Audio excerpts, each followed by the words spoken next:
ಕಾಂತಿರಿಚ್ಛಾ ಅಂತ. ಅವನ ಇಚ್ಛೆ ಯಾವತ್ತೂ ಭಗವಂತನಿಗೆ ವಿರುದ್ಧವಾದ ಇಚ್ಛೆ ಇಲ್ಲ. ಚತುರ್ಮುಖನದ್ದು ಇಚ್ಛಿಸಿದ್ದನ್ನೆಲ್ಲ ನಡೆಸಿಕೊಡುವಷ್ಟು ಅವನಲ್ಲಿ ಸಾಮರ್ಥ್ಯ ವಿಶೇಷ ಇದೆ.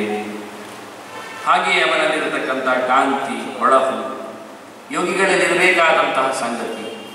ದೇಹದಲ್ಲಿನ ಕಾಂತಿ, ಕಣ್ಣಿನಲ್ಲಿನ ಕಾಂತಿ, ಮೈಯಲ್ಲಿನ ಕಾಂತಿ ಇವೆಲ್ಲ ಸಹಜವಾಗಿಯೇ ಇದೆ. ಲಕ್ಷಣಭೂತವಾದಂತಹ ದೇಹ, ಮನಸ್ಸು, ವ್ಯಗ್ರ ಅಲ್ಲದ, ಯಾವತ್ತೂ ಏರುಪೇರುಗೊಳ್ಳದ ಪ್ರಶಾಂತವಾದ ಮುಖ, ಮುದ್ರೆ ಇವೆಲ್ಲ ಉಲ್ಲೇಖ ಮಾಡುವಲ್ಲಿ ಕಾಂತಿಯನ್ನು. ಜೊತೆಯಲ್ಲಿ ನೀತಿವಂತಿಕೆ, ನೀತಿ ನಿಯಮಗಳು, ರಾಜನೀತಿಯಾಗಲಿ ಬ್ರಹ್ಮನೀತಿಯಾಗಲಿ ಎಲ್ಲ ಬಗೆಯ ಒಟ್ಟಾರೆ ಬೇಕಾದ್ದು ನರನೀತಿ, ಮನುಷ್ಯ ನೀತಿ. ಮನುಷ್ಯನಿಗೆ ಮನುಷ್ಯನಾಗಿ ಬದುಕಲಿಕ್ಕೆ ಬೇಕು, ಬರಬೇಕು, ಗೊತ್ತಿರಬೇಕು, ಗೊತ್ತು ಮಾಡಿಕೊಳ್ಳಬೇಕು. ಅವನು ಪಶುಗಳಂತೆ ವರ್ತಿಸಬಾರದು, ದಾನವನಾಗಬಾರದು. ಹೀಗೆ ಅವನಲ್ಲಿರಬೇಕಾದಂತಹ ದಯೆ ಆಗಲಿ, ದಾಕ್ಷಿಣ್ಯ ಆಗಲಿ, ದಾನ ಆಗಲಿ ಇವೆಲ್ಲ ಮಡುಗಟ್ಟಿರಬೇಕು ಅನ್ನುವಂತೆ ಇಡೀ ಬ್ರಹ್ಮಾಂಡದ ನೀತಿಯ ಸಂಹಿತೆಯ ಅರಸನಾಗಿ ನಿಯಮನ ಮೈ ನೀತಿ ಅಂತ ಕೃಷ್ಣ ಹೇಳಿಕೊಂಡಾಗೆ ಇಡೀ ಜೀವಕೋಟಿಗಳ ನಿಯಂತ್ರಣ ಜೀವ ಕಲಾಭಿಮಾನಿಯಾದ ಚತುರ್ಮುಖನಲ್ಲಿ ನಿಂತಿದೆ. ಸಹಜವಾಗಿ, ಪ್ರಯತ್ನಪೂರ್ವಕವಾಗಿ, ಬಲಾತ್ಕಾರವಾಗಿ, ಆಯಾಸಪಟ್ಟು, ಒದ್ದಾಟದಿಂದ, ಸಾಕು ಅನಿಸುವಂತೆ ಎಲ್ಲವೇ ಇಲ್ಲ. ಅನಾಯಾಸವಾದಂತಹ ಸರ್ವ ಜೀವರಾಶಿಗಳ ಮೇಲಿನ ಪ್ರಭುತ್ವ, ಅದರಂತೆ ಪ್ರಥಾ, ಯಶಸ್ಸು, ಕೀರ್ತಿ, ಎಲ್ಲೆಡೆ ಅವನ ಹೆಸರು, ಅಂತಹ ಪ್ರಸಿದ್ಧಿ ಅವನಲ್ಲಿದೆ ಅಂತ ಹೇಳಲಿಕ್ಕೆ ಪ್ರಥಾ ಅಂತ ಹೇಳಿ ಪರಿಪೂರ್ಣವಾದಂತಹ ಅವನದ್ದೇ ಆಗಿರುವ ಯೋಗ್ಯತೆಯ ಆವಿರ್ಭಾವ, ಜನಕರ ವಿಶೇಷವಾದ ಸ್ಪರ್ಶ ಗೊತ್ತಿರಬೇಕು ಅಂದರೆ ಕೇವಲ ಕೇಳಿ ಅಲ್ಲ, ಅನುಭವಿಸಿ. ಅದರೊಟ್ಟಿಗೆ ಮೇಧ, ಧಾರಣೆಯ ಶಕ್ತಿ, ಭಗವಂತನ ಎಚ್ಚರ ಚತುರ್ಮುಖನಿಗೆ ಹೇಳಬೇಕಾಗಿಯೇ ಇಲ್ಲ. ಅದರೊಟ್ಟಿಗೆ ಲಜ್ಜಾ ಅಂತಾರೆ, ನಾಚಿಕೆ. ಜೀವೋತ್ತಮನಾದ ದೊಡ್ಡ ಗಂಡಸಿನಲ್ಲಿ ನಾಚಿಕೆ ಇತ್ತೆ ಅಂತ. ಹೌದು ಅಂತ. ಏನು ನಾಚಿಕೆ ಅಂದರೆ ಅಧರ್ಮ ಮಾಡುವಲ್ಲಿ ಅವನಿಗೆ ಯಾವತ್ತೂ ಸಹ ಪ್ರವೇಶವೇ ಇರಲಿಲ್ಲ, ನಾಚಿಕೊಳ್ಳುತ್ತಿದ್ದ. ತಪ್ಪು ಮಾಡುವುದರಲ್ಲಿ, ದೇವರ ನಿಯಮಗಳನ್ನು ಉಲ್ಲಂಘಿಸುವಲ್ಲಿ ಅವನಿಗೆ ನಾಚಿಕೆ ಆಗುತ್ತೆ. ಮಾಡುವುದೇ ಇಲ್ಲ. ನಾಚುವುದು ಯಾವುದಕ್ಕೆ? ಅಧರ್ಮ ವಿಷಯದಲ್ಲಿ ನಾಚಿಕೆ, ಅನ್ಯಾಯ ವಿಷಯದಲ್ಲಿ ನಾಚಿಕೆ, ಅಸತ್ಯದಲ್ಲಿ ನಾಚಿಕೆ. ದೇವರ ನಿಯಮಗಳನ್ನು ವಿರೋಧಿಸುವಲ್ಲಿ ಮನುಷ್ಯ ನಾಚಿಕೆ ಪಡ್ಕೊಳ್ಬೇಕು. ಹೇಳ್ತಾನೆ, ನಿನಗೆ ನಾಚಿಕೆ ಇಲ್ಲ, ಮನುಷ್ಯನಾಗಿ ನಿಂತ್ಕೊಂಡು ಹುಚ್ಚೊಯ್ತಾ ಇದೆಯಲ್ಲ ಅಂತ. ಒಂದು ಅಭ್ಯಾಸ ಆಗಲಿಕ್ಕೆ ಒಂದು ಉದಾಹರಣೆ ಆಗಲಿ. ನೀವು ಹೇಳ್ಬೋದು ಎಲ್ಲ ಓಡಿಕೊಂಡು ಹುಚ್ಚೊಯ್ಯವರಲ್ಲಿ ಒಂದೇ ಮಾತು ಅಂತ. ಹಾಗೆ ನಾವು ಯಾವುದೊಂದು ಇವತ್ತು ಮನುಷ್ಯನಲ್ಲಿ ನೀತಿವಂತಿಕೆಯನ್ನು, ನಾಚಿಕೆತನವನ್ನು ನೋಡಲಿಕ್ಕೆ ಬರುವುದಿಲ್ಲ. ಅದನ್ನು ಉಲ್ಲೇಖ ಮಾಡ್ತಾರೆ. ಲಜ್ಜಾ, ಜಗತ್ತಿನಲ್ಲಿ ವಿರೋಧಿಸದಂತೆ ಆಗತಕ್ಕಂಥ ನಾಚಿಕೆ ಸ್ವಭಾವವನ್ನು ಸೃಷ್ಟಿ ಮಾಡಿದ್ದೆ.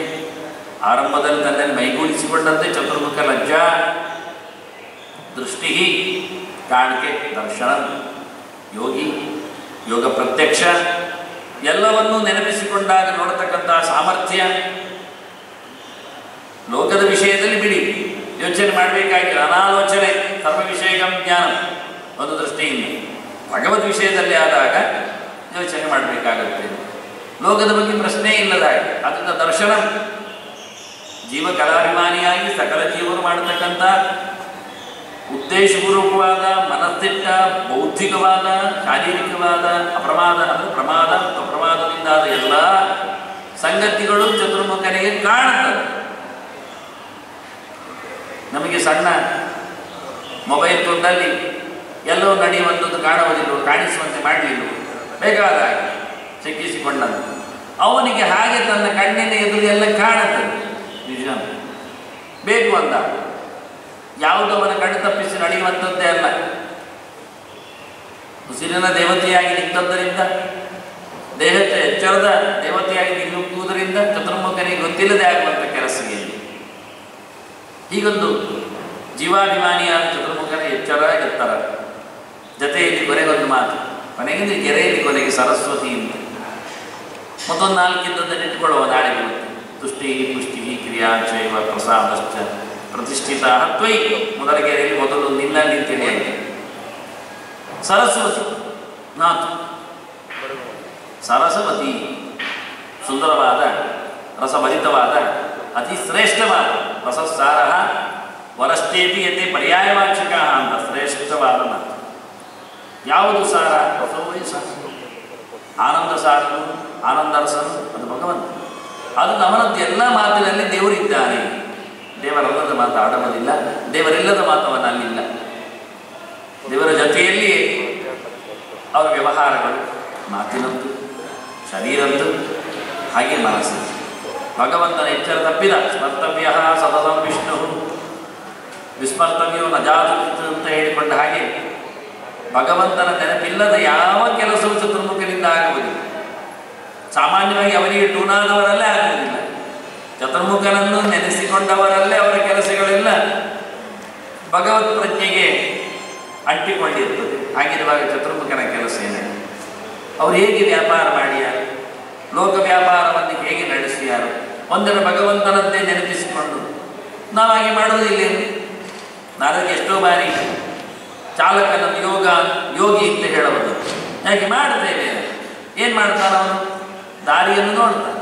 ನೋಡಲೇಬೇಕು ತಾನೆ. ಎರಡು ಕಣ್ಣಿನಲ್ಲಿಯೂ ದಾರಿಯನ್ನು ನೋಡ್ತಾನೆ. ದಾರಿಯನ್ನು ನೋಡದೆ ವಾಹನ ಬಿಡುವಂತಿಲ್ಲ. ಕೈಯಲ್ಲಿ ಅವನಲ್ಲಿ ಸ್ಟೇರಿಂಗ್ ಇದ್ದೇ ಇರ್ತದೆ. ಅದು ಇಷ್ಟ ಬಂದಾಗಿ ತಿರುಗುವುದಿಲ್ಲ. ಅವನಿಷ್ಟಕ್ಕೆ ಅನುಗುಣವಾಗಿ ತಿರುಗಬೇಕದು. ಒಂದಡೆ ಇಂಚು ದಡೆ ತಾಗಿದರೂ ಅತ್ತ ಡಿವೈಡರ್ ಇರ್ಬೋದು, ಇತ್ತ ಮರ ಪಾದಚಾರಿಗಳಿರ್ಬೋದು, ಏನೇನೋ. ಹಾಗಾಗಿ ಅವನೆಷ್ಟು ಚೆನ್ನಾಗಿ ಹೋಗಬೇಕು, ಹೇಗಿರ್ತಾನೆ. ಅದರ ಎಡೆಯಲ್ಲಿಯೂ ಏನೋ ತಿಂದುಕೊಂಡಿರ್ತಾನೆ, ಬಾಯಲ್ಲಿ ಆಡಿಸ್ತಾನೆ, ಇನ್ನು ಯಾರ ಹತ್ರ ಮಾತಾಡ್ತಾ ಇರ್ತಾನೆ.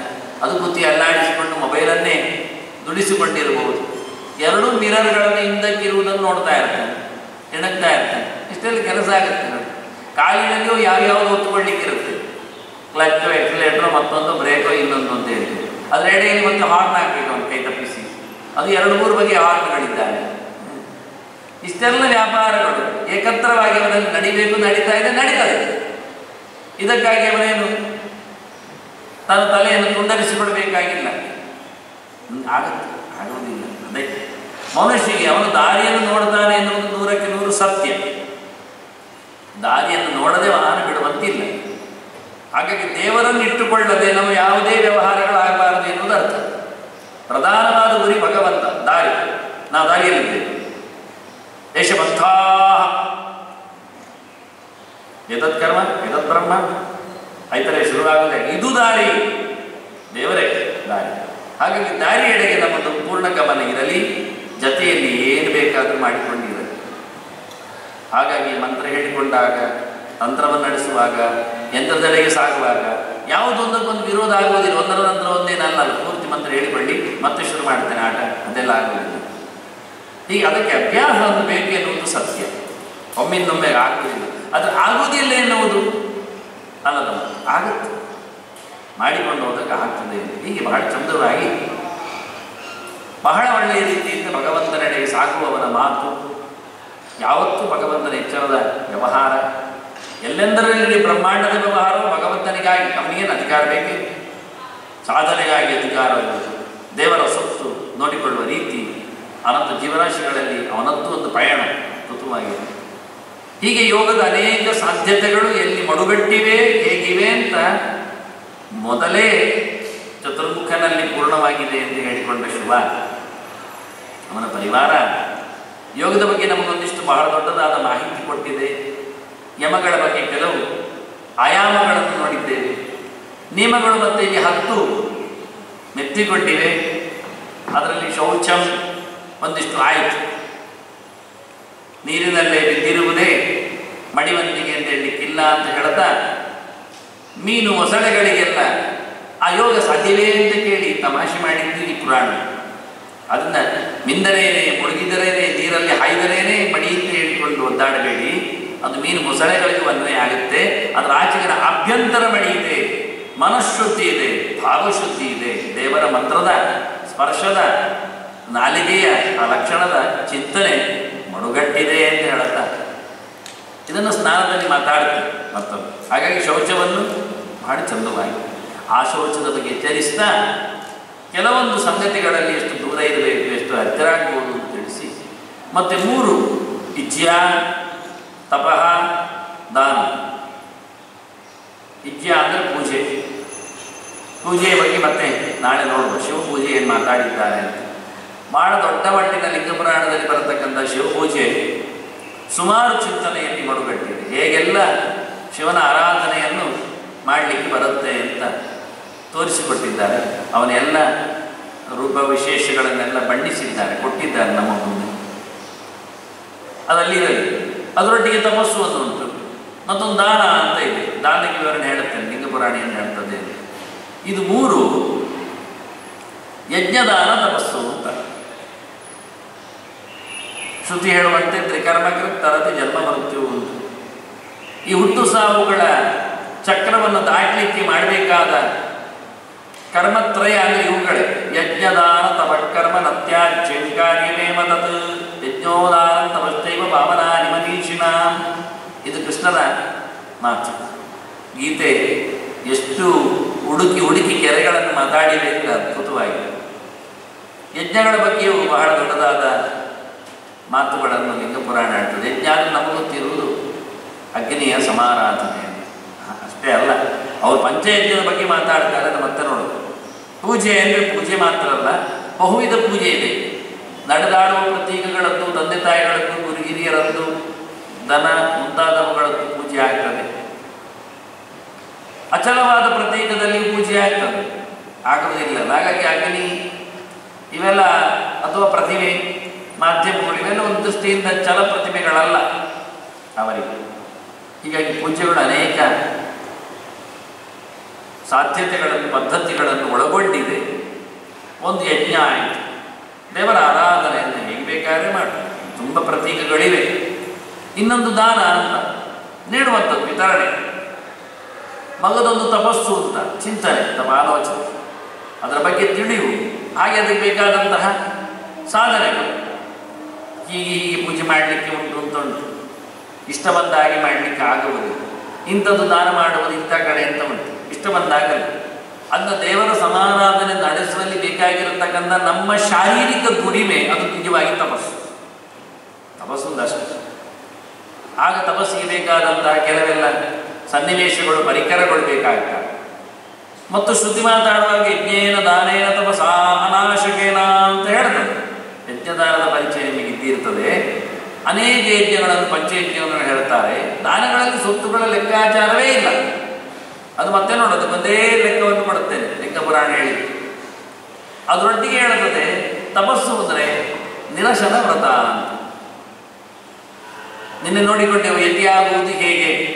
ಪ್ರತಿಯೊಬ್ಬನು ಯತಿಯಾಗಲೇ ಹೋಗಬೇಕು. ಸರ್ವಂ ತ್ಯಕ್ತಮ್ಮಯ ಅಂತ ಒಂದರಗಳಿಗೆ ಆದರೂ ಮನೆಗೆ ಸರ್ವಸ್ವವನ್ನು ಬಿಟ್ಟಿದ್ದೇನೆ ಅಂತ ಹೊರಟವ ಮತ್ತೆ ಇಲ್ಲಿ ಸಿಕ್ಕಿ ಹಾಕಿಕೊಳ್ಳುವುದಿಲ್ಲ. ಇದು ವೇದವ್ಯಾಸರ ಮಾತು. ಕೊನೆಯ ಕ್ಷಣವೂ ಸಾಕು. 6 ತಿಂಗಳು 12 ತಿಂಗಳು ದೊಡ್ಡ ಪೀರಿಯಡ್ ಕೊಡುವುದಿಲ್ಲ. ಕೊನೆಗೆ ಸಾಯ್ತೇನೆ ಅಂತ ಅರ್ಥ ಆದಾಗಲೂ ನಿರಶನ ವ್ರತದಿಂದ, ಯಾವುದೇ ಅನ್ನಪಾನಗಳ ಸೇವನೆ ಇಲ್ಲದೆ ದೇವರ ಎಚ್ಚರದಿಂದ ಅನಾಯಾಸವಾಗಿ ಸಾಯುವ ಕೆಲಸ ಮಾಡಿ ಪ್ರಸ್ಥಾನಾಧಿಕ ವಾಯಾಸಂ ಸ್ವದೇಹಸ್ಯ ಚರೇತ್ ಯತಿ. ಸ್ವಸ್ಥಾನಾಧಿಕ ಪ್ರಸ್ಥಾನಾಧಿಕ ಹೊರಡು, ದೂರ ಬಿಟ್ಟು ಹೋಗುವಂಥದ್ದು. ಮನಸಾರೆ ಎಲ್ಲವನ್ನು ಮೊದಲು ತೊರೆದು ಮಾತಿನಲ್ಲಿ ಯಾರ ಸಂಪರ್ಕವನ್ನು ಇಟ್ಟುಕೊಳ್ಳದೆ ಕೊನೆಗೊಂದು ತನ್ನ ದೇಹದ ಮೇಲೆಯೂ ವ್ಯಾಮೋಹವನ್ನು ತ್ಯಜಿಸಿ ಅದನ್ನು ನೀರಿನಲ್ಲಿಯೋ ಬೆಂಕಿಯಲ್ಲಿಯೋ ಅಥವಾ ಮಣ್ಣಿನಲ್ಲಿಯೋ ಸಮಾಧಿಯನ್ನಾಗಿಸಿಕೊಂಡು ಹೊರಡುವ ರೀತಿ. ಇದೇ ಉಲ್ಲೇಖ ಮಾಡಿದವರ ಬಗ್ಗೆ. ಹಾಗಾಗಿ ಅನಶನ ಎನ್ನುವುದು ವ್ರತ ಬಹಳ ದೊಡ್ಡ ಸಂಗತಿ. ಅದು ಆದಷ್ಟು ಕಡಿಮೆ ಮಾಡಿಕೊಳ್ಳುವಂಥ, ಸಂಲೇಖನ ಅಂತ ಹೇಳಿಕೊಳ್ಳುವ ರೀತಿಯಲ್ಲಿ ಕಮ್ಮಿ ಮಾಡ್ತಾ ಅದಕ್ಕೆ ಯಾರೋ ಒಂದು ಪಾಪ ಲೋಕದಲ್ಲಿದ್ದ ಸುಖವನ್ನು ಬಿಟ್ಟು ಸಾಯುವ ಹೊತ್ತಿನಲ್ಲಿ ಆದರೆ ಯಾಕೆ ದುಃಖವನ್ನು ದುಃಖ ಆಗುವುದಿಲ್ಲ, ಸುಖವೇ ಆಗುತ್ತೆ. ತಿನ್ನದೇ ತಿನ್ನುವುದರಿಂದ ಅವನು ಹೇಳ್ತಾನೆ ಪೀನತಾನದು ಶೋಭತಃ ಅಂತ ಹೇಳಿಕೊಂಡು. ಕಂಡಾಪಟ್ಟೆ ತಿಂದು ದಪ್ಪವಾಗಿ ಮೈ ಬಗ್ಗಿಸ್ಲಿಕ್ಕೆ ಆಗದೆ ಏನೇನೋ ಬೊಜ್ಜು ಇನ್ನೊಂದು ಮಾಡಿಕೊಂಡು ಅದು ಕರಗಲಿಕ್ಕೋಸ್ಕರ ಮತ್ತೇನದಕ್ಕೆ ಉಪಚಾರಗಳನ್ನು ಮಾಡ್ತಾ ಒದ್ದಾಟ ಪಡುವುದಕ್ಕಿಂತ ಕೃಷತ ಅಭಿಮತ ದೇಹಿ ಪೀನತಾನದು ಶೋಭತಃ. ಬೊಜ್ಜಿನಿಂದ ಬರತಕ್ಕಂಥ ಮೈಕಟ್ಟು ದಪ್ಪ ಆಗುವುದಕ್ಕಿಂತ ಸಪ್ಪುದಾಗಿ ಬಹಳ ಚಂದ. ಏದುಸಿರು ಬರುವುದಿಲ್ಲ, ಬೇಕಾದಷ್ಟು ಹೆಜ್ಜೆಗಳನ್ನು ಹಾಕಲಿಕ್ಕೆ ಬರ್ತದೆ, ತಿಂದದ್ದೆಲ್ಲ ಚೆನ್ನಾಗಿ ಕರಗಿರುತ್ತದೆ. ಆಗ ತಿನ್ನುವಲ್ಲಿ ಪಟ್ಟಿಗಳು ಯಾವುದು ಕಾಣುವುದಿಲ್ಲ. ಅದು ಬೇಡ ಇದು ಬೇಡ ಅಂತ ಕೆಂಪು ಅಕ್ಷರದಲ್ಲಿ ಬರೆದದ್ದು ಯಾವುದು ಸಿಗುವುದಿಲ್ಲ, ಎಲ್ಲ ಗ್ರೀನ್ ಸಿಗ್ನಲ್ ಅಲ್ಲೇ ಇರುತ್ತವೆ. ಆದ್ದರಿಂದ ಮನುಷ್ಯ ತಿನ್ನುವುದು ಹೆಚ್ಚಾಗಿಯೇ ರೋಗಿಯಾಗ್ತಾನೆ ಹೊರತು ತಿನ್ನುವ ಕಡಿಮೆಯಿಂದಾಗಿ ಬಡತನದಿಂದ ರೋಗಿಯಾಗಿ ಸತ್ತದ್ದು ಬಹಳ ಕಡಿಮೆ. ಯಾಕೆಂದ್ರೆ ಒಂದು ಹೊತ್ತು ತಿಂದರೂ ಸಾಕಾಗತ್ತೆ ಮನುಷ್ಯನಿಗೆ. ಅಭ್ಯಾಸ ಮಾಡಿಕೊಂಡು ಬರಬೇಕು. ಒಮ್ಮೆಂದು ನಾಳೆಗೆ ಮಾಡಿ ನೋಡುವುದಲ್ಲ. ಒಂದೇ ಹೊತ್ತು ಹೇಳಿದ್ದಾರೆ, ನಾನು ಶುರು ಮಾಡ್ತೇನೆ ಹೇಳಿ ಮತ್ತು ಆಸ್ಪತ್ರೆ ಸೇರಿ ಅವರು ಹೇಳಿಕೆ ಮಾಡಿದೆ ಅಂತ ಹೇಳಿ ಕಡಿಮೆ ಮಾಡ್ತಾ ಮಾಡ್ತಾ ಮಾಡ್ತಾ ಅಭ್ಯಾಸದಲ್ಲಿ ಅದಾಗಬೇಕು. ಮತ್ತು ಯಾವುದೋ ಒಂದು ವಾರಕ್ಕೊಮ್ಮೆ ದೊಡ್ಡ ಔತಣದ ಊಟವೋ ಇನ್ನೊಂದು ಗೋಜಿ ಊಟ ಮಾಡಿ ಮತ್ತೆಲ್ಲ ಅಭ್ಯಾಸವನ್ನು ಮರೆಯಿಸುವಂತೆ ಮಾಡಬೇಕು. ಅಭ್ಯಾಸ ತೆಗಿಲಿಕ್ಕೆ ಒಂದು ದಿನ ಸಾಕಾಗುತ್ತೆ, ಅಭ್ಯಾಸ ಮಾಡಲಿಕ್ಕೆ ತಿಂಗಳುಗಳು ಬೇಕಾಗುತ್ತೆ. ಪ್ರಾಕ್ಟೀಸ್. ಹೀಗೆ ತಪಸ್ಸು ಅಂದರೆ ಒಂದು ದೃಷ್ಟಿಯಿಂದ ಅವರು ದೇಹದ ದಂಡನೆ ಅಂತ ಅರ್ಥ ಕೊಟ್ಟಿದ್ದಾರೆ. ದೇಹದ ದಂಡನೆ ಜೊತೆಯಲ್ಲಿ ಮನೋದಂಡನೆಯೂ ಸೇರ್ತದೆ, ವಾಗ್ದಂಡನೆಯೂ ಉಂಟು. ಮಾತಾಡಲಿಕ್ಕೆ ಇಲ್ಲ, ಮೌನ. ಕೊನೆಗೆ ಹೇಳ್ತಾನೆ ಅವನೊಟ್ಟಿಗೆ, ಇದನ್ನೆಲ್ಲ ಬಿಡಿಸ್ತಾನೆ. ಹಾಗಾಗಿ ಇಲ್ಲಿ ನಿಯಮದಲ್ಲಿ ಬಂದಾಗ ಒಂದು ದೃಷ್ಟಿಯಿಂದ ಕೇವಲ ಇಚ್ಛಾ ತಪಃ ದಾನವನ್ನರಲ್ಲಿ ಚಿಂತನೆ ಎನ್ನುವುದೇ ಮಡುಗಡೆಗಳು, ಯೋಚನೆಗಳು, ನಿರಂತರವಾದ ಮನನ ಶ್ರವಣ, ಇವೆಲ್ಲ ಆಲೋಚನೆಗಳು, ಭಗವಂತನ ಎಚ್ಚರಕ್ಕೆ ಬೇಕಾಗಿರತಕ್ಕ ಸಂಗತಿಗಳು, ತಲೆ ಕೊಟ್ಟು ಮಾಡತಕ್ಕಂಥ ವ್ಯವಸ್ಥೆಗಳು. ಶೌಚಂ ಇಚ್ಛಾ ತಪಃ ದಾನಂ ಸ್ವಾಧ್ಯಾಯೋಪಸ್ಥ ನಿಗ್ರಹವು ವ್ರತೋಪವಾಸ ಮೌನ ಸ್ನಾನಂಚ ನಿಯಮಾದಶ ಅಂತ 10 ನಿಯಮಗಳು ಅಂದಾಗಲ್ಲಿ ಉಪವಾಸ ಮೌನ ಎಲ್ಲ ಬರ್ತದೆ. ಹಾಗಾಗಿ ತಪಸ್ಸಿನ ಇತರ ಮುಖಗಳಲ್ಲಿ ಇರುವುದರಿಂದ ಇದಕ್ಕೆ ತಪಸ್ಸು ಕೇವಲ ಯೋಚನೆಗಳು, ಆಲೋಚನೆ ಅಂತ ದೇವರ ಬಗ್ಗೆ ಎಚ್ಚರ ಆಗುವುದನ್ನೇ ಉಲ್ಲೇಖ ಮಾಡ್ತಾರೆ. ಶ್ರುತಿ ಹೇಳಿದ ಕೇವಲ ಅರ್ಥದಲ್ಲಿ ಇಲ್ಲ. ಹೀಗೆ ದಾನ ಬಂತದರೊಟ್ಟಿಗೆ ಎಲ್ಲರೂ ಕೇಳುವುದು ಹಾಗೆ, ದಾನ ಎಂತ ಕೊಡಲಿ, ಎಷ್ಟು ಕೊಡಬೇಕು, ಯಾರಿಗಿರುವುದು, ಎಲ್ಲಕ್ಕೆ ಒಂದೇ ಉತ್ತರ ಕೊಡಲಿಯ ಲಿಂಗ ಪುರಾಣದ ಒಂದು ಗೆರೆಯಲ್ಲಿ ಚೆನ್ನಾಗಿದೆ. ಯದ್ಯದಿಷ್ಟತಮಂ ದ್ರವ್ಯಂ ನ್ಯಾಯನೋಪಾಗತಂ ಕ್ರಮಾತ್ ತತ್ತದ್ ಗುಣವತೆ ದೇಯಂ ದಾತು ತದ್ದಾನ ಲಕ್ಷ್ಯ. ನಾವು ದಾನಿಗೆ ನಿಯಮಗಳನ್ನು ಹೇಳುತ್ತೇವೆ. ಪ್ರತಿಗ್ರಹಿಗಲ್ಲ, ತಕ್ಕೊಂಡವನಿಗಲ್ಲ ಹೇಳೋದು ನಾವು. ದಾನದ ಲಕ್ಷಣ ಕೊಟ್ಟವನಿಗೆ ಹೇಗಿರಬೇಕು, ಕೊಡುವವನು ಹೇಗಿರ್ತಾನೆ. ಮೊದಲಿಗೆ ಹೇಳ್ತಾರೆ ಯದ್ಯದಿಷ್ಟತಮಂ ದ್ರವ್ಯ, ನಿನಗೆ ಯಾವುದು ತುಂಬ ಇಷ್ಟ ಅದನ್ನು ಕೊಡು. ಸಿಕ್ಕಿ ಬೀಳುವುದೇ ಇಲ್ಲಿ. ನಾವು ಕೇಳಿಕೊಳ್ತೇವೆ, ಕೆಲವೊಮ್ಮೆ ಪಡೆಯುವವನ ಹತ್ರ ಕೇಳ್ತೇವೆ ನಿನಗೆಂತ ಬೇಕು. ಮಕ್ಕಳಿಗೆ ಅಂದಾಗ ಪೆನ್ನು ಪುಸ್ತಕ ಕೊಡುವ ಅಂತ ಯೋಚನೆ ಮಾಡ್ತೀವಿ. ಮುದುಕರಿಗೆ ಅಂದಾಗ ದಂಟೆ ಕೊಡುವ ಅಂತ ಕೇಳ್ತೇವೆ. ಹಾಗಾಗಿ ಯಾರಿಗೆ ಏನು ಕೊಡುವುದು ಅಂತ ನಮ್ಮ ತಲೆಯಲ್ಲಿ ಹೊರತು ನಿನಗೇನು ಇಷ್ಟ ಅಂತ ಯೋಚನೆ ಮಾಡಿಕೊಂಡೀಯ. ನಾವು ನಮ್ಮ ಇಷ್ಟದ್ದನ್ನು ಕೊಡುವುದಿಲ್ಲ ಯಾರಿಗೆ, ನಾವು ಇಷ್ಟದ್ದನ್ನು ಬಚ್ಚಿಟ್ಕೊಳ್ತೀವಿ. ನಿನಗೇನು ತುಂಬ ಇಷ್ಟ ಅದು ಇನ್ನೊಬ್ಬರಿಗೆ ಇಷ್ಟ ಆಗ್ತದೆ ಯೋಚನೆ ಮಾಡಿಕೊಂಡು ಕೊಟ್ಟುಬಿಟ್ಟು. ನನಗೆ ಚಂದವಾದ ಸುಭದ್ರವಾದ ಒಂದು ಮನೆ ಅಂದರೆ ಹಾಗಾದರೆ ಮನೆ ನಾನು ಇರುವುದು ಒಂದೇ, ಕೊಟ್ಟೋಗ ಯಾರಿದ್ದಾರೆ ಇವು. ಹೀಗೆಲ್ಲ ಈ ವ್ಯಾಖ್ಯೆಗಳಿಗೆಲ್ಲ ಭಾಳ ಚಂದವಾದಂಥ ಪರಿಧಿಗಳಿದೆ. ಯದ್ಯದಿಷ್ಟತಮಂ ದ್ರವ್ಯಂ, ಹಾಳಾದ್ದು, ಮುರುಕಲಾದ್ದು, ಕಳೆದೋದದ್ದು, ತುಂಡಾದ್ದು ಇದನ್ನೆಲ್ಲ ಕೊಡ್ತಾ ಬರಬೇಡ. ಆ ಉದ್ದಾಲಕನ ಗಲಾಟೆಯಲ್ಲಿ ನಚಿಕೇತನ ಮಾತು ಬಂದಾಗ ಪೀತೋದಕ ಜಗತೃಣ ದುಗ್ಧದೋಹ ನಿರೀಂದ್ರಿಯ ಇಂಥದ್ದನ್ನೆಲ್ಲ ದನ ಕೊಡುವುದು ಯಾರಿಗೆ? ಇನ್ನಾರು ಕೊಡುವುದಿಲ್ಲ. ಮುಸುಳಿನ ತಿಟ್ಟರು ಹುಲ್ಲು ತಿನ್ನುವುದಿಲ್ಲ, ನಿಲ್ಲಿಕ್ಕೆ ಕೇಳುವುದಿಲ್ಲ. ಇದು ದನಗಳು ಯಾರಿಗೆ ದಾನಕ್ಕೆ? ಎಂಥದ್ದು ದಾನ ಇದು? ಹೀಗಾಗಿ ನೀನು ಕೊಡುವಾಗ ತುಂಬ ಖುಷಿಯಲ್ಲಿರಬೇಕು ಆ ವಸ್ತು, ಅದರಿಂದ ತುಂಬ ಇಷ್ಟ ಆಗಿರಬೇಕು ನಿನಗದು ಮತ್ತೊಬ್ಬರಿಗೆ. ಇಂಥದ್ದು ದ್ರವ್ಯ ನೋಡು ಅಂತ. ಹಾಗಾದರೆ ಎಷ್ಟು ಹುಡುಕಬೇಕಾಗತ್ತೆ ನೋಡಿ. ಕೊಡಬೇಕು ಅಂದ ತಕ್ಷಣ ಅದು ತುಂಬ ಇಷ್ಟ ಆಗುವಾಗಿರಬೇಕು. ಪಡೆದವ ನೋಡುವಾಗಲೇ ಅದು ಹಾಳಾಗಿದ್ದರೆ, ಹರಿದೋಗಿದ್ರೆ, ಕೊಳೆತಿದ್ರೆ, ತುಂಡಾಗಿದ್ದರೆ, ಭಾಳ ಬಾಳಿಕೆ ಬಾರದೇ ಇದ್ದರೆ, ಈ ಎಲ್ಲ ಯಾವುದೇ ಡ್ಯಾಮೇಜ್ ಇಲ್ಲದೆ ಅದನ್ನು ಪ್ರತಿಯೊಬ್ಬರು ಇಷ್ಟಪಡುವಂತೆ, ಪೂರ್ತಿ ಇಷ್ಟಪಡುವಂತೆ ಇರುವಂಥ ದ್ರವ್ಯಗಳದ್ದೇ ದಾನ ಆಗಬೇಕು. ಈಗ ದಾನದ ಪಟ್ಟಿ ನಮಗೆ ಸುಮಾರು ಸಿಕ್ಕಿದ್ದು ಒಮ್ಮೆ. ಹೇಗಿರಬೇಕು ಗೊತ್ತಾಯ್ತು. ಎ ಕ್ಲಾಸ್, ಖಾಲಿ ಅಲ್ಲ, A class, triple A class ಹೇಳಿ, ಹೈ ಸ್ಟಾರ್, ಹೈಫೈ, ಒಳ್ಳೆ ಕ್ಲಾಸ್, ತುಂಬ ಬೆಲೆ ಬಾಳುವಂಥದ್ದು, ತುಂಬ ಲಕ್ಷರಿಯಾದ, ತುಂಬ ದಿನಕ್ಕೆ ಬರುವಂಥದ್ದು, ತುಂಬ ಜನರಿಗೆ ಬೇಕಾಗುವಂಥದ್ದು. ನಮಗೆ ದೊಡ್ಡ ಕಷ್ಟ ಆಗುತ್ತೆ ಲೆಕ್ಕ ಹೇಳಲಿಕ್ಕೆ. ನಮಗೆ ಯದಿಷ್ಟತಮಂ ದ್ರವ್ಯಂ ಮತ್ತೆ ಹೇಳುವಾಗ ಅಂಥದ್ದೆಲ್ಲ ಕೊಡಬೇಕಾದ್ರೆ ಯಾರದ್ದಾದ್ರೂ ತಲೆಯೋ ಮನೆಯೋ ಹೊಡಿಬೇಕು ಅಂದರೆ ನ್ಯಾಯೇನೋಪಾಗತಂಚಯತ್, ಇದೆಲ್ಲ ಸಂಪಾದನೆ ಕ್ರಮವಾಗಿ ನ್ಯಾಯದಿಂದ ಬಂದಿರಬೇಕು. ಅನ್ಯಾಯ ಮಾರ್ಗದಿಂದ ಲಂಚ ರುಶ್ವತ್ತಿನಿಂದ ಮೋಸ ಮಾಡಿಕೊಂಡು ಸಂಪಾದನೆ ಮಾಡಿದ ಸೊತ್ತಿನಲ್ಲಿ ದಾನ ಮಾಡಲಿಕ್ಕಿಲ್ಲ, ಅದು ದಾನಕ್ಕೆ ಸೇರುವುದಿಲ್ಲ. ಬೇರೆ ಕಡೆಯಿಂದ ಎತ್ತಿ ತಂದದ್ದು ಎಗರಿಸಿ ತಂದದ್ದು ದಾನದ ಸೊತ್ತು ಆಗುವುದಿಲ್ಲ ಅಂತ ಹೇಳಿ ನ್ಯಾಯ ನ್ಯಾಯ ನ್ಯಾಯ ಪ್ರಾಮಾಣಿಕ.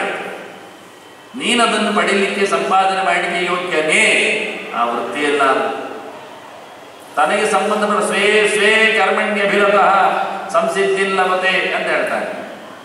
ಸ್ವಕರ್ಮಣ ತಮಭ್ಯರ್ಚ್ಯ ಸಿದ್ಧಿಮಿಂದತಿ ಮಾನವ ಯದ ಪ್ರವೃತ್ತಿರ್ಭೂತಾನಾಮೇನ ವಿಶ್ವಮಿದಂ ಜಗತ್ತು. ನಾವು ಎಲ್ಲಿಂದ ಬಂತು ಇದನ್ನೆಲ್ಲ ಯಾರು ನಡೆಸಿಕೊಡ್ತಾನೋ ಅವನಿಗೆ ಸ್ವಕರ್ಮಣ ತಮಭ್ಯರ್ಚ್ಯ. ಈ ಜಗತ್ತಿನ ರೂವಾರಿಯಾದವನಿಗೆ ನಿನ್ನ ಕೆಲಸದಿಂದ ಆರಾಧನೆ ಆಗಿರಬೇಕು. ಹಾಗಾದರೆ ಮತ್ತೆ ಹಾಗಾಗಿ ನಿನ್ನ ಕೆಲಸದಿಂದ ಸಂಪಾದನೆ ಮಾಡಿದ್ಯಾ ಮೊದಲ ಯೋಚನೆ. ನಾವು ಮತ್ತೊಬ್ಬರ ಕೆಲಸ ಮಾಡಿ ಸಂಪಾದನೆ ಮಾಡಿದರೆ ಅವನನ್ನು ಕಳೆದಾಗೆ ಬಡಿದಾಗೆ ದೂಡಿದಾಗೆ ಅವನನ್ನು ಸಮಾಜದಲ್ಲಿ ಇಲ್ಲ ಮಾಡಿದಾಗೆ. ನಿನಗೆ ಹೇಳಿದ ವೃತ್ತಿಯಲ್ಲಿ ಸಂಪಾದಿಸಿಕೊಂಡು ಬಂದ ಸಂಪತ್ತನ್ನು ಮಾತ್ರವೇ ದಾನಕ್ಕಿಡಬೇಕು.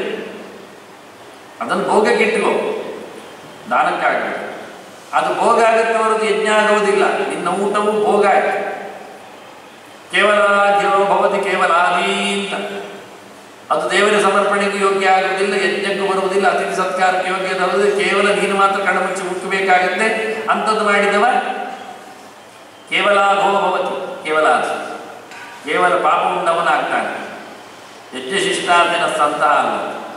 ಹೀಗೆ ಬಹಳ ಚಂದವಾಗಿ ದಾನಕ್ಕೆ ಬೇಕಾದಂತಹ ಒಂದೇ ಒಂದು ಗೆರೆ ನ್ಯಾಯದ ಉಪಾರ್ಜನೆ, ನ್ಯಾಯ ಆಲೋಚನೆ, ಪ್ರಾಮಾಣಿಕವಾಗಿ ದುಡಿದು ತಂದದ್ದು. ಹಾಗಾಗಿ ಅದಕ್ಕೆ ಹೆಚ್ಚಿಗೆ ತಂದದ್ದು ನಿನ್ನದೆಲ್ಲ ಆಗುತ್ತೆ. ಅದನ್ನು ದಾನ ಕೊಡಲಿಕ್ಕೆ ಸಿಗುವುದಿಲ್ಲ ಆಗುತ್ತೆ. ಸೊತ್ತುಗಳು ಸಂಪಾದನೆ ಮಾಡುವಲ್ಲೇ ನಮಗೆ ಬೇಕಾದಕ್ಕಿಂತ ಹೆಚ್ಚಿಗೆ ಬೆಳೆದ್ರೇನೆ ತಪ್ಪು, ಅನ್ಯಾಯ ಅಂತಾರೆ. ಅಷ್ಟು ಕಷ್ಟ ಉಂಟು ನೋಡಿ. ಮತ್ತೊಂದು ಗೆರೆ ಕೊಟ್ಟಿದ್ದಾರೆ ಹೇಳುವಾಗ, ಯದಿಷ್ಟತಮಂ ಲೋಕೆ ಹೇಳಿಕೊಂಡು ನ್ಯಾಯನೋಪಾಗತಂಚಯತ್. ಇಷ್ಟು ಸಂಪಾದನೆ ಮಾಡಿದ ನಂತರವು ತತ್ತತ್ ಗುಣವದೇ ಇದೆ, ಒಳ್ಳೆಯವನಿಗೆ ಕೊಡಬೇಕು, ಗುಣ ಇರಬೇಕು, ದೋಷ ಇರಬಾರ್ದು, ಹಾಳು ಮಾಡಬಾರ್ದು. ನಾವು ಕೊಟ್ಟ ಸಂಪತ್ತನ್ನು ತಗೊಂಡೋಗಿ ಕುಡಿದು ಬಿಟ್ರೆ ಅವನಿಗೆ ಅದರಲ್ಲಿ ಇಷ್ಟ ಉಂಟ್ರಿ, ಅವನಿಗೆ ಇಷ್ಟ ಆಗ್ಬೋದು, ಅದರಿಂದ ಅವನು ಅನಿಷ್ಟ ಆಗುವುದಿಲ್ಲ. ಸಮಾಜಕ್ಕೆ ಕಲ್ಪಿಸಾಡಿಬಿಟ್ರೆ ಮತ್ತೆ ಯಾರೊಂದು ಸೊತ್ತಿಗೆ ಸಾರ್ವಜನಿಕ ಸಂಪತ್ತನ್ನು ಲೂಟಿಗೆ ಇದ್ರೆ ಅದನ್ನು ಯೋಚನೆ ಮಾಡು. ನಾನು ಕೊಟ್ಟು ಬಿಟ್ಟಿದ್ದೇನೆ, ನಾನು ಮತ್ತೆ ಗೊತ್ತಿಲ್ಲ ಅಂದರೆ ಆಗೋದಿಲ್ಲ. ನೀನೇ ಪಾತ್ರ ಪರೀಕ್ಷೆ ಮಾಡಿಕೊಳ್ಳಿ. ಗುಣವಂತನಿಗೆ ಮಾತ್ರ ದಕ್ಕಬೇಕಾದ ಸಂಗತಿ ಲೋಕದಲ್ಲಿ. ಈ ಮೂರು ವಸ್ತುವಿನಿಂದಾಗಿ ದಾನವನ್ನು ಬಹಳ ಚೆನ್ನಾಗಿ ಚೌಕಟ್ಟಿನಲ್ಲಿ ಕುಳಿರಿಸಿಬಿಟ್ಟ. ಇದು ಯೋಗದ ಲಕ್ಷಣ. ನಾವು ಯಾಕೆ ಯೋಗಿಗಳಾಗ್ತಾ ಇಲ್ಲ, ಯೋಗ ನಮಗೆ ಯಾಕೆ ದಕ್ತಾ ಇಲ್ಲ ಅಂದರೆ ನಮ್ಮದು ಅಪಾತ್ರಗಳಲ್ಲಿ ಹಂಚುವಿಕೆ ಇರುತ್ತದೆ. ಕೆಲವೊಮ್ಮೆ ದಯೆ, ದಾಕ್ಷಿಣ್ಯ, ಅನಿವಾರ್ಯತೆ, ಕಾಂಪ್ರಮೈಸಿಂಗ್ ಇವೆಲ್ಲ ಸೇರಿಕೊಳ್ಳುತ್ತವೆ. ಇದರಲ್ಲಿ ಪರವಾಗಿಲ್ಲ, ಇಲ್ಲೇ ನಾವು ಸೋಲ್ತಾ ಇದ್ದೇವೆ. ಒಂದೆಡೆ ಬಹಳ ಚಂದವಾಗಿ ಆಚಾರ್ಯರು ತಂತ್ರ ಸಾರ ಸಂಗ್ರಹದಲ್ಲಿ ದೇವರ ಉತ್ಸವ ಇತ್ಯಾದಿಗಳ ಅಥವಾ ಪ್ರತಿಷ್ಠೆ ಮುಂತಾದ ಸಂದರ್ಭಗಳಲ್ಲಿ ಹೇಳ್ತಾರೆ, ಜನರನ್ನು ಕರೀರಿ ಅಂತಾರೆ, ದೇವರ ಕೆಲಸ ಆಗಲಿ. ಮತ್ತೆ ಹೇಳ್ತಾರೆ ದಶಾವರಾಹ ಅಂತಾರೆ, 10 ಕಮ್ಮಿ ಇಲ್ಲದೆ ಬೇಕು ಅಂತಾರೆ. ಜನ ಕರೀರಿ ಅಂತಾರೆ. ಕರೆಯುವ ಕೇಳಿದರೆ ಸಿಗ್ತಾ ಇಲ್ಲ ಅಂದರೆ ಯಥಾಲಬ್ಧಂ ಅಂತಾರೆ, ಸಿಕ್ಕಿದಷ್ಟು ಸಾಕು ಅಂತ. ಅಷ್ಟೇ ಇರಲಿ, 10ರವರೆಗೆ ಬರಲಿ, ಆಗಲಿಲ್ಲ ಪರವಾಗಿಲ್ಲ, ಕಮ್ಮಿ ಆದರೂ ಪರವಾಗಿಲ್ಲ, ನನ್ನ ಬಗ್ಗೆ ಮಾತಾಡುವವರು ಇರಲಿ ಅಂತಾರೆ. ವೇದಗಳು ಭಗವಂತನ ಮಾತುಗಳು ಆದ್ದರಿಂದ ಸ್ವಲ್ಪ ಹೊತ್ತಲ್ಲಿ ಹೇಳ್ತಾರೆ ಯಥಾವಿತ್ತಂ ಅಂತಾರೆ. ಅವರಿಗೆ ಕೊಡಲಿಕ್ಕೆ ದುಡ್ಡುಂಟ ನೋಡಿ, ನಾನು ಕರೀರಿ ಹೇಳಿಬಿಟ್ಟಿದ್ದೇನೆ, ಸಿಕ್ಕುವವರೆಲ್ಲ ಬರದೆ ಹೇಳಿಬಿಟ್ಟಿದ್ದೇನೆ, ತುಂಬ ಜನ ಸಿಕ್ಕಿಬಿಟ್ಟಿದ್ದು, ಮತ್ತು ಅವರಿಗೆ ಕಮ್ಮಿ ಆಗಬಾರ್ದು, ಒಳ್ಳೆ ರೀತಿಯಿಂದ ಅವರು ಬದುಕಬೇಕು. ದುಡ್ಡಿದ್ದಷ್ಟು ಕರೆದ್ರೆ ಸಾಕು. ಒಂದು ಸರ್ತಿ ವ್ಯಕ್ತಿಗಳು ಸಿಕ್ಕಿದಷ್ಟು ಹೇಳಿದರು, ಮತ್ತೊಮ್ಮೆ ದುಡ್ಡಿದಷ್ಟು ಹೇಳಿದರು, ಮತ್ತೆ ಕೊನೆಗೆ ಹೇಳ್ತಾರೆ ನಿನ್ನಲ್ಲಿ ದುಡ್ಡು ಉಂಟು ಸರಿ, ಸಿಕ್ತಾಗೂ ಸರಿ, ಆದರೆ ಮಾತ್ರ ನನ್ನದೊಂದು ಚೌಕಟ್ಟು ಉಂಟಂತಾರೆ. ಅಥವಾ ವಿಷ್ಣು ತತ್ಪರ ಅಂತ ಹೇಳಿ, ನನಗೆ ವಿಷ್ಣುವಿನ ಬಗ್ಗೆ ಎಚ್ಚರ ಇದ್ದವರು ಬೇಕು. ತತ್ಪರಾಹ ಅಂತ, ಭಗವಂತ ದೊಡ್ಡವನು ಎನ್ನುವುದು ಅವರಿಗೆ ಗೊತ್ತಿದೆಯೇ? ಅವರೊಳಗೆ ದೇವರು ಸೇರಿಕೊಂಡಿದ್ದಾರೆ, ಪ್ರವೇಶ ಮಾಡಿದ್ದಾರೆ ಅನ್ನತಕ್ಕ ಅಂತರ್ಯಾಮಿಯ ಅವರಿಗೆ ಅನುಸಂಧಾನಕ್ಕೆ ಪೋಷಕವಾಗಿ ಅವರ ಮಾತುಗಳು ಬಂದಿವೆ. ದುಡ್ಡುಂಟು ಕರಿಬೇಡ, ಸಿಗ್ತಾರೆ ಎಂದು ಸಿಕ್ಕಿಸಬೇಡ ಅಂತ. ಅದು ತತ್ತದ್ ಗುಣವತೇ ದೇಯಂ ಅಂತ ಲಿಂಗ ಪುರಾಣ. ಏನದು ಗುಣ? ವ್ಯಕ್ತಿ ಗುಣವಂತ ಹೇಗೆ ಆಗ್ತಾನೆ? ಅವನು ದೋಷಿಯನ್ನು ಇಟ್ಟುಕೊಳ್ಳದಿದ್ದಾಗ ತನ್ನ ನಾರಾಯಣ ನಿಜವಾಗಿ ಗುಣಪುರ. ನಾವು ಹೇಳಲಿಕ್ಕೆ ಏನು ಹೇಳ್ತೇವೆ? ನಾರಾಯಣಂ ಗುಣೇ ಸರ್ವೇ ಹೃದೀರ್ಣಂ ದೋಷವರ್ಜಿತಂ ಅಂತ. ಆಗ ಉಳಿದವರಲ್ಲವೇ ಅಂದರೆ ಉಳಿದವರಲ್ಲಿ ಯಥಾವತ್ತಾಗಿ ಆ ಬಗೆಯ ಪರಿಪೂರ್ಣತೆ ಇಲ್ಲ. ಮುಕ್ತರಲ್ಲಿ ಅಂತ ಕೇಳಬಹುದು, ಮುಕ್ತರಲ್ಲಿ ಇದೆ, ಅದರ ಉಪಾಸನೆಗೆ ನಿಲುಕುವುದಿಲ್ಲ ಅಷ್ಟೇ.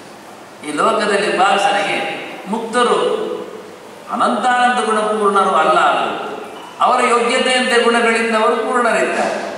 ಅಂದ ತಕ್ಷಣ ಭಗವಂತನಾಗಿ ಅನುಗ್ರಹ ಮಾಡುವ, ಪ್ರಸಾದ ವಿತರಿಸುವ, ಉದ್ಧಾರಕವಾದಂತಹ ಯೋಗ್ಯತೆ ಅವರಲ್ಲಿ ಇಲ್ಲ. ಅವರೆಲ್ಲರೂ ಭಗವಂತನ ಅಡಿಯಾಳುಗಳಿಗೆ ಅಂತ ಎಚ್ಚರ ಇಷ್ಟು ಸಾಕಾಗುತ್ತೆ. ಹೀಗಾಗಿ ಬಹಳ ಚಂದವಾಗಿ, ಯಾಕೆಂದರೆ ದೋಷವೂ ಅವರಲ್ಲಿಲ್ಲ, ತ್ರಿಗುಣದ ಸ್ಪರ್ಶ ಇಲ್ಲ. ಅಂದ ತಕ್ಷಣ ಅವರು ನಾರಾಯಣ ಸಮರು ಅಂತ ಹೇಳುವ, ನಾರಾಯಣ ಸಮರು ಅಂತ ಹೇಳುದು ಈ ಅಂಶದಲ್ಲಿ ಮಾತ್ರ. ಯಾಕೆ ನಮಗೆ ಸಾರೋಪ್ಯ, ಸಾಲೋಕ್ಯ, ಸಾಮೀಪ್ಯ, ಸಾಹಿತ್ಯ ಎಲ್ಲ ಮೋಕ್ಷಗಳ ವ್ಯವಸ್ಥೆಗಳು ಇರಲಿಕ್ಕಾಗಿ ಸಾರೂಪ್ಯವೂ ಇದೆ, ದೇವರ ಹಾಗೆ ಕಾಣ್ತಾರೆ. ಚತುರ್ಭುಜರಾಗಿ, ಆ ಒಳ್ಳೆಯ ಬಣ್ಣ ಪಡೆದವರಾಗಿ, ಅದು ಸಾರೂಪ್ಯದ ಮೋಕ್ಷದ ಕಥೆ. ಇರುವುದಿಲ್ಲ ಅಂತಲ್ಲ, ಅಂದ ತಕ್ಷಣ ಅವರಿಗೆ ಅಷ್ಟೇ ಗುಣಗಳು, ಅಂತಹ ಯೋಗ್ಯತೆ, ಶ್ರೀಪತಿತ್ವ, ಪದ್ಮನಾಭತ್ವ ಅವೆಲ್ಲ ಉಂಟೇನೆ. ಚತುರ್ಮುಖನನ್ನು ಹೆರುವ ಸಾಮರ್ಥ್ಯ, ನಾಭಿಕಮಲದಲ್ಲಿ ಕ್ಷೀರೋದಶಾಹಿಯಾಗಿ ಕ್ಷೀರಾರ್ಣದಲ್ಲಿ ಮಲಗುವ ಯೋಗ್ಯತೆ, ಮಹಾಲಕ್ಷ್ಮಿಯ ಇನ್ನೇನಾಗುವ, ಇವೆಲ್ಲ ಯಾವುದಿಲ್ಲ ಇಲ್ಲ. ಇದೆಲ್ಲ ಭಗವಂತನದ್ದು ಮಾತ್ರ. ಮತ್ತು ಸಾರೂಪ್ಯ ಕಾಣಲಿಕ್ಕೆ ಮಾತ್ರ, ನಾಲ್ಕು ಕೈ, ಚಕ್ರಶಂಕ, ಗದಾವತ್ನ ಎಲ್ಲ ಅದು ಯಾವುದು ಅಪ್ರಾಕೃತ ಹೌದು. ಚಿದ್ರೂಪಗಳೆಲ್ಲ ಸರಿ, ಮಹಾಲಕ್ಷ್ಮಿ ಸ್ವರೂಪಗಳಾಗಿ ಅವೆಲ್ಲ ಅಲ್ಲ. ಅವನವನಿಗೆ ಇಂಥದ್ದೆಲ್ಲ ಹೇಳಿದ ತಕ್ಷಣ ಈ ವ್ಯತ್ಯಾಸ ಇರುತ್ತೆ ಅನ್ನೋದು ಅರ್ಥ ಮಾಡಿಕೊಳ್ಳಿಕ್ಕೋಸ್ಕರ ಗುಣವತೆ ಅಂತ ಒಂದು ದೊಡ್ಡ, ಅದಕ್ಕೆ ಹೇಳಿ ನಾನು ಇದು ತುಂಬ ಚೌಕಟ್ಟಾಗಿದ್ದ ಪದಗಳು. ಕಡಿಮೆ ಅರ್ಥಗಳನ್ನು ನಿಲ್ಲಿಸಿಕೊಂಡು ಏನಾದರೂ ಒಂದು ಗುಣ ಇದ್ದವನಿಗೆ ಕೊಟ್ಟಬೇಡಿ ಅಂತ ಹೇಳಲಿಕ್ಕೆ ಬರ್ತದೆ. ಇದನ್ನು ಗುಣವತೆ ಹೇಳುವ ಮೂಲಕ ದೋಷ ದೂರನಿಗೆ ಅಂತ ಅರ್ಥ ಮಾಡಬೇಕಾಗಿದೆ. ಯಾವುದೇ ಬಗೆಯ ದೋಷ ಇಲ್ಲದೆ ಪರಮೋಚ್ಚವಾದ ಭಗವಂತನ ಎಚ್ಚರವನ್ನು ಪಡೆದವನಿಗೆ ಸಂಗತಿಗಳನ್ನು ಸಮರ್ಪಿಸಿ, ಅದು ದಾನದ ಲಕ್ಷಣ ಅಂತ. ಶೌಚವಿದ್ಯಾ, ತಪೋದಾನ, ಸ್ವಾಧ್ಯಾಯ. ಸ್ವಾಧ್ಯಾಯ ಅಂದರೆ ಓದುವುದು ಅಂದರೆ ಇದು ಒಂದಕ್ಕೊಂದು ಲಿಂಕ್. ಅದು ತಪಸ್ಸು ಚಿಂತನೆ ಅಂದಾಗ ಚಿಂತನೆಗೆ ಓದಬೇಕಾದ್ರೆ ಸ್ವಾಧ್ಯಾಯಸ್ತು ಜಪ ಪ್ರೋಕ್ತ ಪ್ರಣವಸ್ಯ ತ್ರಿಧಾ ಸ್ಮೃತಃ. ಲಿಂಗ ಪುರಾಣ ತನ್ನ ಯೋಗ ಮಾರ್ಗದಲ್ಲಿ ಹೇಳಿಕೊಡ್ತದೆ. ಓದಿಕೊಳ್ಳುವುದು ಅಂದರೆ ಜಪ ಮಾಡುವುದು ಅಂತರ್ಥ. ಏನು ಜಪ ಮಾಡಲಿಕ್ಕೆ? ಪ್ರಣವ ನೋಡಿ ಸೀದಾ ತಂದಿಡ್ತಾರೆ. ಅಂದರೆ ಪ್ರಣವ ಜಪ ಮಾಡುವವ ಅಂದಾಗ ಈ ಯೋಗದ ಮಾರ್ಗದಲ್ಲಿ ಹಾಗಾದರೆ ಗುಣವಂತ ಯಾರು ಅರ್ಥ ಮಾಡಿಕೊಳ್ಳಿಕ್ಕಾಗಲ್ಲ. ಅದರಲ್ಲಿ ಹೇಳ್ತಾರೆ ಪ್ರಣವಸ್ಯ ತ್ರಿಧಾ ಸ್ಮೃತ ಅಂತ. ಮೂರು ರೀತಿಯಿಂದ ಪ್ರಣವದ ಜಪ ಮಾಡಲಿಕ್ಕೆ ಬರ್ತದೆ. ಜಪ ಮಾಡುವ ವಿಧಾನಗಳು ಬಹಳ ವಿಶೇಷವಾಗಿದೆ. ನನ್ನ ಸಂಧ್ಯಾ ಸಮೀಕ್ಷೆಯಲ್ಲಿ ಕೊಟ್ಟಿದ್ದೆ ನನಗೆ ಮಾತುಗಳು. ಯಾಕೆ ಏನು ಗಟ್ಟಿ ಹೇಳುವುದೊಂದು ಕ್ರಮ ಜಪದಲ್ಲಿ. ನಾರಾಯಣ ನಮಃ, ನಾರಾಯಣಾಯ ನಮಃ ಅಂತೆಲ್ಲ ಹೇಳುತ್ತೆ, ಶಿವಾಯ ನಮಃ ಅಂತೆಲ್ಲ ಹೇಳುವಂಥದ್ದು. ಇದು ಗಟ್ಟಿ ಹೇಳಿದರೆ ವಾಚಿಕ ಜಪ ಅಂತ ಅರ್ಥ ಇದೆ. ಮತ್ತು ಮೆಲ್ಲ ಹೇಳುವುದು ಒಂದೊಂದು ಜಪ. ಉಪಾಂಶ. ಉಪಾಂಶ ಅಂದರೆ ಅವನ ಕಿವಿಗೆ ಕೇಳುವಷ್ಟೇ, ಇನ್ನೊಬ್ಬರಿಗೆ ಕೇಳುವುದಿಲ್ಲ. ನನಗೆ ಕೇಳಿದ್ದು ನಾನು ಹೇಳುವಾಗ, ನಿಮ್ಗೆ ಕೇಳಿದ್ದು ನನಗೆ ಗೊತ್ತುಂಟು, ಮೈಕಿದ್ದು. ಯಾಕೆಂದರೆ ನಾನೇನು ಮಂತ್ರ ಮಾಡಿದ್ದು ನಿಮ್ಗೆ ಗೊತ್ತಾಗಲಿಲ್ಲ. ಇದು ಉಪಾಂಶ ಅಂತ ಅವನಿಗೆ ಮಾತ್ರ ಕೇಳುವಾಗ. ಅಂದರೆ ಏನಾಯಿತು, ಕೇಳುತ್ತಾ ಇದ್ದಾನೆ, ಹೇಳುತ್ತಾ ಇದ್ದಾನೆ, ಅವನಿಗೆ ಗೊತ್ತಾಗ್ತದೆ. ಇನ್ನೊಂದು ರೀತಿ ಇದೆ ಮಾನಸ ಜಪ. ಮನಸ್ಸಿನಲ್ಲೇ ಹೇಳಿಕೊಳ್ಳುವುದು. ಅದೀಗ ನೀವು ಹೇಳ್ತಾ ಇರ್ಬೋದು, ಹೇಳ್ತಾ ಇರ್ಲಿಕ್ಕೆ ಬರ್ತದೆ. ಮನಸ್ಸಿನಲ್ಲಿ ಹೇಳುವುದು ಒಂದಕ್ಕಿಂತ ಒಂದು ಮಿಗಿಲೀಗ. ಗಟ್ಟಿ ಹೇಳುವುದಕ್ಕಿಂತ 10 ಪಟ್ಟು ಮಿಗಿಲು ಮೆಲ್ಲ ಹೇಳುವುದು. ಮೆಲ್ಲ ಹೇಳುವುದಕ್ಕಿಂತ 10 ಪಟ್ಟು ಮಿಗಿಲು ಮನಸ್ಸಿನಲ್ಲಿ ಹೇಳುವುದು. ಮನಸ್ಸಿನಲ್ಲಿ ಹೇಳುವುದರಿಂದ ಒಂದು ತೊಂದರೆಯನ್ನು ಕೇಳಿದರೆ ಅದು ನಿಧಾನಕ್ಕೆ ಕೆಲವೊಮ್ಮೆ ತಪ್ಪಿಸ್ಬಿಡ್ತದೆ. ತಪ್ಪಿಸುವುದರಲ್ಲಿ ಒಂದು ಗೋಜಿ ಇರ್ತದೆ, ಏನು ಇದೆ ಅದು ಬೇರೆ ಹೇಳ್ತದೆ. ನೀವೇನೋ ನಾರಾಯಣಾಯ ನಮಃ ಅಂತ ಹೇಳ್ತಾ ಉಂಟು ಮನಸ್ಸಿನಲ್ಲಿ ನಿಂತರೆ ಸುಮಾರು ಹೊತ್ತು ಬೆರಳು ಮಡಿಸ್ತಾ ಆಗಿ ಇರ್ತದೆ. ಮತ್ತೆ ವೇದವ್ಯಾಸಾಯ ನಮಃ ಹೋಗ್ತದೆ. ನೀ ಯಾವುದು ಹೇಳ್ತಾ ಇರ್ತಿರೋದೆಲ್ಲ ಹೋಗ್ತದೆ. ಮತ್ತೆ ಯಾರ್ಯಾರನ್ನು ಧರಿಸ್ತದೆ ಇಲ್ಲಿ ಪೂರಾಗುವಾಗ ಎಲ್ಲ ಆಗಿರ್ತದೆ ನಿಜವಾಗಿ. ಮತ್ತೆ ಕೆಲವೊಮ್ಮೆ ಲೆಕ್ಕ ತಪ್ಪಿಸ್ತದೆ ಮನಸ್ಸಿನಲ್ಲಿ ಹೇಳುವಾಗ. ಇನ್ನೂ ತುಂಬ ತೊಂದರೆಯನ್ನು ಕೇಳಿದರೆ ಮನಸ್ಸಿನಲ್ಲಿ ಹೇಳ್ತಾ ಕಣ್ಣು ಮುಚ್ಚಬೇಕು ಅಂತ ಕಾಣುತ್ತೆ. ಕಣ್ಣು ಮುಚ್ಚದೆ ಕಣ್ಣು ತೆರೆದೇ ಮನಸ್ಸಿನಲ್ಲಿ ಹೇಳೋದು ಸ್ವಲ್ಪ ಕಷ್ಟದ ಕೆಲಸ. ಆಗುವುದಿಲ್ಲ. ಒಬ್ಬನೇ ಇದ್ದಾಗ ಅದೆಲ್ಲ ನಡೀತದೆ. ಇಲ್ಲ ಅಂದರೆ ಕಣ್ಣು ಮುಚ್ಚಬೇಕಾಗುತ್ತೆ. ಮನೆ ಅಂದ ತಕ್ಷಣ ಕಣ್ಣು ಮುಚ್ಚಬೇಕಾಗುತ್ತೆ. ಸರೋವರ ಅಂದ ತಕ್ಷಣ ಕಣ್ಣು ಮುಚ್ಚಬೇಕು. ಸುಮಾರು ಜನ ಬಂದು ಹೋಗ್ತಾ ಇರ್ತಾರೆ. ಆದರೆ ಮನಸ್ಸಿನ ಜಪ ಮಾಡುವ ಕಣ್ಣು ಮುಚ್ಚಿಬಿಡ್ತಾರೆ. ಕಣ್ಣು ಮುಚ್ಚಿಕೊಂಡಾಗ ಒಂದು ಸಮಸ್ಯೆ, ಅಲ್ಲಿಗೆ ನಿದ್ದೆಯೂ ಬರ್ತದೆ. ಆಗುದಿಲ್ಲ ಅಂತ ಮಾಡಿದವರಿಗೆ ಗೊತ್ತಾಗ್ತದೆ ಮಾಡಿದೆ ಹೌದು ನಿದ್ದೆ ಬರ್ತದೆ ಎಂದು ಸತ್ಯ. ಬರೋದಿಲ್ಲ ಅಂದರೆ ಹಾಗಾದ್ರೆ ಬರೋದಿಲ್ಲ ಅಂತ ಅರ್ಥ ಮಾಡಿರ್ಬೇಕು ಮನಸ್ಸಿನಲ್ಲಿ. ನೂರಾರು ಗಟ್ಟಲೆ ಮಾಡಿದಾಗ ಅಲ್ಲಿಗೆ ಒಂಥರ ಡೋಸಿ ಆಗ್ತದೆ. ಮನಸ್ಸು ಅಲ್ಲಿಗೆ ಒಂದು ಸರ್ತಿ ಜಾರ್ತದೆ. ಮತ್ತೆ ಎಚ್ಚರ ಆಗುವುದಿಲ್ಲಲ್ಲ, ಆಗ್ತದೆ. ಅದನ್ನ ಮಾನಸ ಜಪದಲ್ಲಿ ಆಗುವ ಒಂದು ಎಷ್ಟು ಅಭ್ಯಾಸ ಮಾಡಿಕೊಂಡಿರೋದು ಅಭ್ಯಾಸದಿಂದ ತಗ್ತದೆ ಅಂತ ಹೇಳಬೇಡಿ. ಎಷ್ಟು ಅಭ್ಯಾಸ ಮಾಡಿಕೊಂಡ್ರೂ ನಮ್ಮ ಶರೀರ ನಮ್ಮ ಆಹಾರದ ಮೇಲೆ ನಿಂತಿದೆ ಅಂತ. ಆದ್ದರಿಂದ ನಿನ್ನೆ ಹೇಳಿದ್ದಲ್ಲ, ತಥೋನ್ನಂ ಪರಿಶೋಧೆಯೇನು. ಎಷ್ಟು ಅನ್ನವನ್ನು ನಾವು ತಿಕ್ಕಿ ತೊಳೆದು ನೋಡಿಕೊಂಡ್ರೂ ಅದರಲ್ಲಿ ಮತ್ತೆ ಕಶ್ಮಲಗಳು ಕಂಡೇ ಕಾಣುತ್ತವೆ, ಕಾಣದ ಗೆರೆಗಳಲ್ಲಿ ಮೂಡಿರ್ತವೆ. ಹಾಗಾಗಿ ಅದು ಪರಿಣಾಮ ಬೀರ್ತದೆ ಮನಸ್ಸಿಗೆ. ಹಾಗಾಗಿ ಮಾನಸ ಜಪದಲ್ಲಿ ಅನ್ನದ ಪರಿಣಾಮ ಜಾಸ್ತಿ ಇರ್ತದೆ, ಬಿದ್ದುಕೊಳ್ತದೆ, ಬೀಳಿಸ್ತದೆ. ದೇವರಿಗೆ ಇಷ್ಟ ಆಗುವುದಿಲ್ಲ ಹೆಚ್ಚು ಮಾಡಲಿಕ್ಕೆ. ಗಟ್ಟಿ ಹೇಳುವಾಗ ಖುಷಿ ಇರ್ತದೆ ಎಲ್ಲರಿಗೆ. ಯಾಕೆ ಗೊತ್ತುಂಟು, ಅವರು ಶುರು ಮಾಡುವಾಗ ಗಟ್ಟಿ ಹೇಳೋದ್ರಿಂದ ಅವರದ್ದು ಮುಂದುವರೆದು ಗೊತ್ತಿರ್ತದೆ. ಎರಡನೇದು ಹೇಳಲಿಕ್ಕೆ ಕಷ್ಟ ಇಲ್ಲ, ಆಗ್ತಾ ಇರ್ತದೆ ತನ್ನಷ್ಟೇ. ಯಾಕೆ ಹೇಳ್ತಾ ಇದೆ ಅಂತ ಅಭ್ಯಾಸ ಆಗಿದೆ. ಜಪವನ್ನು ಯಾವತ್ತು ಮೆಲ್ಲ ಮಾಡಬೇಕು, ಸ್ತೋತ್ರವನ್ನು ಯಾವತ್ತು ಗಟ್ಟಿ ಹೇಳಬೇಕು. ಇದು ಮುಖ್ಯ ವಿಷಯ. ನಾವು ತಪ್ಪಿಸಿಕೊಂಡಿದ್ದೀವಿ, ಜಪ ಗಟ್ಟಿ ಹೇಳ್ತೇವೆ. ಹರೇ ರಾಮ ರಾಮ ರಾಮ ಹರೇ ಹರೇ ಕೃಷ್ಣ ಕೃಷ್ಣ ಹರೇ ಹರೇ ಅಂತ ಹೇಳಿಕೊಂಡು ಕೇಳುವಾಗಿ ಗಟ್ಟಿಯಾಗಿ ನಮಗೆ ನಾವೇ ಕೇಳಬೇಕು ಅಂತ. ಸ್ತೋತ್ರ ಹೇಳಿದ್ರೆ ಸ್ತೋತ್ರ ಮೇಲೆ ಹೇಳಿಬಿಡ್ತೆ. ಯಾಕೆ ಈಗ ತಪ್ಪದು ಗೊತ್ತಾಗ್ತದೆ, ತಪ್ಪಿ ಹೋಗ್ತದೆ. ನಿಜವಾಗಿ ಸ್ತೋತ್ರ ಗಟ್ಟಿ ಹೇಳಬೇಕು. ಮನೆ ಮಂದಿಗೆ, ಜನಕ್ಕೆ, ಸಮುದಾಯಕ್ಕೆ ಕೇಳುವಾಗ ಗಟ್ಟಿ ಅಂದರೆ ಕೊಪ್ಪೆಯೊಡದ ಹೊರಗಿನಿಂದ ಬಹಿರ್ವ್ಯಾಪ್ತವಾದಂತಹ ಶಬ್ದ ವಿನ್ಯಾಸಗಳು, ತರಂಗಗಳು. ಜಪ ಮಾಡುವಾಗ ಉಪಾಂಶ ಯಾರಿಗೂ ಕೇಳೋದಾಗಿ ಮೆಲ್ಲಕ್ಕೆ ತುಟಿ ಬಿಚ್ಚಿದ್ದು ಮಾತ್ರ ಆಗಬೇಕು. ಎಂಥ ಮಂತ್ರ ಹೇಳ್ತಾನೆ ಇನ್ನೊಬ್ಬರಿಗೆ ಕೇಳುವಾಗ ಪಕ್ಕದಲ್ಲಿ ಕೂತವನಿಗೂ ಕೇಳಿಸದಂತಿರಬೇಕು ಮನುಷ್ಯ. ಮುಖ್ಯ ಇದು ವಿಷಯ. ಹೀಗೆ ಪ್ರಣವದ ಜಪವನ್ನು ಉಲ್ಲೇಖ ಮಾಡಿದೆ. ಅದರಿಂದ ಯಾವುದೇ ನದಿ ತೀರದಲ್ಲಿ ಆಗಲಿ, ದೇವಾಲಯಗಳಲ್ಲಿ ಆಗಲಿ, ಗೋಷ್ಠದಲ್ಲಿ ಆಗಲಿ ಈ ಜಪದ ಹೆಚ್ಚಿನ ಮುಖಗಳನ್ನೆಲ್ಲ ಅಲ್ಲಿ ವಿನ್ಯಾಸ ಕೊಟ್ಟಿದ್ದೇನೆ. ಲಿಂಗ ಪುರಾಣದಲ್ಲಿ ಬೇಕಾದಷ್ಟು ಮಾತುಗಳು ಬರ್ತವೆ. ಗೋಷ್ಠಿ ದಶಗುಣ ಅಂತ ಎಲ್ಲ ಮಾತು ಇಲ್ಲಿದ್ದೆವು. ಮನೆಯಲ್ಲಿ ಜಪ ಮಾಡುವುದರಿಂದ ಹಟ್ಟಿಯಲ್ಲಿ, ಕೊಟ್ಟಿಗೆಯಲ್ಲಿ, ದನದ ಸನ್ನಿಹದಲ್ಲಿ ಮಾಡುವ ಜಪಕ್ಕೆ 10 ಪಟ್ಟಿನ ಹೆಚ್ಚಿನ ಫಲ ಲೆಕ್ಕಾಚಾರ ಸಿಗ್ತದೆ. ಅಲ್ಲಿಂದ ಮುಂದಕ್ಕೆ ಹೋಗ್ತದೆ ನದಿ ತೀರಕ್ಕೆ ಬಂದಾಗ, ಅಲ್ಲಿಂದ ದೇವಾಲಯಕ್ಕೆ ಬಂದಾಗ. ಹಾಗಾಗಿ ದೇವಸ್ಥಾನಗಳು ಒಂದು ದೃಷ್ಟಿಯಿಂದ ಎಷ್ಟು ಹೊತ್ತು 24 ಗಂಟೆಯೂ ಭಗವಂತನ ಎಚ್ಚರದ ಕೇಂದ್ರಗಳು, ಬಾಗಿಲು ಹಾಕದ ಮುಚ್ಚದ ಮಂದಿರಗಳು. ಹಾಗಾಗಿ ಅಲ್ಲಿ ಯಾರಿಗೂ ಏನು ಯಾವತ್ತು ಯಾವ ಇಷ್ಟವಾದ ಗುಣಗಳ ಉಪಾಸನೆ ಮಾಡುವ ಅವಕಾಶ ಇರಲಾಗಿ ಯಾರು ಎಂದೂ ತಮ್ಮ ಮಾತನ್ನು ಇನ್ನೊಬ್ಬರಿಗೆ ಕೇಳಿಸುವರು. ಅದು ಬರಿಬೇಕಾಗಿಲ್ಲ. ಮೌನ ವಹಿಸಿ ದೇವರ ಸನ್ನಿಧಿ ಹಾಗೆ ಬರಲಿಕ್ಕಿಲ್ಲ. ಈ ಕೆಲವೊಮ್ಮೆ ಗೋಡೆಯಲ್ಲಿ ಬರೆದಿರ್ತಾರೆ ಮೂತ್ರಶಂಕೆ ಮಾಡಬಾರ್ದು, ನಾಗ ಸನ್ನಿಧಿ ಅಂತ. ಅದನ್ನು ಹೇಳಬೇಕಾ ಗೋಡೆ ಮುಚ್ಚಬಾರ್ದು ಅಂತ. ಅದು ಮಾಮೂಲಿ, ನಾಗ ಇರಲಿ ಇಲ್ಲದೇ ಇರಲಿ, ಎಲ್ಲ ಕಡೆಯೂ ಜೀವಜಾತಗಳು ಇರಲಾಗಿ ಅದಕ್ಕೆ ಇರೋದಕ್ಕೆ ಪ್ರತ್ಯೇಕ ತಾಣಗಳಿರ್ತವೆ ಮಾಡಿ. ಹಾಗೆ ದೇವಾಲಯದಲ್ಲಿ ಶುದ್ಧತೆಯನ್ನು ಕಾಪಾಡಿ ಮೌನ ವಹಿಸಿ ಅದೆಲ್ಲ ಬರೀಲಿಕ್ಕೆ ಇಲ್ಲ, ಸಹಜ. ದೇವಾಲಯ ಅಂದರೆ ಹೀಗಿರಬೇಕು ಅಂತಲೇ ಕಲಿಸಿಕೊಟ್ಟಿರಬೇಕು. ಅದರ ವ್ಯವಸ್ಥೆಯೇ ಅಂತದ್ದು. ಅದನ್ನು ಹಾಗೆಯೇ ಮನುಷ್ಯ ಪಾಲಿಸಿಕೊಂಡು ಬರುವಂತೆ, ಬರೋದು ಹೇಳಿಕೊಟ್ಟು ಶಿಕ್ಷಿಸಿ ದಂಡಿಸಿ ಅಲ್ಲ. ದೇವಾಲಯ ಅಂದರೆ ಹೀಗೆ, ಮೌನಕ್ಕೆ ದೇವಾಲಯಕ್ಕೆ ಪ್ರಾಧಾನ್ಯ ಅಂತ. ಯಾರೊಬ್ಬರು ಒಬ್ಬೊಬ್ಬ ಹೊಡಿತಾ ಇದ್ರು ಅವರ ಪ್ರಕಾರದಲ್ಲಿ. ಮಗದೊಬ್ಬ ಅದಲ್ಲದೆ ಇನ್ನೊಂದು ಹೇಳಬೇಕಾದ್ರೆ ಅವನು ಶುರು ಮಾಡಿದರೆ ಉಳಿದವರ ಕಥೆ ಏನಾಗಿದೆ. ನಾನು ಸರೋವರದಲ್ಲಿ ಚಿಕ್ಕಂದಿನಲ್ಲಿದ್ದಾಗ ನೋಡಿದ್ದೆ. ಬಂದ ಬಾಯೊಳಗೆ ನೀರು ಹಾಕೊಂಡು ಹೋಗ್ಬಿಡೋದು. ನಾನು ಯೋಚನೆ ಮಾಡಿದ್ದೆ, ಇವನ ಹಿಂದಿನವನು ಅದೇ ಮಾಡಿದೆ, ಮುಂದಿನವನು ಅದೇ ಮಾಡೋದಾದ್ರೆ ಇದು ಉಗುಳು ಸರೋವರ ಆಗುತ್ತೆ ಹೊರತು ಮತ್ತೇನು ಬೇರೆ ಆಗೋದಿಲ್ಲ. ತೀರ್ಥವರು ಉಗುಳುವ ಯೋಚನೆ ಮಾಡಬೇಕು. ಆದರೆ ಉಗುಳಬಾರದು. ಬರೆಯುವುದೆಷ್ಟು ಅಸಂಗತ ಅಂದರೆ ಉಗುಳು ಬೇಕೇನೋ ಪ್ರಜ್ಞೆ ಎಚ್ಚರಿಸಿದಂತಾಗುತ್ತೆ ಕೆಲವೊಮ್ಮೆ ಸೈಕಾಲಜಿಕಲಿ. ಮನುಷ್ಯನಿಗೆ ಆ ರೀತಿಯಾದ ಟ್ರೈನಿಂಗ್ ಇನ್ಬಿಲ್ಟ್ ಬರುವಾಗೆ ಮಾಡಬೇಕು. ಶುದ್ಧತೆ ಅಂದರೆ ಶೌಚ ಅಂತ ಶಬ್ದವನ್ನು ಪ್ರಯೋಗ ಮಾಡಿದ್ದೆ. ಅವನ ಬಾಯೊಳಗಿದ್ದ ರೋಗಾಣುಗಳು ಈ ನೀರೊಳಗೆ ಸೇರುವ ಮೂಲಕ ಮಗದೊಬ್ಬದನ್ನು ಎತ್ತಿ ತನ್ನ ಬಾಯೊಳಗೆ ಹಾಕೊಂಡು ಆ ರೋಗಾಣುಗಳನ್ನು ನುಂಗುವ ಮೂಲಕ ಎಂಥ ದೊಡ್ಡ ಒಬ್ಬ ವೈದ್ಯ ನೋಡಿದರೆ ಸಹಜವಾಗಿ ಅವನಿಗೆ ಒಂದೊಂದು ಸೂಕ್ಷ್ಮ ಕಣ್ಣಿದ್ರೆ, ಸೂಕ್ಷ್ಮದರ್ಶನ ನೋಡ್ತಾ ಇದ್ರೆ ಆ ವೈರಾಣು ಪಾಸ್ ಆಗುವುದು ಹೋಗುವುದು ಎಲ್ಲ ಕಾಣ್ತದೆ ಅವನಿಗೆ. ಎಲ್ಲ ವಿಚಿತ್ರವೇ, ಎಂಥ ಅದ್ಭುತವಾದ ಸಾಂಕ್ರಾಮಿಕ ಆಗ್ತದೆ ಅಂತ. ಇದನ್ನು ಉಲ್ಲೇಖ ಮಾಡಲಿಕ್ಕೆ ದೇವಸ್ಥಾನಗಳಲ್ಲಿ ಶಾಬ್ದಿಕವಾದ ಸಂಕ್ರಮಣ ಇದೆ. ಅಲ್ಲಿ ಹೇಗೆ ನೀರಿನಲ್ಲಿ ಆಯಿತು ಅದೇ ರೀತಿಯಾಗಿ ದೇವರ ಪರಿಕ್ರಮದಲ್ಲಿ ಬಹಳ ಮೌನ ವಹಿಸಿ ಮಾನಸ ಜಪ ಇಲ್ಲ ಅದು ಉಪಾಂಶ, ಪಕ್ಕದವರಿಗೂ ಕೇಳದಂತೆ. ಅದರ ಆಚೆಗೆ ಹೇಗೆ ಮಾನಸ ಜಪದಲ್ಲಿ ನಿದ್ದೆ ಆಗಿದೆ ಅದು ಕಷ್ಟ, ಅದಕ್ಕೋಸ್ಕರ ಉಪಾಂಶ ಜಪವನ್ನೇ ಆಗಿಸಿಕೊಳ್ಳಿ. ಅದನ್ನು ಪ್ರಣವಸ್ಯ ತ್ರಿದಾಸ್ಮತಃ, ಪ್ರಣವದ 3 ಬಗೆಯ ಜಪವನ್ನು ಮಾಡಲಿಕ್ಕೆ ಉಂಟು ಅಂತೆ ತಿಳಿಸಿಕೊಟ್ಟು ಜಪ ಮಾಡಿ. ನಾವು ಲಿಂಗ ಪುರಾಣಕ್ಕೆ ಬಂದರೆ ಪ್ರಣವ ಏನಾಗುತ್ತೆ ಹೇಗಿದೆ ಇಲ್ಲಿ ಹೇಳಿದ್ದು. ಪ್ರಣವವನ್ನು ಬಹಳಷ್ಟು ಕಡೆ ಇದೆ. ಲಿಂಗ ಪುರಾಣದಲ್ಲಿನ ಪ್ರಣವ ಚಿಂತನೆ ಎನ್ನುವುದೇ ಒಂದು ಪೇಪರ್ ಮಾಡುವುದು ಚಂದವಾಗಿ.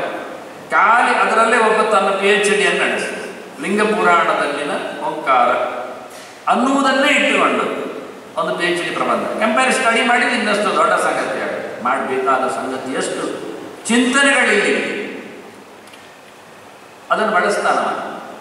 ಪೂಜೆಯಲ್ಲಿ ಬಂದಾಗ ಪೂಜೆ ಅಂತ ಹೇಳಿದೆ, ಪೂಜೆಯಲ್ಲಿ ಅನೇಕ ಮಂತ್ರಗಳನ್ನು ಮಾತುಗಳನ್ನು ಹೇಳಿ ಕೊನೆಗೆ ಹೇಳ್ತಾನೆ ಕೇವಲಂ ಪ್ರಣವಂ ವಾಪಿ ವೇದಸಾರಂ ಅನುತ್ತಮಂ. ಖಾಲಿ ಪ್ರಣವವನ್ನು ಬಳಸಬಹುದು, ಯಾಕೆಂದ್ರೆ ಅದು ವೇದಸಾರ. ಇನ್ನೊಂದೆಡೆ ಬಂದಾಗ ಲಿಂಗ ಪುರಾಣ ಹೇಳುತ್ತೆ ಓಂಕಾರ ಸರ್ವವೇದಾನಂ. ವಿಭೂತಿಯ ಬಗ್ಗೆ ಮಾತಾಡ್ತಾ ಸರ್ವವೇದಗಳಲ್ಲಿ ಅತ್ಯಂತ ಪ್ರಶಸ್ತವಾದಂತಹ ಬೀಜ ಚಿಂತನೆಯ ಮಂತ್ರ ಅದು ಓಂ ಪ್ರಣವ. ಪ್ರಣವದ ಅರ್ಥಗಳನ್ನು ಪ್ರಣವ ತಾರ ಇವಕ್ಕೆಲ್ಲ ಅರ್ಥವನ್ನು ಇನ್ನೊಂದು ಕಡೆ ಹೇಳಿಕೊಡ್ತದೆ ಲಿಂಗ ಪುರಾಣ. ಪ್ರಣವ ಯಾಕೆ ಮತ್ತು ದಾರ ಯಾಕೆ ಆಗ್ತದೆ, ಅದನ್ನು ಏನು ಕರೀಲಿಕ್ಕೆ ಬರುತ್ತೆ ಅಂತ ಹೇಳಿಕೊಂಡು ಮತ್ತೊಂದಿಷ್ಟು ಲಿಸ್ಟ್ ಬರ್ತದೆ. ಇನ್ನೊಂದು ಕಡೆಗೆ ಬಂದಾಗ ಪ್ರಣವದ ಬಗ್ಗೆ ಮಾತಾಡಬೇಕು ಬಹಳ ಔಚಿತ್ಯವಾಗಿರುತ್ತೆ. ಸರ್ಗಕರ್ತ ಹಿ ಅಕಾರಕ್ಯ ಅಂತ ಹೇಳ್ತಾ, ಉಕಾರಕ್ಯೋ ಹಿ ಮೋಹಕಃ ಅಂತ ಹೇಳ್ತಾ, ಕೊನೆಗೆ ಮಕಾರ ಯಾರು ಕೇಳಿದ್ರೆ ತಯೋ ನಿಯಾಮಕ ಮಕಾರ ಅಂತ. ಶಿವನಿಗೆ ಓಂಕಾರದಲ್ಲಿನ 3ನೇ ಅಕ್ಷರದ ಪ್ರತಿಪಾದ್ಯತ್ವವನ್ನು ಹೇಳುತ್ತಾ ಅವರ ಇರುವರ ನಿಯಾಮಕನು ಅಂತ ಹೇಳ್ತಾ ನಮ್ಮನ್ನು ಅಪಲಾಪ ಮಾಡಿಬಿಡ್ತಾರೆ. ಹೀಗಾಗಿ ನಾನು ಹೇಳಿದೆ ಪ್ರಣವದ ಚಿಂತನೆ ಲಿಂಗ ಪುರಾಣೋಕ್ತವಾಗಿ ಮಾಡುವುದೊಂದು ಕಷ್ಟದ ಕೆಲಸ ಆಗಿದೆ. ಆದರೆ ಪೂರ್ವಾಪರ ವಿರೋಧ ಅನಿಸಿದೆ. ಸರ್ವವೇದಾನಾಂ ಸಾರಂ ಅಂತ ಹೇಳಿಕೊಂಡು ವೇದಸಾರ ಅಂತ ಹೇಳಿದರು. ವೇದದಲ್ಲಿ ಪರಿಪೂರ್ಣವಾಗಿ ಹೇಳಲ್ಪಟ್ಟವನು ಯಾರು? ಭಗವಂತ. ಇನ್ನೊಂದೆಡೆ ಹೇಳುವಾಗ ಹೇಳ್ತಾರೆ ಪ್ರಣವ ಪೂರ್ವಂ ಬ್ರಹ್ಮಾಣಿ ಅಂತ. ಓಂಕಾರ ಪೂರ್ವಾಣಿ ಬ್ರಹ್ಮಾಣಿ. ಪ್ರಣವ ಇಲ್ಲದೆ ಯಾವುದೇ ಮಂತ್ರವನ್ನು ಪ್ರಯೋಗಿಸುವಂತಿಲ್ಲ ಅಂತ. ಆದಿಯಲ್ಲಿ ವೇದದ ಜೊತೆಯಲ್ಲಿ ಹೇಳಬೇಕು. ಇವತ್ತು ಹೇಳುವಾಗ ಎಲ್ಲ ಹೇಳೋದು ಹರಿ ಓಂ ಅಂತ ಹೇಳಿ ಶುರು ಮಾಡೋದು. ಯಾಕೆಂದ್ರೆ ವೇದಾಕ್ಷರಾಣಿ ಯಾವಂತಿ ಪಠಿತಾನಿ ದ್ವಿಜಾತಿಭಿ ತಾವಂತಿ ಹರಿನಾಮಾನಿ ಪಠಿತಾನಿ ನ ಸಂಶಯ. ವೇದದಲ್ಲಿ ಹೇಳಿದ ಅಕ್ಷರಗಳಿಗೆಲ್ಲ ಅರ್ಥ ಯಾರು ಹೇಳಿದ್ರೆ ದೇವರು ಎನ್ನುವ ಎಚ್ಚರ ನನಗಿದೆ ಅಂತ ಹೇಳಿಕೊಂಡು ಆರಂಭ ಮಾಡುವಾಗ ಹರಿ ಓಂ ಅಂತ ಹೇಳಿ ಶುರು ಮಾಡಿ. ಪ್ರಣವ ಇಲ್ಲದೆ ಮಂತ್ರ ಉದ್ಧಾರ ಮಾಡೋ ಕ್ರಮವೇ ಇಲ್ಲ. ಸ್ರವತ್ಯನಂಕೃತಂ ಬ್ರಹ್ಮ ಪರಸ್ತಾಚ್ಯ ವಿಷಯತೆ ಹಾಕ್ಕೊಳ್ಬೇಕೆನ್ನುವುದು ಲಿಂಗ ಪುರಾಣದ ತಾತ್ಪರ್ಯ. ಪ್ರಣವ ಮೊದಲು ಹಾಕದಿದ್ದರೆ ನಮಗೆ ಮಂತ್ರ ಹೇಳುವ ಅಧಿಕಾರ ಇಲ್ಲ. ಅಷ್ಟೇ ಅಲ್ಲದೆ ಫಲ ಸಿಗುವುದೂ ಇಲ್ಲ. ಕೊನೆಯಲ್ಲಿ ಓಂಕಾರ ಹೇಳಿ ನಿಲ್ಲಿಸದಿದ್ದರೆ ಬಂದ ಫಲವು ಸೋರಿ ಹೋಗುತ್ತೆ, ದಕ್ಕುವುದೂ ಇಲ್ಲ. ಸ್ರವತಿ ಅನೋಂಕೃತಂ ಬ್ರಹ್ಮ ಪರಸ್ತಾಚ್ಯ ವಿಷಯತೆ. ಮೊದಲು ಸಿಗದಿಲ್ಲ, ಕೊನೆಗೆ ಉಳಿಯುವುದಿಲ್ಲ. ಹಾಗಾಗಿ ಖಂಡಿತವಾಗಿಯೂ ಸಂಪುಟದಲ್ಲಿ 2 ಕಡೆಯಲ್ಲಿ ಪ್ರಣವವನ್ನು ಹಾಕಿಕೊಂಡೇ ಮಂತ್ರದ ಉದ್ಧಾರದ ಕ್ರಮ, ಯಾವುದೇ ಮಂತ್ರ ಹೇಳುವುದಾದ. ಆದರೆ ಪ್ರಣವ ಯಾರನ್ನು ಹೇಳ್ತದೆ ಎನ್ನುವುದರಲ್ಲೇ ಗೋಚಿ ಭಗವಂತನನ್ನು ಹೇಳ್ತದೆ. ಇಲ್ಲಿಯೂ ವಿಶ್ವದೇಶ ಪ್ರಾಜ್ಞರನ್ನು ಎತ್ತಿಕೊಡ್ತಾರೆ. ಮತ್ತೆ ಕೊನೆಗೆ ಹೇಳ್ತದೆಲ್ಲ ಶಿವನು ಅಂತ ಹೇಳ್ತಾರೆ. ಮತ್ತೆ ಹಾಗೆ ಹೇಳಿದ್ದರೆ ಕನಸಿನಲ್ಲಿನ ವ್ಯಾಪಾರ ಮಾನಸವಾದಂಥ ಚೇಷ್ಟೆ ಅದು ಶಿವನಿದ್ದೇ ಆದರೆ ಆಗಿ ಹೋಗಲಿ. ಆನಂತರದ ಸುಷುಪ್ತಿಯ ಕ್ರಮ ಮನಸ್ಸಿನ ನಿರ್ವ್ಯಾಪಾರದಲ್ಲಿ ಮನಸ್ಸೂ ನಿಲ್ತು. ಅಂದರೆ ಎಚ್ಚರ ನಿದ್ದೆ ಕನಸು ಹೇಗಿದೆ ಕೇಳಿದರೆ ಎಚ್ಚರದಲ್ಲಿ ನಮ್ಮ ಮನಸ್ಸು ಒಳಗಿದೆ, ಹೊರಗಿಂದ್ರಿಯಗಳ ಜೊತೆಯಲ್ಲಿ ಸಂಪರ್ಕ ಸಾಧಿಸಿದೆ. ಜೀವನಿಗೂ ಗೊತ್ತಿದೆ ನನ್ನ ಮನಸ್ಸಿನಲ್ಲಿ ಹೀಗೆ ನಡೆಯುತ್ತಾ ಇದೆ, ಹೀಗೆ ಮಾಡ್ತಾ ಇದ್ದೇನೆ ಕ್ರಿಯೆ ಅಂತ. ಇಷ್ಟು ಸಂಬಂಧ ಇದೆ ಜೀವನಿಗೆ ಮನಸ್ಸಿನ ಜೊತೆಯಲ್ಲಿ ಇಂದ್ರಿಯಗಳಲ್ಲಿ. ಊಟ ಮಾಡುವಾಗಲಿ ನಡೆಯುವಾಗಲಿ ಎಲ್ಲದರಲ್ಲಿ. ಅದೇ ನಿದ್ದೆಗೆ ಕನಸಿಗೆ ಬಂದಾಗ, ನಿದ್ದೆ ಮಾಡಲಿಕ್ಕೆ ಹೊರಟಾಗ ಏನೇನೋ ಕಾಣ್ತಾರೆ. ಕನಸಿಗೂ ಎಲ್ಲಿದೆ? ಕಣ್ಣು ಮುಚ್ಚಿರ್ತದೆ, ಆದರೆ ಮನುಷ್ಯ ಕಾಣ್ತಾನೆ, ಆನೆ ಕಾಣ್ತದೆ, ನಾನೂ ಕಾಣಬಹುದು, ಯಾರೋ ಕಾಣಬಹುದು ಅವರವರಿಗೆ. ಹಾಗಾಗಿ ನಮಗೆ ಕನಸಿನಲ್ಲಿ ಕಣ್ಣು ಮುಚ್ಚಿಕೊಂಡಾಗ ಹೇಗೆ ಸದ್ದು ಕೇಳ್ತದೆ, ಬೊಬ್ಬೆ ಹೊಡ್ತದೆಲ್ಲ, ಕಿವಿಯಲ್ಲಿ ಏನು ಆಗುವುದಿಲ್ಲ ವ್ಯಾಪಾರ. ಇದೆಲ್ಲ ಹೇಗೆ ಆಗ್ತದೆ? ಮನಸ್ಸಿನಲ್ಲಿ ಆಯ್ತಿದೆ. ಆಗ ಮನಸ್ಸು ನಿಕ್ಷಿಪ್ತವಾಗಿದೆ, ಪೂರ್ತಿ ನಿದ್ದೆ ಮಾಡಿಲ್ಲ, ದೇಹ ನಿದ್ರಿಸಿದೆ, ಕೈಕಾಲುಗಳು ನಿಲ್ಲಿಸಿವೆ, ಅದರ ಒಳಗಿನ ಅಂತರಿಂದ್ರಿಯ ಮನಸ್ಸು ಮಾತ್ರ ಸ್ವಲ್ಪ ಗಲಾಟೆ ಮಾಡ್ತಾ ಇದೆ, ಅದು ಕನಸು. ಆಗ ಮನೋಭಿಮಾನ ಅದು ಶಿವನಿಗೆ ಪಾರ್ಟ್ ಉಂಟು. ಈಗ ಮನಸ್ಸು ಪರತೆಯನ್ನು ಪಡಿತದೆ, ಕಂಪ್ಲೀಟ್ ಆಸ್ ಎ ಡೆಡ್. ಹಾಗೇನು ನಿದ್ದೆ. ಆಗ ಶಿವ ಜಾರಿ ಇರ್ತಾನೆ, ಪ್ರಾಜ್ಞನನ್ನು ಮಾತಾಡಿಸ್ತಾನೆ, ಅಂದರೆ ಹತ್ತಿರಕ್ಕೆ ಸೇರುತ್ತಾನೆ ಬಲಾತ್ಕಾರದಲ್ಲಿ. ಇಂಥ ಹೊತ್ತನ್ನು ನಿದ್ದೆ ಅಂತಾರೆ. ಇಲ್ಲಿ ಮನಸ್ಸು ಇಲ್ಲ, ಮನಸ್ಸಿನ ಅಭಿಮಾನಿಯ ಚೇಷ್ಟೆ ಇಲ್ಲ.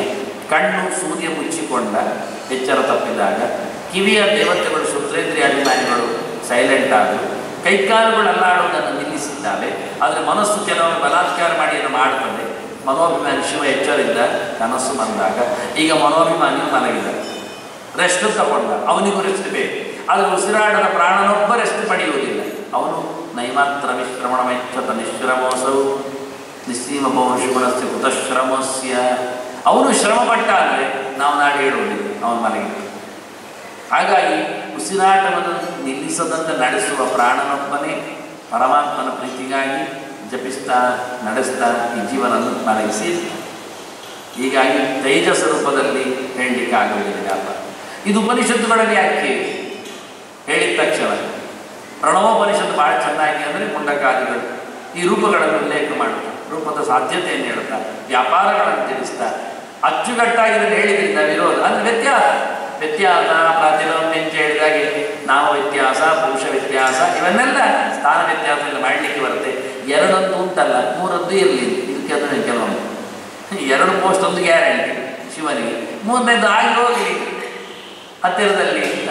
ಹೀಗೆ ಕೆಲವೊಮ್ಮೆ ಹೇಳುವಂತೆ ಪ್ರಣವ ವೇದಸಾರವಾಗಿ ಭಗವಂತನನ್ನೇ ಹೇಳುತ್ತದೆ, ಮತ್ತು ಯಾರನ್ನು ಹೇಳಲಿಕ್ಕೆ ಆಗುವುದಿಲ್ಲ, ಹೇಳಲಿಕ್ಕಿಲ್ಲ. ವಾಚಕ ಪ್ರಣವೋಮ ಅಂತ ದೇವರು ಹೇಳಿಕೊಂಡಿದ್ದು ನನ್ನ ಹೆಸರು, ಅವನ ಹೆಸರು ನಾನಾಗಿ ಹೇಳಿದ್ದಾನೆ. ಪದ್ಮನಾಭ ಯಾರಾದ್ರೂ ಆಗ್ತಾರೆ, ಹೆಸರು ಮಾಡಿಕೊಡ್ಬೋದು. ನಮ್ಮ ನಾಭಿಯಲ್ಲಿ ಒಂದು ಸಣ್ಣ ಪದ್ಮ ಯಾವುದು ಚಿನ್ನದ ಇನ್ನೊಂದನ್ನು ಸಿಕ್ಕಿಸಿ ನಾನು ಪದ್ಮನಾಭ. ಆದರೆ ಬ್ರಹ್ಮಾಂಡ ಹರಡುತ್ತಾ 14 ಲೋಕಗಳು ಸಿಗುತ್ತಾ, ಚತುರ್ಮುಖ ಬರ್ತಾ ಪದ್ಮ ಶಬ್ದಕ್ಕೆ ಬ್ರಹ್ಮ ಅಂತ ಅಂತೇವೆ. ಪದ್ಮೋ ಬ್ರಹ್ಮ ಸಮುದ್ದಿಷ್ಟ, ಅದು ಬ್ರಹ್ಮನಾಮನಾಗಬೇಕು. ಇವ ಆಗುವುದಿಲ್ಲ.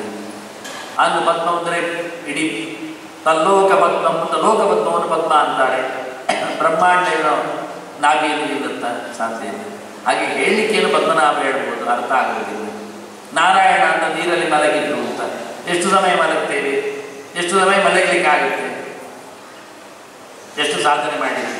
ಖಾಲಿ ದೇಹವನ್ನು ತಗೊಂಡಾಗ ಕ್ಷೀರ ಸಮುದ್ರದಲ್ಲಿ ನಡೆಯುವ ಮಲಗಿರುವ ಮೂಲಕ ಇಡೀ ಕಲ್ಪ ಪೂರ್ತಿ, ಪ್ರಳಯ ಕಾಲ ಪೂರ್ತಿ ಅಪರಾಕೃತವಾದ ಮಹಾಲಕ್ಷ್ಮಿ ಸ್ವರೂಪವಾದ ನೀರಿನ ರಾಶಿಯಲ್ಲಿ ಮತ್ತೆ ಬೆಳಕಿಗಾಗಿ ಸೃಷ್ಟಿಗಾಗಿರತಕ್ಕಂಥ ಯೋಗನಿದ್ದೆಯ ನಾರಾಯಣ ನಾವಾಗ್ತೇವೆ.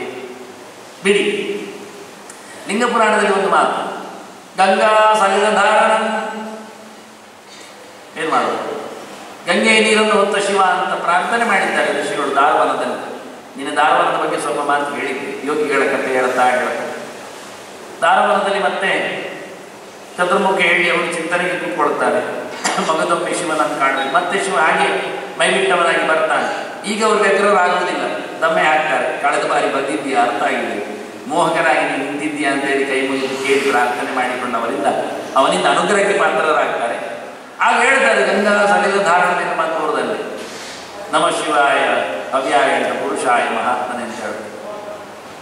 ಗಂಗೆಯ ನೀರನ್ನು ಹೊತ್ತವನು ಆಗಬೇಕಾದ್ರೆ ಬ್ರಹ್ಮಾಂಡದ ಕರ್ಪರವನ್ನು ಹೊಡೆದು ಬಂದ ಚಿಮ್ಮಿ ನಿಂತ ಗಂಗೆ ಭಗವಂತನ ಪಾದದಿಂದ ಹುಟ್ಟಿ ಬಂದವಳು ಸಿಗಬೇಕು ತಾನೆ, ತಲೆ ಮೇಲೆ ಹೊತ್ತುಕೊಳ್ಬೇಕಾದ್ರೆ. ಸಲಿಲ ಧಾರಣ ಅಂತ ಹೇಳಿಕೊಳ್ಳುವ ಮೂಲಕ ಹೀಗೆ ಅನೇಕ ಆಯಾಮಗಳಲ್ಲಿ ನೋಡಿದಾಗ ಅವರಿರುವರ ಬೇರೆತನ, ಎತ್ತರತನ ಎಲ್ಲ ಅರ್ಥ ಆಗುತ್ತೆ. ಅದಕ್ಕೆ ಹೇಳಿದ್ರು ಲಿಂಗ ಪುರಾಣವನ್ನು ಸ್ವಲ್ಪ ಆಚೀಚೆ ಬೇಕಾದಾಗೆ ಮಡಚಬೇಕಾಗುತ್ತೆ, ಮಗುಚಬೇಕಾಗುತ್ತೆ. ಈ ನೆಲೆಯಲ್ಲಿ ನೋಡಿಕೊಂಡಾಗ ವೇದದ ಪ್ರಣವ, ವೇದ ಸಾರ ಸರ್ವೋತ್ತಮವಾದದ್ದು. ವೇದಿಷ್ಟ ಸರ್ವೇ ಅಹಮೇವ ವೇದ್ಯ ಅಹಮೇವ ಹೇಳಿಕೊಳ್ಳುವ ಮೂಲಕ ವೇದದ ಪರಮೋಚ್ಚಾರ್ಥ ನಾನೇ. ಅದರಲ್ಲಿ ಕೆಲವು ಅಸಾಧಾರಣವಾದ ಶಬ್ದಗಳು, ಪುರುಷ ಸೂಕ್ತಾದಿಗಳು ನನ್ನನ್ನಲ್ಲದೆ ಯಾರನ್ನು ಅರ್ಥೈಸುವುದೇ ಇಲ್ಲ, ಹೇಳುವುದೇ ಇಲ್ಲ.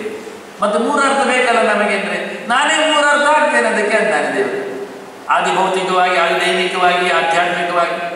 ಇದಂ ವಿಷ್ಣುರ್ವಿಚಕ್ರಮೇ ತ್ರೇಧಾನಿತ ದೇಪದಂ ಸಮೂಢಮಸ್ಯಪಾಂಸುರೇ. ಭಗವಂತ ಹೆಜ್ಜೆ ಇಟ್ಟ ಕ್ರಮಿಸಿದ 3 ಹೆಜ್ಜೆ. ಹೌದು, ಲೋಕದಲ್ಲಿ 3 ಲೋಕವನ್ನು ಅಳೆದು ಬಿಟ್ಟ ವಾಮನನಾಗಿ ಆಯ್ತಲ್ಲ. ವಿಷ್ಣು ಪರ ಅಲ್ಲದ ಅರ್ಥ, ಇನ್ನೊಂದು ಪರ ಅರ್ಥ ವಿಷ್ಣು ಸೂಕ್ತಕ್ಕಿಲ್ಲ. ಆದರೆ ಬ್ರಹ್ಮನು 3 ಹೆಜ್ಜೆ ಆಗಿದ ಎಲ್ಲಿ ಕಾಲಿ ಎತ್ತುವುದಿಲ್ಲ ಅವನು, ಇಲ್ಲ, ಅವನಿಗೆ ಬಲಿ ಸಿಗಲಿಲ್ಲ. ಆನಂತರ ಇನ್ನೊಬ್ಬರು ದೇವತೆಯನ್ನು ಯಾರನ್ನು ಹೇಳಿಬಿಡುದು ನಾವು, ಆಗುವುದಿಲ್ಲ. ಹಾಗಾದರೆ ವಿಷ್ಣುವೇ ಮುಖ್ಯ ಅರ್ಥ. ಅಮುಖ್ಯ ಅರ್ಥ ವಿಷ್ಣುವೇ. ಇನ್ನೊಂದಕ್ಕೆ ಇದು ನಿಮಗೆ ಭೌತ ಅರ್ಥ. ನೀವು ಇದನ್ನು ಆಧ್ಯಾತ್ಮಿಕವಾಗಿ ಮಾಡಿ, ಇದಂ ವಿಷ್ಣು ಚಕ್ರಮೇತ್ರೆ ದಾನಿದ ದೇವದಂ ಅಂತ ಇಲ್ಲಿ ಹೆಜ್ಜೆ ಇಟ್ಟು ಹೇಳಿ, ಹೃದಯದಲ್ಲಿ ಮತ್ತೆ ಕಂಠಮೂಲದಲ್ಲಿ ಮತ್ತೆ ಭ್ರೂಮಧ್ಯದಲ್ಲಿ ಅಂತ ವಿಶ್ವದೇಶ ಪ್ರಾಜ್ಞನಾಗಿ ನಿಲುಕಿದ ಅಂತ ಅರ್ಥ ಮಾಡಿ. ಇದಂ ವಿಷ್ಣು ವಿಚಕ್ರಮೇತ್ರೆ ದಾನಿದತೆ ಪದಂ ಸಮೋಳ್ಳಮಸ್ಯ ಬಾಂಸುರ. ಇಲ್ಲಿ ಬ್ರಹ್ಮಾಂಡ ಇಡೀ ಅಡಗಿದೆ.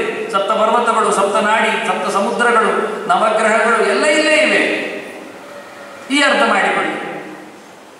ಹೀಗೆ ಭಗವಂತ 3 ಹೆಜ್ಜೆ ಇಟ್ಟ ಜಾಗೃತ ಸ್ವಪ್ನ ಸುಷುಪ್ತಿಗಳಲ್ಲಿ, ಕಾಲತ್ರಯದಲ್ಲಿ, ನಿನ್ನೆ ಇವತ್ತು ನಾಳೆ ಅದನ್ನು ಮಾಡಿಕೊಳ್ಳಿ. ಇದನ್ನು ವಿಷ್ಣು ವಿಚಕ್ರಮೇತ್ರೆ ದಾನಿದತೆ ಪದಂ. ಮತ್ತೆ 3 ಸ್ವರೂಪವನ್ನು ಮಾಡಿ ಅರ್ಥ. ಪದಂ ಅಂದರೆ ಹೆಜ್ಜೆ ಅಂತ ಅರ್ಥ ಅಲ್ಲ, ರೂಪ. ಉತ್ತಮಾನಾಂ ಸ್ವರೂಪತ್ತು ಪಾದಶಬ್ದೇನ ಮಣ್ಯ. ಹೀಗೆ 3 ಅಂದರೆ ಎಷ್ಟೋ ಅರ್ಥಗಳಿವೆ ಅಂತಾನೆ. ಭಗವತ್ ಪರವಾಗಿ ಅರ್ಥ ಹೆಚ್ಚು ಮಾಡಲಿಕ್ಕೆ ಬರುವಾಗ ಇತರ ದೈವತವಾದ ಭೌತಿಕವಾದ ಅಗ್ನಿ ಮೇಲೆ ಹೇಳಿದಾಗ ಅಗ್ನಿ ಅಂದರೆ ಬೆಂಕಿಂತ ಅರ್ಥ, ಅಗ್ನಿ ಅಂದರೆ ಅಗ್ನಿ ದೇವ ಅಂತ ಅರ್ಥ, ಅಗ್ನಿ ಅಂದರೆ ನಾರಾಯಣ ಅಂತ ಅರ್ಥ. ಹಾಗೇನಾಗಬೇಕಾಗಿಲ್ಲ. ದೇವಪರವಾಗಿ, ದೇವತಾಪರವಾಗಿ, ಭೌತಪರವಾಗಿ ಅಂತ ಅರ್ಥ ಇಲ್ಲ. ಒಂದಕ್ಕೆ 3 ಸ್ಪರ್ಶವನ್ನು ಕೊಡಲಿಕ್ಕೆ ಬರುತ್ತೆ. ಅದರಿಂದ ಕೆಲವೊಮ್ಮೆ ಪುರುಷ ಸೂಕ್ತ, ನಾರಾಯಣ ಸೂಕ್ತ, ವಿಷ್ಣು ಸೂಕ್ತ ಇವೆಲ್ಲ ಇತರ ದೇವತೆಗಳನ್ನು ಹೇಳುವುದೇ ಇಲ್ಲ. ಅದರಿಂದ ವೇದೈಕ ಸರ್ವೈ ಅಹಮೇವ ವೇದ್ಯ ಅಂತ ಕಾಲಘಟ್ಟದಲ್ಲಿ ಅಂತೂ ಸರಿಯೇ. ಪ್ರಳಯದ ಹೊತ್ತಿನಲ್ಲಿ ಯಾವ ದೇವತೆಗಳು ಇಲ್ಲ, ವೇದಗಳು ಇದೆ. ಯಾರನ್ನು ಹೇಳ್ತದೆ? ಅಲ್ಲಿ ಭೌತಪರವಾದ ಅರ್ಥಕ್ಕೆ ಭೌತಾಗ್ನಿ ಇಲ್ಲ. ದೇವತೆಗಳು ಹೇಳುವಲ್ಲಿ ಅಗ್ನಿ ಅಕ್ಷಯ ಅವನು ಇಲ್ಲ. ನಾರಾಯಣನಿಗೆ ಇನ್ಯಾರಿಲ್ಲ. ಅಗ್ನಿ ಮೇಲೆ 3 ಅರ್ಥ ಅವನೇ ಮಾಡಬೇಕು, ಅವನನ್ನೇ ಮಾಡಬೇಕು. ನಾವು ಬೇರೆ ಅರ್ಥವೂ ಬರುವುದಿಲ್ಲ, ಅವರೇ ಬೇಕಾದ್ರೆ. ಹಾಗಾಗಿ ಪ್ರಳಯದಲ್ಲಿ, ಸೃಷ್ಟಿಯ ಆರಂಭದಲ್ಲಿ ಇಲ್ಲೆಲ್ಲ ಯಾವ ದೇವತೆಗಳು ಬಾರದೇ ಇದ್ದಾಗ ವೇದ ಇದ್ದೇ ಇದ್ದಾದ್ರಿಂದ ವೇದದ ಅರ್ಥ ಭಗವಂತನೇ. ಅದು ವೇದ ಸಾರಕ್ಕೆ, ವ್ಯಾಹೃತಿಯ ಮೂಲಕ್ಕೆ, ಪ್ರಣವಕ್ಕೆ ಭಗವಂತನಲ್ಲದೆ. ಪ್ರಣವ ಕೇವಲ 3 ಅಲ್ಲ, 8 ಇದೆ. ಸವಿಶ್ವದೇಶ ಪ್ರಾಜ್ಞ ತುರಿಯಾತ್ಮಾಂತರಾತ್ಮವಾನ್ ಪರಮಾತ್ಮ ಜ್ಞಾನಾತ್ಮ ಯುಗ. 8 ರೂಪಗಳು ಉಂಟು, 8 ಅಕ್ಷರಗಳಿವೆ, 8 ಮಾತ್ರೆಗಳಿವೆ ಅಂದಾಗ ಲಿಂಗ ಪುರಾಣ 3 ಮಾತಾಡಿದ್ರು, 4ರಲ್ಲಿ ಹೋಗಲಿಲ್ಲ. ಉಪನಿಷತ್ತನ್ನು 4 ಹೇಳಿದೆ. ತುರ್ಯಾವಸ್ಥೆ ಅದರಾಚೆ ಹೇಳಿದ್ರು. ಅಂತೂ ರಾಮ, ಕೃಷ್ಣ, ವರಾಹ, ನರಸಿಂಹ ರೂಪಗಳು ಬೇರೆ ಇವೆ. ಇವೆಲ್ಲವನಾಗುವುದೆಲ್ಲಿಗೆ? ರಾಮನೇ ನಾನು ಹೇಳಲಿಕ್ಕೆ ಹೋಗಿಲ್ಲ. ಕೃಷ್ಣ ಕೈಲಾಸಕ್ಕೆ ಬಂದು ನನ್ನಲ್ಲಿ ಮಕ್ಕಳನ್ನು ಕೇಳಿದ್ದಾನೆ ಹೇಳ್ತಾನೆ ಹೊರತು. ಹೀಗಾಗಿ ರಾಮಕೃಷ್ಣ ವರಾಹ ನರಸಿಂಹ ರೂಪಗಳು. ನರಸಿಂಹ ರೂಪ ಅಂತೂ ಸಾಯಲಿಲ್ಲ, ವರಾಹ ಸತ್ತದ್ದು ಇಲ್ಲ. ರಾಮಕೃಷ್ಣ ಅವತಾರಗಳಿಗೂ ಹಾಗೆ. ಅದನ್ನು ಮುಂದೆ ಹೇಳ್ತಾರೆ ಸ್ವೇಚ್ಛೆಯವ ಅಂತ. ಕೃಷ್ಣ ಈ ನೆಲ ಬಿಡುವುದು ಅವನ ಇಷ್ಟದಲ್ಲೇ. ನರಸಿಂಹ ಋಷ ಶರಭಂ ಜಗಾನ ಅಂತ ವಾಮನ ಪುರಾಣ, ಅಗ್ನಿಪುರಾಣ, ಪೂರ್ವಪುರಾಣ ಸುಮಾರು ಕಡೆಯಲ್ಲೆಲ್ಲ ಶರಭದ ಸಂಹಾರದ ಕಥೆ ಬರ್ತದೆ. ನರಸಿಂಹನ ಶಾಶ್ವತವನ್ನು ಹೇಳುವಲ್ಲಿ ಅದ್ರೇನಾಯ್ತು ಇಲ್ಲಿ ಹೇಳಿದ್ದು? ಇದನ್ನ ಹೇಳಿದ್ದು ವ್ಯತ್ಯಾಸ ಪ್ರಾತಿಲೋಮ್ಯಂಚ. ಅಲ್ಲೇನಿದೆ? ನರಸಿಂಹ ಶರಭಂ ವೃಷ ಜಗಾನ ಇರುವುದರಿಂದ ಇಲ್ಲಿ ನರಸಿಂಹನನ್ನು ಶರಭ ಕೊಂದ ಅಂತ ಅರ್ಥ ಅಲ್ಲ, ನರಸಿಂಹನ ಶರಭನನ್ನು ಕೊಂದ ಅಂತ ನೀವು ವಿಭಕ್ತಿ ಪರಿಣಾಮವನ್ನು ಮಾಡಿಕೊಳ್ಳಿ. ಭಾಗವತದಲ್ಲೇ ಆಗಿಬಿಟ್ಟಿದೆ. ಯಾರು ಗೆದ್ದದ್ದು ಯಾರು ಸೋತದ್ದು ಅಂದಾಗ ಕೃಷ್ಣ ಸೋತದ್ದು ಹೇಳಿಬಿಡ್ತಾರೆ, ಸುಧಾಮ ಗೆದ್ದದ್ದು ಅಂತ ಹೇಳ್ತಾರೆ. ನಿಜವಾಗಿ ಇಲ್ಲಪ್ಪ, ಸುಧಾಮನನ್ನೇ ಕೃಷ್ಣ ಗೆದ್ದ. ಹೀಗೆ ಹರಿವಂಶದ ವಿರೋಧ ಇರುತ್ತೆ. ಹರಿವಂಶದಲ್ಲಿ ಹಾಗೆ ಹೇಳಿದ್ದಾರೆ. ಹರಿವಂಶದಲ್ಲಿ ಹೇಳಿದ್ದನ್ನು ಭಾಗವತಕ್ಕೆ ಹಾಕಿ ಕೂಡಿಸಬೇಕು ಕೇಳಿದರೆ ಕೃಷ್ಣ ಕಥೆಯಲ್ಲಿ 2 ಸಾಧ್ಯ. ಅದು ವಿಸ್ತಾರ, ಇದು ಸಂಕ್ಷೇಪ. ಅದು ಕೃಷ್ಣ ಕಥೆಗೆ ಮೀಸಲೆ ಆಗಿ ಬಂದದ್ದು ಹರಿವಂಶ. ಅದರ ವಿರೋಧ ಬರುತ್ತೆ. ಇಲ್ಲಿ ಮತ್ತೆ ಯಾಕೆ ಹೇಳಿಕೊಂಡೆ? ಸ್ವಲ್ಪ ಗಲಾಟೆ ಮಾಡಿಕೊಂಡು ಓದಿಂದ ಹೇಳಿ. ಇದು ಪುರುಷ ವ್ಯತ್ಯಾಸ, ಕಥಾ ವ್ಯತ್ಯಾಸ, ಘಟನೆ ವ್ಯತ್ಯಾಸ. ಸೋತದ್ದು ಯಾರು, ಗೆದ್ದದ್ದು ಯಾರು? ಕೃಷ್ಣನೋ ಸುಧಾಮ? ಅಲ್ಲಿ ಸುಧಾಮ ಸೋತದ್ದಿದೆ, ಇಲ್ಲಿ ಕೃಷ್ಣ ಸೋತದ್ದಿದೆ. ಯಾಕೆ ಹೇಳಿದ ಹಾಗೆ ಅಂದರೆ ಪುರುಷ ವ್ಯತ್ಯಾಸ ಮಾಡ್ತೇವೆ, ಘಟನೆ ವ್ಯತ್ಯಾಸ ನಡೆಯುತ್ತದೆ. ಹಾಗೆ ಇಲ್ಲಿ ಶರಭ ಸತ್ತದ್ದು, ನರಸಿಂಹ ಸತ್ತದ್ದು. ಶರಭ ನರಸಿಂಹನನ್ನು ಕೊಂದದ್ದು, ನರಸಿಂಹ ಶರಭನನ್ನು ಕೊಂದದ್ದು. ಲಿಂಗ ಪುರಾಣದಲ್ಲಿ ಒಂದೇ ಸ್ಟೇಟ್ಮೆಂಟ್. 4 ಪುರಾಣಗಳ ವಿರೋಧ ಬರುತ್ತೆ. ಅಲ್ಲೆಲ್ಲ ಶರಭನನ್ನು ಕೊಂದದ್ದು ಸಿಂಹ ಇದೆ. ಅಷ್ಟೇ ಅಲ್ಲ, ಲಿಂಗ ಪುರಾಣದಲ್ಲಿ ನರಸಿಂಹನ ಸ್ತವದಿಂದ ಶಾಶ್ವತೆಯನ್ನು ಪಡಿತಾನೆ ಅಂತ ಇದೆ. ಪ್ರಣವದ ಪ್ರತಿಪಾದ್ಯನಾಗಿ ನರಸಿಂಹ ವರ್ತಾನೆ ಬೇರೆ ಇದೆ. ಇವತ್ತಿನವರೆಗೂ ನರಸಿಂಹ ರೂಪ ಅವತಾರ ಸಮಾಪ್ತಿ ಮಾಡಿದ್ದು ಸತ್ತದ್ದು ಅಂತ ವ್ಯಾಖ್ಯೆಗಳಿಲ್ಲವೇ ಇದೆ ಯಾವ ಪುರಾಣ ಮತ್ತೆಂದೇಳು. ಹಾಗೆ ಅದರ ವಿರೋಧ, ಇದರ ವಿರೋಧ, ಸಂಗತಿ ವಿರೋಧ ಇವೆಲ್ಲ ನೋಡಿಕೊಂಡಾಗ ಅರ್ಥ ಏನು ಹೇಳಬೇಕು? ಆಡು ಅಂತ ಹೇಳುವುದಲ್ಲ. ವ್ಯತ್ಯಾಸೇನ ಉಕ್ತಿ ಸ್ಯಾತ್. ಕೆಲವೊಮ್ಮೆ ವ್ಯತ್ಯಾಸ ಮಾಡಿ ಹೇಳ್ತಾರೆ. ಇಲ್ಲಿ ವ್ಯತ್ಯಾಸ ಮಾಡಿ ಹೇಳಿದ್ದಾರೆ ಘಟನೆಯಲ್ಲಿ. 100 ಜನರನ್ನು ಕೊಂದದ್ದು ಭೀಮಸೇನ ಕೌರವರು, ಅರ್ಜುನ ಬಡದದ್ದು ಅಂತ ಹೇಳಿದವರು ಇದ್ದಾರೆ. ತಪ್ಪಾಗುವುದಿಲ್ಲ ಹೇಳ್ತಾರೆ. ಅರ್ಜುನ ಆದರೂ ಭೀಮ ಆದರೂ ಒಂದೇ ಹೆಸರು ಬೇರೆ ಮಾಡಿಕೊಂಡಿದ್ದಾರೆ ಅಂತ. ಪಾಂಡವರೇ ಅಲ್ವಾ ಅಂತ. ಹಾಗೆ ಯಾಕೆ ಹೇಳಿದ್ರು? ಅದು ಸುಮ್ಮನೆ ಇರಲಿ, ಫೇಮಸ್ಸಿಗೆ ಹಾಗೆ ಹೇಳ್ತಾರೆ ಅಂತೇಳಿ ಅದನ್ನೇ ಒಂದು ಕ್ರೆಡಿಟ್ ಬರಲಿ ಅಂತ. ನಿಜವಾಗಿ ಅರ್ಜುನ ಒಪ್ಪುವುದಿಲ್ಲ. ಹೇಳುವಾಗ ನಾವು ಅಲ್ಲ, ಕೃಷ್ಣನ ಸಾರಥ್ಯದಲ್ಲಿ ಅರ್ಜುನ ನಿರ್ನಾಮ ಮಾಡಿದ ಕೌರವ ದಂಡನ್ನೇ. ಒಂದು ಕೌರವರನ್ನು ಕೊಂದಿಲ್ಲ. ಹೇಳುವುದು ಗೌಜಿ ನೋಡುವಾಗ ಎಷ್ಟು ಗೌಜಿ ಮಾಡಿದ ಅರ್ಜುನ ತಿಳ್ಕೊಳ್ಬೇಕು. ಅವನ ವಿಕ್ರಮ ಅರ್ಜುನ ವಿಜಯ ಎಲ್ಲ ಕೇಳಿಕೊಂಡ, ಮತ್ತು ವಿಷಯ ಏನಿಲ್ಲ ಇಲ್ಲಿ ನೋಡಿದ್ರೆ. ಹೀಗೆ ಬಹಳ ಚಂದವಾಗಿ ವ್ಯತ್ಯಾಸವನ್ನು, ಪುರುಷ ವ್ಯತ್ಯಾಸ, ಕಾಲ ವ್ಯತ್ಯಾಸ, ದೇಶ ವ್ಯತ್ಯಾಸ ಇಷ್ಟೆಲ್ಲ ಹೇಳ್ತಾರೆ. ಎಲ್ಲಿಯೋ ನಡೆದ ಘಟನೆ ಎಲ್ಲಿಯೋ ಆದದ್ದನ್ನೇ ಹೇಳ್ಬಿಡ್ತಾರೆ. ಎಲ್ಲ ಕಾಶಿಯಲ್ಲಿ ಆಯಿತು ಅಂತ. ಕಾಶಿಯಲ್ಲಿ ಎಲ್ಲ ಆಗಲಿಲ್ಲ. ಕೆಲವೊಮ್ಮೆ ಹೇಳುವಾಗ ದೇವಭೂಮಿ, ವಾರಾಣಸಿ, ಅವಿಮುಕ್ತ ಕ್ಷೇತ್ರ ಹಾಗೀಗೆ ಅಂತ ಹೇಳ್ತಾರೆ. ಗೌಜಿ ಮಾಡಿಬಿಡ್ತಾರೆ. ಇಲ್ಲಿ ಪರವಾಗಿಲ್ಲ, ಯಾವುದಾದ್ರೆ ಕ್ಷೇತ್ರ ದೇವರಿಂದ ತಾಣ. ಈ ಗೆರೆಗಳನ್ನು ಅರ್ಥ ಮಾಡಿಕೊಳ್ಳಿಕ್ಕೆ ವೇದಸಾರವಾಗಿ ಪ್ರಣವ ಜಪ, ಅದರಿಂದ ಸಾರವೇಶ್ವರ, ಇದೆಲ್ಲರನ್ನು ಬಹಳ ಚಂದವಾಗಿ ಹತ್ತಿರ ಹೇಳ್ತಾ ಇದರನ್ನು ಉಪಾಸನೆ ಮಾಡ್ತಾ. ಯಾರು ಅಮುಕ್ತನೋ, ಮುಕ್ತಿ ಪಡೆಯಲಿಕ್ಕೆ ಆಗದವನೋ, ಮುಕ್ತಿಗೋಸ್ಕರ ಭಗವಂತನ ಪಾದ ಹಿಡಿತಾನೋ ಅಂಥವನ ಪ್ರಣವದಿಂದ ವಾಚ್ಯವಾಗಿ ಇನ್ನೊಬ್ಬರಿಗೆ ಮೋಕ್ಷ ಕೊಡುವುದು ಹೇಗೆ ಯೋಗದಲ್ಲಿ? ಹೀಗೆಲ್ಲ ತಾರ್ಕಿಕವಾದ ಚಿಂತನೆ ನೆರಳಿನಲ್ಲಿ ಇವತ್ತು ನಾವು ಹೇಳಬೇಕಾದದ್ದನ್ನು. ಯಾವತ್ತೂ ಯಾವ ಮಾತಿನಲ್ಲಿಯೂ ಭಗವಂತನೇ ಅರ್ಥ ಅಂತ ಹೇಳಿಕ್ಕೆ ಹರಿ ಓಂ ಅಂತ, ಹರಿ ಓಂ ಅಂತ ಹೇಳಲಿಕ್ಕೆ ಆದರೆ ನಮಗೆ ರಕಾರ ಬರುವುದಿಲ್ಲ. ಹೆಚ್ಚಿನವರಿಗೂ ನಾಲಿಗೆಯಲ್ಲಿ ರಕಾರ ಬರುವುದಿಲ್ಲ. ಚಳಿ ಪ್ರದೇಶದಲ್ಲಿ ಅಂತೂ ಖಂಡಿತ ಆಗುವುದಿಲ್ಲ. ಹಾಗಾಗಿ ಅವರು ಹಲೋ ಅಂತ ಹೇಳಿದ್ರು. ಅವರು ಹಲೋ ಹೇಳಿದ್ರು. ರಲಯೋ ರಭೇದ ಅಂತ ಸಂಸ್ಕೃತದಲ್ಲಿ ರಕಾರಕ್ಕೂ ಲಕಾರಕ್ಕೂ ವಿಭೇದ ಇಲ್ಲ. ರಲಯೋ ರಭೇದ ಆದ್ರಿಂದ ರ ಹೇಳುವಲ್ಲಿ ನಾ ಹೇಳ್ತಾರೆ. ಅದನ್ನು ಹರಿಓಂ, ಅದು ಹರಿಯೋಂ ಇದ್ದದ್ದು. ಅವರು ಹಲೋ ಅಂತ ಮಾಡಿದ್ರು. ಇವತ್ತು ನಾವು ಫೋನ್ ಎತ್ತಿದ್ದು ಹೇಳೋದು ಹಲೋವೇ. ನಮಗೆ ದಾಡಿ, ನಮಗೆ ನಾಲಿಗೆ ತಿರುಚಿದ ಅಥವಾ ಚಳಿ ಜಾಸ್ತಿ ಆಗಿದೆ. ನಮಗೆ ದೇವರ ಎಚ್ಚರದಲ್ಲಿ ಹರಿ ಅಂತ ಹೇಳ್ಬೋದಲ್ಲ, ಹರಿಓಂ ಹೇಳ್ಬೋದಲ್ಲ. ಇನ್ನಾದರೂ ಶುರು ಮಾಡುವ ಹರಿಓಂ ಹೇಳ್ತಾರೆ ಫೋನ್ ಎತ್ತುವಾಗ. ಅವ್ರು ಹೇಳಿದರೆ ನಾವು ಹೇಳಿಕೊಡುವ ಅವರಿಗೆ, ಯಾರಾದರೂ ಎತ್ತಿದವರಿಗೆ, ನೀವು ಹರಿಓಂ ಹೇಳಿ, ದೇವರ ಎಚ್ಚರ ಆಗುತ್ತೆ, ಪುಣ್ಯ ಆದರೂ ಸಿಗುತ್ತೆ, ಒಳಗೆ ಒಂದು ಥೆರಪಿ, ಸೌಂಡ್ ಥೆರಪಿ ಆಗುತ್ತೆ, ಅಲೋಕ್ಕಿಂತ ಜಾಸ್ತಿ ಆಗುತ್ತೆ, ವೈದಿಕವಾದ ಸ್ಪರ್ಶ ಅಂತ. ಹಾಗಾಗಿ ಎಲ್ಲ ವೇದಸಾರದ ಜಪದ ಬಗ್ಗೆ ಇಲ್ಲಿ ಜಪ ಅಂದಾಗ, ಸ್ವಾಧ್ಯಾಯ ಅಂದಾಗ ಅಂತ ಹೇಳುತ್ತಾ ಮುಂದೆ ಉಪಸ್ಥ ನಿಗ್ರಹ, ವ್ರತ, ಅನೇಕ ವ್ರತಗಳ ಬಗ್ಗೆ ಪುರಾಣ ಮಾತಾಡ್ತದೆ. ಉಪವಾಸ ಹೆಚ್ಚು ಮಾಡಲಿಕ್ಕೆ ಹೇಳುತ್ತೆ. ದೇಹದ ದಂಡನೆ ಬಗ್ಗೆ ಎಚ್ಚರ ಕೊಡುತ್ತೆ. ದೇವರ ಎಚ್ಚರ ಆಗಲಿ ಇದು ಮುಖ್ಯ ಅಂತ ತಿಳಿಸ್ತದೆ. ಮೌನ, ಕೊನೆಗೆ ಸ್ನಾನ, ಹೇಳಲೇಬೇಕಾದ ಸಂಗತಿ, ನಿಯಮದಲ್ಲಿ ದೊಡ್ಡ ಸಂಗತಿ. ಮೀಯು ನಿಂದರಾಯ್ತು, ಅದನ್ನು ಹೇಳಿಕೊಡ್ಲಿಕ್ಕೆ ಉಂಟಾ ಅಂತ ಸ್ವಲ್ಪ ಹೇಳಲಿಕ್ಕಿದೆ. ಲಿಂಗ ಪುರಾಣದಲ್ಲಿ ಚಂದ ಇದೆ, ತುಂಬ ಕಡೆ ಬರುತ್ತೆ. ಆಚರಣಾಂಶದಲ್ಲಿ ಬಂದಾಗ ಸ್ನಾನ ಮಾಡಲಿಕ್ಕೆ 3 ಬಗೆಯಲ್ಲಿ ಸ್ನಾನ ಮಾಡಲಿಕ್ಕೆ ಪುರಾಣ ಮಾತಾಡ್ತಾರೆ. ವಾರುಣ ಸ್ನಾನ, ಭಸ್ಮ ಸ್ನಾನ, ಮಂತ್ರ ಸ್ನಾನ. ಭಸ್ಮ ಸ್ನಾನದಲ್ಲಿ ಭಸ್ಮದ ಬಗ್ಗೆ ಬಹಳಷ್ಟು ಮಾತುಗಳು ಬರ್ತಾರೆ. ಜೊತೆಯಲ್ಲಿ ಭಸ್ಮ ಹೇಗಾಗಬೇಕು ಅಂದರೆ ಸೂರ್ಯೋದಯದ ನಂತರ ಹೋಮ ಮಾಡಿದ್ದರೆ ಭಸ್ಮ ಅಂತ ಹೇಳ್ತದೆ. ವಿಚಿತ್ರ ಅರ್ಥ ಮಾಡಿಕೊಂಡು ಪ್ರಶ್ನೆ ಹಾಕಿಕೊಂಡು ಹೇಳ್ತದೆ. ಅನುದಿತವಾದ ಹೋಮದಿಂದ ತೆಗಿಬೇಕು, ಉದಿತ ನಂತರ ಹೋಮದಿಂದ ಬರಬೇಕು ಅಂದರೆ ಅಗ್ನಿಯ ಪ್ರತೀಕ. ಆದ್ದರಿಂದ ರುದ್ರನಿಗೆ ಉದಯದ ನಂತರದಲ್ಲೇ ಮಾಡಿದ ಹೋಮದ ಭಸ್ಮ ಆಗಬೇಕು ಅಂತ. ಕೆಲವರಿಗೆ ಇದು ಹೊಡೆದು ಬೀಳ್ತದೆ. ಸೂರ್ಯೋದಯದ ಮುಂಚೆ ಅಗ್ನಿ ಪ್ರತಿಷ್ಠೆ ಮಾಡಲಿಕ್ಕಿಲ್ಲ. ಅಗ್ನೌ ಪ್ರಾಸ್ತಾವಧಿ ಆದಿತ್ಯ ಉಪದಿಷ್ಠತಿ ಅಂತ ಅಗ್ನಿಯಲ್ಲಿ ಕೊಟ್ಟ ಆವಧಿ ಆದಿತ್ಯನಿಗೆ ಸೇರಿ ಅಲ್ಲಿಂದ ಪರಿಸರಕ್ಕೆ ಸಿಕ್ಕಿ ಉಳಿದವರಿಗೆ ಆಗುವಂಥದ್ದು. ಎಲ್ಲರೂ ಆದಿತ್ಯ ಮಂಡಲದಲ್ಲೇ ನೆಲೆಗೊಂಡಿರ್ತಾರೆ ದೇವತಾ ಶಕ್ತಿಗಳು. ಅದನ್ನು ಕಿರಣದ ಮಾಧ್ಯಮದಲ್ಲಿ ಅದರದ್ದು ಧೂಮದ ಪ್ರಸರಣ ಎನ್ನುವ ನೆಲೆಯಲ್ಲಿ ಅದಕ್ಕಿಂತ ಅನುದ್ಧತೆ ಇಲ್ಲ ಹೇಳ್ತಾರೆ. ಉದಯ ಆಗದ ಮುಂಚೆ ಅಗ್ನಿ ಕಾರ್ಯ ಮಾಡುವಂತಿಲ್ಲ. ಇಲ್ಲಿ ಭಸ್ಮ ಸ್ವೀಕಾರಕ್ಕೆ ಬಂದಾಗ ಉದಯ ಆಗುವ ಮುಂಚೆ ಅಗ್ನಿ ಕಾರ್ಯ ಮಾಡಿದರೆ ನನಗೆ ಭಸ್ಮಕ್ಕೆ ಆಗುವುದಿಲ್ಲ ಅಂತ ಹೇಗೆ ಬೇಕಾದ್ರೆ ಹಚ್ಚಿಕೊಳ್ಳಿ ಭಸ್ಮ ಅಂತ. ಭಸ್ಮ ತೆಗಿಬೇಕಾದ್ರೂ ಉದಯದ ನಂತರ ಹೋಮಿಸಿರಬೇಕು ಎನ್ನುವುದು ಲಿಂಗ ಪುರಾಣದ ಧ್ಯೇಯ. ಮಂತ್ರಸ್ಥಾನಕ್ಕೆ ಬಂದಾಗ ಪಟ್ಟಿ ಮಾಡಬೇಕಾಗುತ್ತೆ. ಅಷ್ಟಾಕ್ಷರ ದ್ವಿಜಶ್ರೇಷ್ಠ ನಮೋ ನಾರಾಯಣೇತಿ ಚ ದ್ವಾದಶಾಕ್ಷರ ಮಂತ್ರಶ್ಚ ಪರಮಃ ಪರಮಾತ್ಮನಃ ಮಂತ್ರ ಷಡಶ್ಚರಶ್ಚಾನ್ಯ ಸರ್ವ ವೇದಾರ್ಥ ಸಂಚಯ.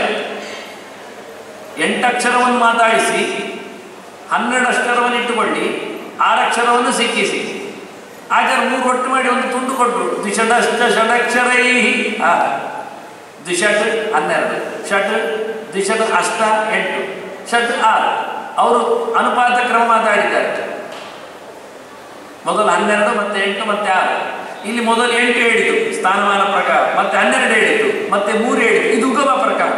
ಇದು 2 ತಂತ್ರಸಾರದಲ್ಲಿ ಇದೆ. ತಂತ್ರಸಾರ ಸಂಗ್ರಹದಲ್ಲಿ ಆಚಾರ್ಯ ಕೊಡುವಾಗ ಅಷ್ಟಾಕ್ಷರ ಮೊದಲು ಹೇಳ್ತಾರೆ ಮಂತ್ರವನ್ನು, ಮತ್ತೆ ದ್ವಾದಶಾಕ್ಷರ ಮಂತ್ರ ಹೇಳ್ತಾರೆ, ಕೊನೆಗೆ ವಿಷ್ಣು ಷಡಕ್ಷರ ಮಂತ್ರ ಹೇಳ್ತಾರೆ. ಆದರೆ ಸ್ಥಾನಕ್ಕೆ ಬಂದಾಗ ದ್ವಿಷಡಶ್ಚ ಷಡಕ್ಷರ ಇಂಥ ಲೆಕ್ಕ ಪ್ರಕಾರದಲ್ಲಿ 12 ಹೇಳಿ 8 ಹೇಳಿ 6 ಹೇಳ್ತಾರೆ. ಹಾಗೆ ಹೇಳಬೇಕಾ ಹೀಗೆ ಹೇಳಬೇಕಾ? ಅದು ಮೊದಲ ಇದು ಮೊದಲ ಅನ್ನುವುದಕ್ಕೆ ಲಿಂಗಪುರಾಣ ಹೇಳ್ತೇನೆ. ಮೊದಲು ಅಷ್ಟಾಕ್ಷರ ಹೇಳಿ, ಮತ್ತೆ ದ್ವಾದಶಾಕ್ಷರ ಹೇಳಿ, ಮತ್ತೆ ವಿಷ್ಣು ಷಡಕ್ಷರ ಹೇಳಿ. ಯಾಕೆಂದರೆ ಅದು ಹುಟ್ಟಿದ್ದು ಹಾಗೆ.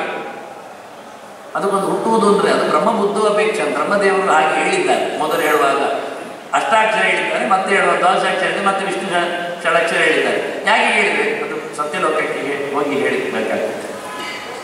ಯಾಕೆ ಅವರು ನನಗೆ ಹಾಗೆ ಹೇಳಿದ್ದು ಹೇಳಿದೆ.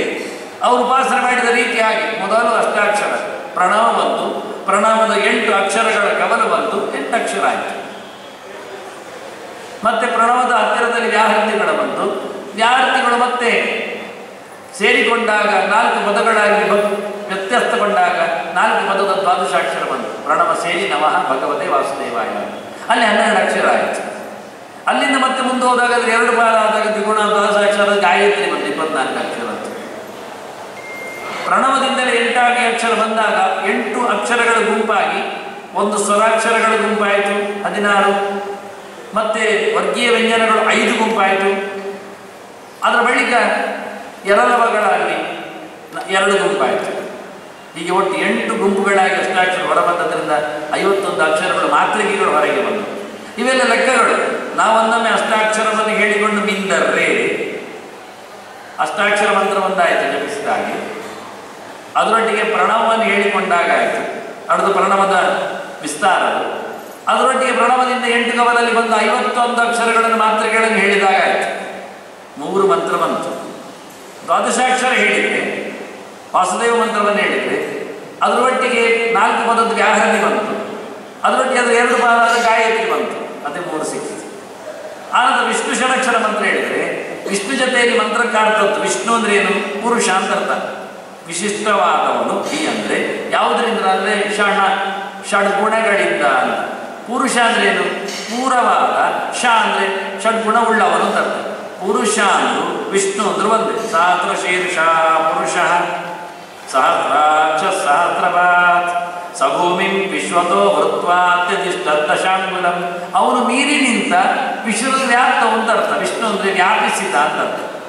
ಅದು ಮಂತ್ರ ವಿವರಣೆ ಕೊಡ್ತಾ ಉಂಟು ಪುರುಷ ಸೂಕ್ತದಲ್ಲಿ. ಅದರ ಪುರುಷ ಸೂಕ್ತವು ವಿಷ್ಣು ಮಂತ್ರವು ಒಂದೇ. ಒಟ್ಟಿಗೆ ಎಷ್ಟಾಯಿತು? 8 ಆಯಿತು. ಅಷ್ಟಮಹಾಮಂತ್ರ ಬಂತು. ಮಿಂದಾಗ ಅಷ್ಟಮಹಾಮಂತ್ರಗಳ ಜೊತೆಯಲ್ಲಿ ಅವರು ಮಿಂದಿರಲಿಕ್ಕೆ ಇದು ಮೂಲ. ಮೂಲ ಮಂತ್ರ ಅಂತಾರೆ. ಎಲ್ಲದಕ್ಕೂ ಮೂಲ ಇದೆ. ಕೊನೆಯ ಪಕ್ಷ ಮೀಯುವಾಗ ನಾರಾಯಣ ವಾಸುದೇವ ವಿಷ್ಣು 3 ಹೆಸರನ್ನಾದರೂ ಕರೀರಿ. ನಾರಾಯಣಾಯ ನಮಃ, ವಾಸುದೇವಾಯ ನಮಃ, ವಿಷ್ಣವೇ ನಮಃ ಅಂತಾದರೂ ಹೇಳಿಕೊಳ್ಳಿ. ಈ 3 ಜನರನ್ನು ಇದಕ್ಕೆ ತಂತ್ರಗ್ರಂಥಗಳಲ್ಲಿ, ಆಗಮಗಳಲ್ಲಿ, ಸಂಹಿತೆಗಳಲ್ಲಿ ಸಿಂಹಪಾಲಿದೆ. ಇದು ಒಂದು ಯೋಚನೆ ಮಾಡೋದಾದರೆ ವ್ಯಾಪಕತ್ರಯ ಅಂತ ಕರೀತಾರೆ. ಅದಕ್ಕೆ ನಾನು ಹೆಸರು ಕೊಡೋದಾದರೆ ಹೇಳಿ ಹುಡುಕ್ಲಿಕ್ಕೆ ಹೋದರೆ ಒಂದೊಮ್ಮೆ ವ್ಯಾಪಕ ಮಂತ್ರಗಳು ಅಂತ ಒಂದೊಮ್ಮೆ ಸಂಹಿತೆಗಳಲ್ಲಿ ನೀವು ಒಂದೊಮ್ಮೆ ಬೆಳಕು ಚೆಲ್ಲಿದರೆ ಕಡಿಮೆ ಅಂದರೆ ಏನಲ್ಲದಿದ್ರು ಒಂದೊಂದರಲ್ಲಿ ಒಂದೊಂದು PhD ತಗೊಳ್ಳುವಷ್ಟು ಮಾತುಗಳು ಸಿಗ್ತವೆ. ರಾಶಿಗಟ್ಟಲೆ ಅದ್ಭುತವಾದಂಥ ಪ್ರಪಂಚ. ಅದಿಲ್ಲದೆ ದೇವರ ಮನೆಗೆ ಪ್ರವೇಶವೇ ಇಲ್ಲದಷ್ಟು ದೊಡ್ಡ ಮಟ್ಟಿನ ಸ್ಥಾನಮಾನ ತೆಗೆದುಕೊಟ್ಟಿದ್ದಾರೆ. ನಮಗೆ ಎಷ್ಟು ಸುಲಭವಾಗಿ ಕೊಡ್ತಾರೆ. ಒಂದು ಸಣ್ಣ ಪುರಾಣವನ್ನು ಎತ್ತಿಕೊಂಡು ಸಾಧನೆ ಜೊತೆಯಲ್ಲಿ ಮಾತಾಡಲಿಕ್ಕೆ ಹೋದರೆ ಪ್ರತಿನಿತ್ಯ ಮಾಡುವಲ್ಲಿಯೂ ಬೆನಿಫಿಟ್ ಸಿಗುವಾಗಿ. ನಾರಾಯಣ ಹೇಳಿಕೆ ಕಷ್ಟ ಉಂಟ, ಪುರುಸೋದು ಜಾಸ್ತಿ ಬೇಕಾಗುತ್ತೆ. ವಾಸುದೇವನಿಗೆ ನಮಸ್ಕಾರ ಅಂತ ಹೇಳಿಕೊಳ್ಳುವಲ್ಲಿ ಏನಾದರೂ ಎಡವಲಿಕ್ಕಾಗ್ತದೆ. ವಿಷ್ಣು ಹೇಳುವಲ್ಲಿ ಏನಾದರೂ ತಪ್ಪು ಕಾಣ್ತದೆ. ವಿಷ್ಣು ಶಬ್ದ ಹೇಳುವಾಗ ವಿಷ್ಣು ಮಂತ್ರ ಷಡಶ್ಚರ ಧಾನ್ಯ ಸರ್ವ ವೇದಾಂತ ಸಂಚಯ ಅಂತಾರೆ. ಇಡೀ ನಾಮ ಪ್ರಪಂಚ ವಿಷ್ಣು ಶಬ್ದದಲ್ಲಿ ಬರುವುದರಿಂದ ಸಕಲ ವೇದಗಳಲ್ಲಿ ಉಂಟು ಹೇಳಿಬಿಟ್ರು. ಅವರು ಸೂಚನೆ ಕೊಟ್ಟ ರೀತಿ ನೋಡಿ. ನಾಮಾನಿ ಸರ್ವಾಣಿ ಯಮ ವಿಶಂತಿ ತಮ್ಮೇ ವಿಷ್ಣು ಪರಮ ಉದಾಹರಣೆ. ಎಲ್ಲ ಹೆಸರುಗಳು ಎಲ್ಲಿ ಸೇರಿಕೊಳ್ಳುತ್ತಾವೋ, ಪ್ರವೇಶನಶೀಲವೋ ಪ್ರವೇಶನ ಯೋಗ್ಯವೋ ಅದಕ್ಕೆ ವಿಷ್ಣು ಅಂತ ಹೇಳ್ತೇವೆ ಅಂತ. ಎಲ್ಲ ಶಬ್ದಗಳು ಸೇರುವುದು ಅಂದ್ರೆ ಏನು? ನಾಮ ಸಮನ್ವಯ ಅಂದ್ರೆ ಏನರ್ಥ? ಋಗ್ವೇದ ಇಡೀ ಬಂತು, ವೇದ ಎಲ್ಲ ಬಂತು. ಲಿಂಗ ಪುರಾಣದ ಈ ಒಂದು ಗೆರೆಯೇ ಸಿದ್ಧಾಂತದ ಪರಮೋಚ್ಚವಾದ ಒಂದು ಸ್ಥಾಪನೆ. ವಿಷ್ಣು ಮಂತ್ರ ಷಡಶ್ಚರಶ್ಚಾನ್ಯ ಸರ್ವ ವೇದಾರ್ಥ ಸಂಚಯ. ಇದು ಸಿಕ್ಕಿದ್ರೆ ಉಂಟಲ್ಲ ಪಾಯಸ ಕೊಡಿದಾಗ ಇಡೀ ಲಿಂಗ ಪುರಾಣವನ್ನು ಮಡಚಿ ಹಿಡ್ಕೊಳ್ಬಹುದು. ಸರ್ವ ವೇದಾರ್ಥ ಸಂಚಯ, ಸರ್ವ ವೇದಗಳ ಅರ್ಥಭೂತನಾದವನು ಯಾರು? ಪರಮಾತ್ಮ ಭಗವಂತ. ಸರ್ವ ವೇದಗಳಿಂದ ಅರ್ಥನೀಯನಾದವನು ಪ್ರಾರ್ಥನೀಯನಾದವನು ಯಾರು? ಭಗವಂತ. ಹಾಗಾಗಿ ಅಂತಹ ಭಗವಂತ ನಾರಾಯಣನು ಇಲ್ಲಿ ಚೆನ್ನಾಗಿ ಸೇರಿಕೊಂಡಿದ್ದಾನೆ ಹೇಳುವ ರೀತಿಯಾಗಿ ನಾಮಾನಿ ಸರ್ವಾಣಿ ನಿಮಾವಿಷ. ಸುಲಭವಾಗಿ ನಾಮ ಸಂಬಂಧನೆ ಮಾಡಲಿಕ್ಕೆ ಋಗ್ವೇದ ಬಹಳ ತೆರೆದಿದೆ ಅಂತೆ. ಅಗ್ನಿ ಸೂಕ್ತ, ವರ್ಣ ಸೂಕ್ತ, ಆಪ್ಯ ಸೂಕ್ತ, ಸರಸ್ವ ಸೂಕ್ತ, ಪರ್ಜನ್ಯ ಸೂಕ್ತ, ಇಂದ್ರ ಸೂಕ್ತ, ಇಡೀ ಒಂದೊಂದು ಶಬ್ದ ಸಿಕ್ಕಿಸಿದ್ರೆ ಅದು. ಇಂದ್ರ ಅಂದರೆ ನಾರಾಯಣ, ಓಕೆ ಓವರ್. ಆ ಇಡೀ ಕೋಶ ಮುಗಿದಿದೆ. ಇಂದ್ರ ಸೂಕ್ತಗಳೇ ಹೆಚ್ಚಿರುವುದು ಋಗ್ವೇದದಲ್ಲಿ. ಮತ್ತೆ ಅಗ್ನಿ ಸೂಕ್ತ. ಹೀಗೆ ಒಬ್ಬೊಬ್ಬರು ಬರ್ತಾ ಇದ್ದಾರೆ. ಎಲ್ಲ ಶಬ್ದಗಳು ನಾಮ ಸಮನ್ವಯ ತಿಳಿದಿದ್ದಕ್ಕೆ ಒಂದು ಶಬ್ದ ಭಗವಂತನ ಹೇಳ್ತದೆ ಅಂತ ಗೊತ್ತಾದ್ರೆ ಅದಿತಿ ಅಂತ ಬಂತು. ಸರಿ, ದೇವರು ಯಾಕೆ ಅತ್ಯದಿತಿಯಿಂದ ನುಂಗ್ತಾನೆ ಅಂತ ನುಂಗುದು ಯಾರು? ಇಡೀ ಚರಾಚರ ಪ್ರಪಂಚನ ಬಾಳ ಹಾಕುವನು ಯಾರು? ಪ್ರಳಯದಲ್ಲಿ ಇಲ್ಲ ಮಾಡಿದ್ರೆ ದೇವರು. ಅದು ಮುಗಿದು ಅದಿತಿ ಅಂದರೆ ಭಗವಂತ. ಆದಿತ್ಯ ಬಂತು. ಸರಿ, ಆದಾನ ಆಯು, ಆಯುಷ್ಯವನ್ನು ಸೆಳೆಯುವವನು ಯಾರು? ದಿನನಿತ್ಯದಲ್ಲಿ ಸೂರ್ಯ ಇರುವುದು. ನಮ್ಮ ಇಡೀ ಆಯುಷ್ಯವನ್ನು ಕಬಳಿಸುವ ಕಾಲನಾಮಕನಾಗಿ ಭಗವಂತ. ಆಯ್ತು, ಆದಿತ್ಯ ದೇವರು. ಹೀಗೆ ಮನಸ್ಸು ಸುಲಭವಾಗಿ ಒಂದೊಂದು ಶಬ್ದಗಳು ಇಡೀ ವೇದಿಗೆ ಆದಿತ್ಯ ಸೂಕ್ತ, ಸೌರ ಸೂಕ್ತಗಳೆಲ್ಲ ಒಂದಷ್ಟು ಒಂದೆಡೆ ಭಗವಂತನನ್ನು ಮಾತಾಡಿಸಿ ಆಗುತ್ತೆ. ದೇವತೆಗಳಿಗೆ ಕಷ್ಟ ಅದು ಅರ್ಥ ಆಗುತ್ತೆ, ದೇವರಿಗೆ ಇಷ್ಟ ಬೇಗ ಆಗುತ್ತೆ. ಆದರೆ ಋಗ್ವೇದ ಮಧುದುಷ್ಟ ಗ್ರಂಥದಸ್ಯ ಅಂತಾರೆ. ದೇವರಿಗೆ ಋಗ್ವೇದ ಭಾರಿ ಇಷ್ಟ. ಯಾಕೆಂದರೆ ಎಲ್ಲ ನಾಮಗಳ ರಾಶಿಗಳಲ್ಲಿ ಬಂದಿದೆ. ದೇವರು ಅಂತ ಅರ್ಥ ಆಗಿಬಿಟ್ರೆ ಮುಗಿದೈತೆ. ಬೇಡ, ವಿಷ್ಣು ಸಹಸ್ರರೂಪ ನಾಮ ಸ್ತೋತ್ರದಲ್ಲಿ ಎಷ್ಟಿಲ್ಲ. ರುದ್ರೋ ಭವಿಷ್ಯರ ಸರ್ವಶರ್ವ ಶಿವಸ್ಥಾನ ಸ್ಕಂದ ಸ್ಕಂದ ದರೋದರಿಯ ಇಂದ್ರ ವರುಣ ಏರಿ ಎಲ್ಲ ಶಬ್ದಗಳು ಅಲ್ಲಿ ಸಿಗ್ತವೆ. ಯಾವುದು ಸಿಗುವುದಿಲ್ಲ ಅಂತಲ್ಲ. ಎಲ್ಲ ದೇವತೆಗಳ ಹೆಸರುಗಳು ರವಿ ವಿರೋಚನ ಅಂತ ಹೇಳಿಕೊಂಡಾಗಿ ಬ್ರಹ್ಮ ಅಂತ ಎಲ್ಲ ದೇವತೆಗಳ ಶಬ್ದಗಳು ಅಲ್ಲಿ ಸಿಗ್ತವೆ. ದೇವತೆಗಳ ಹೆಸರಲ್ಲ, ದೇವರ ಹೆಸರುಗಳು ಎಲ್ಲ ದೇವತೆಗಳಿಗೆ ಇಟ್ಟು ತಂದೆ ನಾಮಕರಣ ಮಾಡುವುದಲ್ಲ. ಎಲ್ಲಿ ಉಂಟು ಬೇರೆ ಹೆಸರು? ದೇವರಲ್ಲದ ಹೆಸರು ಎಲ್ಲಿದೆ? ಅದು ದೇವರೇ ತನ್ನ ಕೆಲವು ಹೆಸರುಗಳನ್ನು ದೇವತೆಗಳಿಗೆ ಇಟ್ಟ, ಚಾಲ್ತಿಗೆ ತಂದ. ಆಗ ಎಲ್ಲ ದೇವತೆಗಳು ನಾಮಗಳು ಭಗವಂತನಂತೆ ಮೂಲ ನಾಮಗಳು. ವಿಷ್ಣು ಶಬ್ದ ಸಕಲ ನಾಮಗಳ ಸಮನ್ವಯದಲ್ಲಿ ಬಾಯಿ ತೆರೆದು ಕೂತ ದೊಡ್ಡ ಹೆಸರು. ಈ ಮೂರಕ್ಕೆ ಒಂದು ಗಾಯತ್ರಿ, ವಿಷ್ಣು ಗಾಯತ್ರಿ. ಹೇಗಿದೆ? ನಾರಾಯಣಾಯ ವಿದ್ಮಹೇ ವಾಸುದೇವಾಯ ಧೀಮಹಿ ತನ್ನೋ ವಿಷ್ಣು ಪ್ರಚೋದಯಾತ್. ಭಗವಂತನಡೆಗೆ ಸಾಕ್ತೇನೆ, ಭಗವಂತನಿಗೆ ಪಾತ್ರನಾಗ್ತೇನೆ, ಭಗವಂತನನ್ನು ಮಣಿತೇನೆ. ನಾರಾಯಣಾಯ ವಿದ್ಮಹೇ ವಾಸುದೇವಾಯ ಧೀಮಹಿ ತನ್ನೋ ವಿಷ್ಣು ಪ್ರಚೋದಯಾತ್. ಅವನ ಅನುಗ್ರಹವೇ ನನಗೆ ಮುಖ್ಯ. ನಾರಾಯಣ, ವಾಸುದೇವ, ವಿಷ್ಣು, ಇದೇ ಮೂರು ಮಂತ್ರ. ಲಿಂಗ ಪುರಾಣ ವೇದ ಎಂತ ಅರ್ಥ ಆಗಲಿಲ್ಲ ಅಂದರೆ ಈ ಮಂತ್ರವು ಗಾಯತ್ರಿ ಮಂತ್ರವು ಲಿಂಗ ಪುರಾಣದಲ್ಲಿ ಇದೆ. ಇನ್ನೇನು ಹೇಳೋದು? ನಾರಾಯಣ ವಿಷ್ಣು ಗಾಯತ್ರಿಯನ್ನೇ ಲಿಂಗ ಪುರಾಣ ಬಹಿರಂಗಗೊಳಿಸಿದೆ. ತತ್ಪುರುಷಾಯ ವಿದ್ಮಹೇ ಮಹೇಶಾಯ ಅದೆಲ್ಲ ಇದೆ. ರುದ್ರದೇವರ ಗಾಯತ್ರಿಯನ್ನು ಹೇಳುತ್ತದೆ. ನಂದಿ ಗಾಯತ್ರಿಯೂ ಬರ್ತದೆ ಇಲ್ಲಿ ಅವರ ಪರಿವಾರ. ಆದ್ದರಿಂದ ಜೊತೆಯಲ್ಲಿ ಗಣೇಶ ಗಾಯತ್ರಿ ಇಲ್ಲಿ ಉಂಟು. ಪಾರ್ವತಿದ್ದು ತಿಳಿಸಿಕೊಟ್ಟಿದ್ದಾರೆ, ನಾರಾಯಣನದ್ದು ನೆನಪಿಸಿದ್ದಾರೆ. ಇದು ಲೋಕಪಾಲಕರದ್ದೆಲ್ಲ ಉಂಟು ಇಲ್ಲಿ ಗಾಯತ್ರಿ. ನೋಡ್ಲಿಕ್ಕಾದ್ರೆ ಅನುಕೂಲ ಮಾಡಿಕೊಂಡು ಚಿಂತನೆಗೆ ತಂದರೆ. ಯಾಕೆಂದರೆ ಪೂಜೆಯ ಪರಿವಾರವಾಗಿ ಲೋಕಪಾಲಕರು ಬಂದಾಗ ಬೇಕಾಗಿದೆ. ನಾನು ಪೂಜೆಯ ವಿಷಯದಲ್ಲಿ ಅದೇ ಅಂತ ಹೇಳಿದೆ. ಮಂತ್ರಕ್ಕೆ ಬಂದಾಗ ಮಾತಾಡಿದೆ. ನಾರಾಯಣಾಯ ವಿದ್ಮಹೇ ವಾಸುದೇವಾಯ ಇದು ಲಿಂಗ ಪುರಾಣದಲ್ಲಿ ಉದ್ಧರಿಸಿದ ಗಾಯತ್ರಿ ಮಂತ್ರ ಆಚಾರ್ಯರು ತಂತ್ರಸಾರದಲ್ಲಿ ಉಲ್ಲೇಖ ಮಾಡಿಕೊಡ್ತಾರೆ. ಇದು ಸರ್ವಕಾಲದಲ್ಲಿ ಉಪಯೋಗಿಸಬೇಕಾದ್ದು ಅಂತಾರೆ. ವಿಷ್ಣು ಗಾಯತ್ರಿಯ ಹೋಮ ಅನುಸಂಧಾನ ಅಥವಾ ಅರ್ಘ್ಯಾದಿಗಳಲ್ಲಿ ಉಪಚಾರದಲ್ಲಿ ಯಾವತ್ತೂ ಬೇಕು, ಎಂದೆಂದಿಗೂ. ಉತ್ಸವ ಕಾಲದಲ್ಲಿ, ಜೀರ್ಣೋದ್ಧಾರ ಕಾಲದಲ್ಲಿ, ವಾರ್ಷಿಕ ಸಮಾರಾಧನೆಯಲ್ಲಿ ಎಂಥದೇ ನಡೆದರು ಗೌಜಿ ಅಂದರೆ ವಿಷ್ಣು ಗಾಯತ್ರಿ ಬೇಕೇ ಬೇಕು ಅಂತ. ಹೀಗೆ ಬಹಳ ಚಂದ. ಇದು ತಂತ್ರಸಾರದಲ್ಲಿ ಅವರು ಹೇಳಿಕೊಟ್ಟ ರೀತಿಯದು. ಎಲ್ಲೆಡೆಗೆ ಅದನ್ನು ಉಪಯೋಗಿಸಿಕೊಳ್ಳಿ ಅಂತ ಹೇಳ್ತಾರೆ. ಮಾಡಲೇಬೇಕು ಅಂತ. ಗಾಯತ್ರಿ ಹೋಮ ಅಂದರೆ ಅದು ಲೆಕ್ಕ ಅವರಿಗೆ. ಆ ಮಂತ್ರವನ್ನು ಉಲ್ಲೇಖ ಇಡೀ ಆಗಿ ಶಾಬ್ದಿಕವಾಗಿ ಲಿಂಗ ಪುರಾಣ ಹೇಳಿದೆ. ಇದು ಮೂರು ಮಂತ್ರಗಳ ಸ್ನಾನದ ಘಟ್ಟದಲ್ಲಿ ಮಾತಾಡಿದೆ. ಆ ಸ್ನಾನದಲ್ಲಿ 12 ಅಕ್ಷರ, 8 ಅಕ್ಷರ, 6 ಅಕ್ಷರ ಒಟ್ಟು ಸೇರಿಕೊಂಡ್ರೆ 26 ಅಕ್ಷರ ಆಯಿತು. ಇಡೀ ತತ್ವಗಳ ಸಮುದಾಯ ಅಷ್ಟೇ. 24 ತತ್ವಗಳು ಪ್ರಪಂಚದಲ್ಲಿ. ಅದರ ಆಚೆಗೆ ಮಹಾಲಕ್ಷ್ಮಿ 25, 26 ನಾರಾಯಣ. ಇಬ್ಬರು ಒಟ್ಟು ಸೇರಿಕೊಂಡು ಕೆಲವೊಮ್ಮೆ ಅಪ್ರಾಕೃತರು ಪ್ರಪಂಚಾತೀತರು ಹೇಳಿ 25 ಮಾಡುವುದು. ಪಂಚವಿಂಶತಿ ತತ್ವಾನಿ ಅಂತ ಹೇಳಿಬಿಡುವುದು ನಾರಾಯಣನ ಸೇರಿಸಿ ಒಮ್ಮೆ, ಲಕ್ಷ್ಮಿಯನ್ನು ಒಟ್ಟು ಮಾಡಿ ಲಕ್ಷ್ಮೀನಾರಾಯಣರಿಂದ. ಅದು ಬಿಟ್ಟರೆ ಲಕ್ಷ್ಮೀ 25 ಆದರೆ ಅದರ ಆಚೆಗೆ 26 ಆಗಲ್ಲ. 27 ಮಾಡುವುದು, 25 ಪ್ರಾಣ ಅಂತ ತಂದು ಇದರ ಆಚೆಗೆ ತತ್ವವನ್ನು ನಿಯಂತ್ರಣ ಮಾಡತಕ್ಕಂಥ ಪಂಚವಿಂಶ ಪ್ರಕೀರ್ತಿತ ಅಂತ ಮಾಡಿಕೊಂಡ್ರೆ ಆಗುತ್ತೆ. ಇಲ್ಲಿ 26 ಅಕ್ಷರ, 24 ತತ್ವ ಮತ್ತು ಲಕ್ಷ್ಮೀನಾರಾಯಣನ ಚಿಂತನೆಯಲ್ಲಿ ಸೇರ್ತದೆ. ಹೀಗೆ ಸಮಷ್ಟಿಯಾದ ಆರಾಧನೆ, ಸ್ನಾನದ ವ್ಯವಸ್ಥೆ, ಬಹಳ ತೂರಿಯಾದ ಮಂತ್ರ ಸ್ನಾನ, ಅದರ ಆಚೆ ದೊಡ್ಡ ಸ್ನಾನವೇ ಇಲ್ಲ. ಇನ್ನೇನಿದ್ರು ನೀವು ಮೃತಿಗೆ ಬಗ್ಗೆ ಮಾತಾಡೋದು, ಉದ್ರತಾಶಿವರ ಹೇಳೋದು ನೋಡಿ, ಇವೆಲ್ಲ ಲಿಂಗ ಪುರಾಣ ಇಡೀ ಹೇಳಲಿಲ್ಲ. ಉದ್ರತಾಶೀತಿ ಮಂತ್ರೇಣ ಅಂತ ಹೇಳುತ್ತೆ, ನೆನಪಿಸಿಕೊಳ್ಳೋದು. ಉದ್ರತಾಸಿ ವರಾಹೇಣ ಕೃಷ್ಣೇನ ಶತವಾಹುನ ಮೃತಿಗೆ ಅನವೇ ಪಾಪ ನಿರ್ಣಯ ದುಷ್ಕೃತ ಕೃತ. ದೇವರು ವರಾಹ ರೂಪದಲ್ಲಿ ಎತ್ತಿ ಹಿಡಿದ ಮಣ್ಣಿದು ಭೂಮಿ ತಾಯಿ ಅಂದರೆ, ಭೂಮಿ ಅಂದರೆ ಈ ಮೃತ್ತಿಗೆಯನ್ನು ನಾನು ಹಂಚಿಕೊಳ್ಳುತ್ತೇನೆ ಅಂತ ಹೇಳಿದಾಗ ಆ ವರಾಹ ಎತ್ತಿದ್ದು ಇದೆಲ್ಲ ನೆನಪಿಸಿಕೊಳ್ಳುತ್ತದೆ ಈ ಲಿಂಗ ಪುರಾಣ. ಶಿವನನ್ನೇ ಪಾಲನೆ ಮಾಡೋದಾದ್ರೆ ಶಿವ ಮೆಟ್ಟಿದ ಮಣ್ಣು ಅಂತ ಹೇಳಿ ಕುಣಿಬಹುದಿತ್ತಲ್ಲ, ಕುಣಿಯಲಿಲ್ಲ. ವರಾಹದೇವರು ಎತ್ತಿ ಹಿಡಿದ ಈ ಭೂಮಿಯನ್ನೇ ನೆನಪಿಸಿಕೊಂಡು ಇದನ್ನೇ ಹೇಳುತ್ತಾ ಹಚ್ಚಿಕೋ ಕೃಷ್ಣೇನ ಶತಬಾಹುನ. ಹೀಗಾಗಿ ಎಂದು ನೋಡಿದರೆ ಇಡೀ ಓದಿಕೊಂಡಾಗ ನಮ್ಮ ಸಾಧನೆ ಪ್ರಪಂಚಕ್ಕೆ ಬಂದಾಗ ಎಲ್ಲ ಶಿವಮಯ ಆಗಲಿಲ್ಲ, ಆಗುವುದೂ ಇಲ್ಲ. ಅವನೇ ಗಂಗೆಯನ್ನು ಹೊತ್ತ ಬಳಿಕ ನಾವೆಲ್ಲಿ ಹೇಳುವುದು ಹೇಗೆ? ಆದರೆ ಅವನನ್ನು ಮರೆಯಲಿಕ್ಕಿಲ್ಲ ಎನ್ನುವುದು ಸತ್ಯ. ಅವನ ದೂರಪಡಿಸಿ ಮನಸ್ಸಿನ ಅಭಿಮಾನಿಯೇ ಇಲ್ಲದೆ ದೇವರು ಸಿಗುವುದು. ಅದು ಅವನು ದೇವಸ್ಥಾನದ ಒಳಗೆ ಹೋಗುವಷ್ಟರ ಮಟ್ಟಿಗೆ, ದೇವರೆಡೆಗೆ ನಮ್ಮನ್ನು ಸಾಗಿಸುವರಷ್ಟರ ಮಟ್ಟಿಗೆ ಅವನು ಬೇಕು. ಅದರ ನಂತರದಲ್ಲಿ ಪ್ರಾಣ ನಿಲ್ಲಬೇಕು, ಮತ್ತೆ ಭಗವಂತ ಬರಬೇಕು. ಹೀಗೆ ಕ್ರಮಗಳು. ಸರ್ವೇಂದ್ರಿಯಾಭಿಮಾನಿಸ್ತ ಮುಖ್ಯ ಪ್ರಾಣಸ್ಥ ವಿಷ್ಣುನ ಪ್ರೇರಿತ. ಸರ್ವೇಂದ್ರಿಯಗಳಲ್ಲಿ ಸರ್ವೇಂದ್ರಿಯ ಎಲ್ಲ ಇಂದ್ರಿಯಗಳಾಯ್ತಲ್ಲ, ಸರ್ವನಿಗೆ ಸಂಬಂಧಪಟ್ಟ ಇಂದ್ರಿಯ ಅದು. ಸರ್ವ ಅಂದರೆ ಶಿವ. ಸರ್ವೇಂದ್ರಿಯಾಭಿಮಾನಿಸ್ತ ಮುಖ್ಯ ಪ್ರಾಣಸ್ಥ ವಿಷ್ಣುನ ಪ್ರೇರಿತ ಅಂತೇಳಿ ಶಿವನೊಳಗೆ ಕೂತ ಶಿವಾಂತರ್ಯಾಮಿ ಪ್ರಾಣಾಂತರ್ಯಾಮಿ ಭಗವಂತನ ಚಿಂತನೆ ಕಥೆ. ಇದು ಗೋಲಕತ್ರಯೋಪಾಸನೆ ಎಂಬ. ನಾನು ನನ್ನ ಮನಸ್ಸಿನಲ್ಲಿ ಪ್ರಾಣನನ್ನು ನೆನಪಿಸಿಕೊಂಡು ಭಗವಂತನನ್ನು ಇಷ್ಟಪಡ್ತೇನೆ. ಪ್ರಾಣ ಇಷ್ಟಪಡುವಂತೆ ಎಚ್ಚರ ಕೊಡಬೇಕು, ಅದಕ್ಕೆ ಮನಸ್ಸು ಗಟ್ಟಿಯಾಗಿ ಅವನಿಲ್ಲದೆ. ಹೀಗೆ ಬಹಳ ಅದ್ದೂರಿಯಾಗಿ ಮಾಧ್ಯಮದ ಪಾಠವನ್ನು ಸ್ನಾನದ ನಿಯಮದಲ್ಲಿ ಉಲ್ಲೇಖ ಮಾಡುತ್ತೆ. ಇನ್ನು ಮಂತ್ರಗಳ ಅಗವರ್ಷಣ ಇದೆ ಮಂತ್ರ ಸ್ನಾನದಲ್ಲಿ, ಅದರಲ್ಲಿ ಬೆಳೆಸುವುದಿಲ್ಲ, ಹೇಳಿಕೊಂಡಿದೆ ಅಂತ ಹೇಳುತ್ತದೆ. ಹವಾಮಾನ ಮಂತ್ರಗಳು ಹೇಳಿಕೊಂಡು ಮತ್ತೆ ಶುಚಿಯಾಗಲಿಕ್ಕೆ ಹವಾಮಾನವನ್ನು ಬಿಟ್ಟು ಶುಚಿ ಮಾಡಲಿಕ್ಕೆ ಬರುತ್ತೆ. ಹವಾಮಾನ ಏನವ ಅಂತಾರೆ, ಹವಾಮಾನ ಮಂತ್ರ ಹೇಳಿ ಸ್ನಾನ ಮಾಡುವಾಗ ಅಂತ.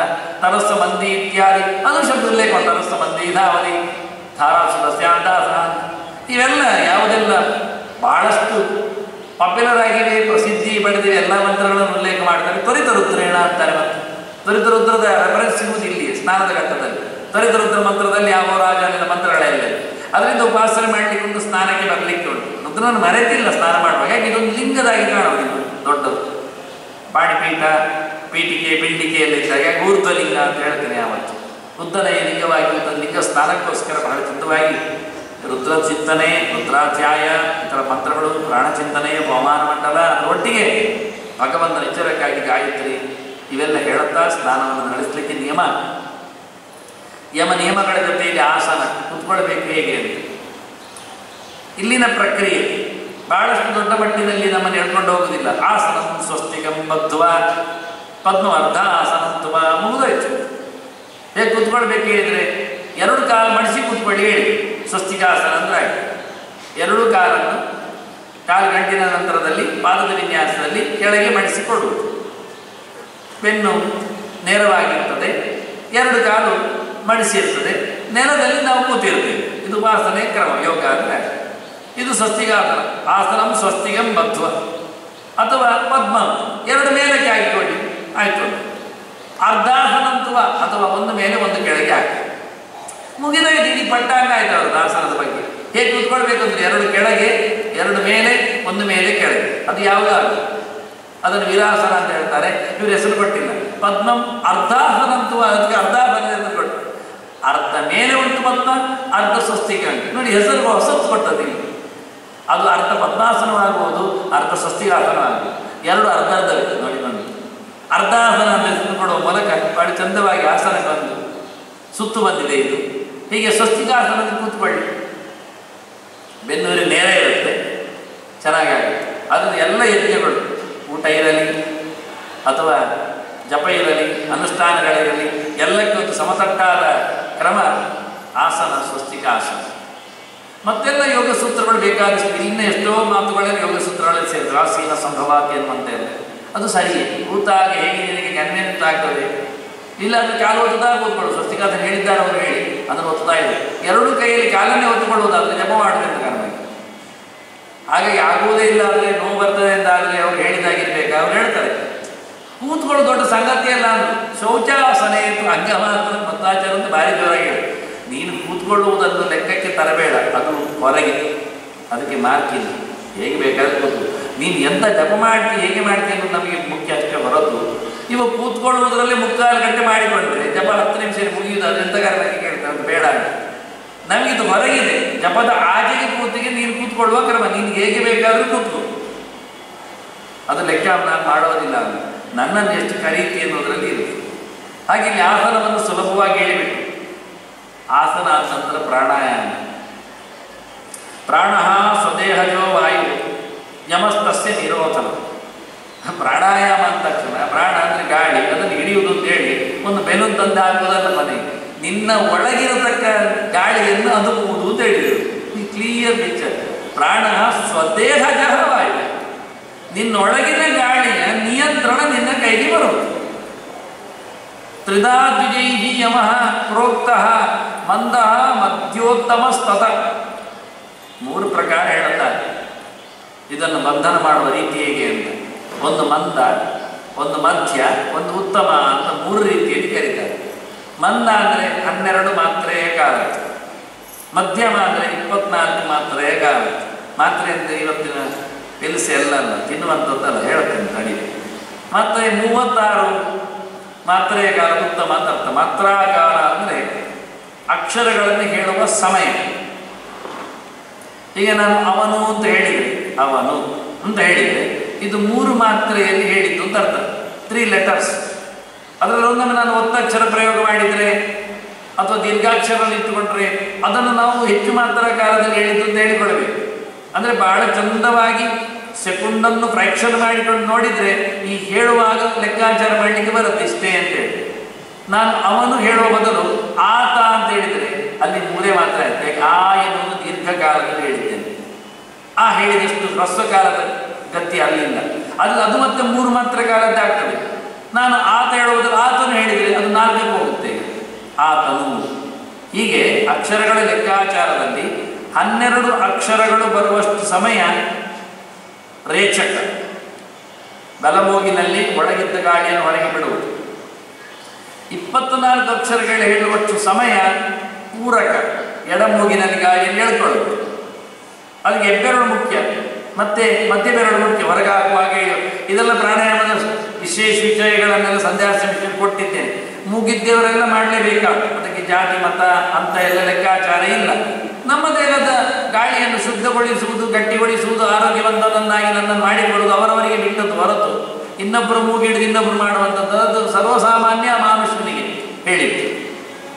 ಆ ಬಳಿಕ 2 ಮೂಗನ್ನು ಹಿಡಿದುಕೊಂಡು ಮೂಗು ಬಂದ್ ಮಾಡಿಕೊಂಡು ಗಾಳಿಯನ್ನು ಒಳಗೆ ನಿಲ್ಲಿಸಿಕೊಳ್ಳೋದು ಕುಂಭಕ ಅಂತ ಅರ್ಥ. ಅದೆಷ್ಟು ಹೊತ್ತು ಅಂದರೆ ಅದರ ಡಬಲ್ ಟೈಮ್ 48 ಮಾತ್ರ ಕಾಲ.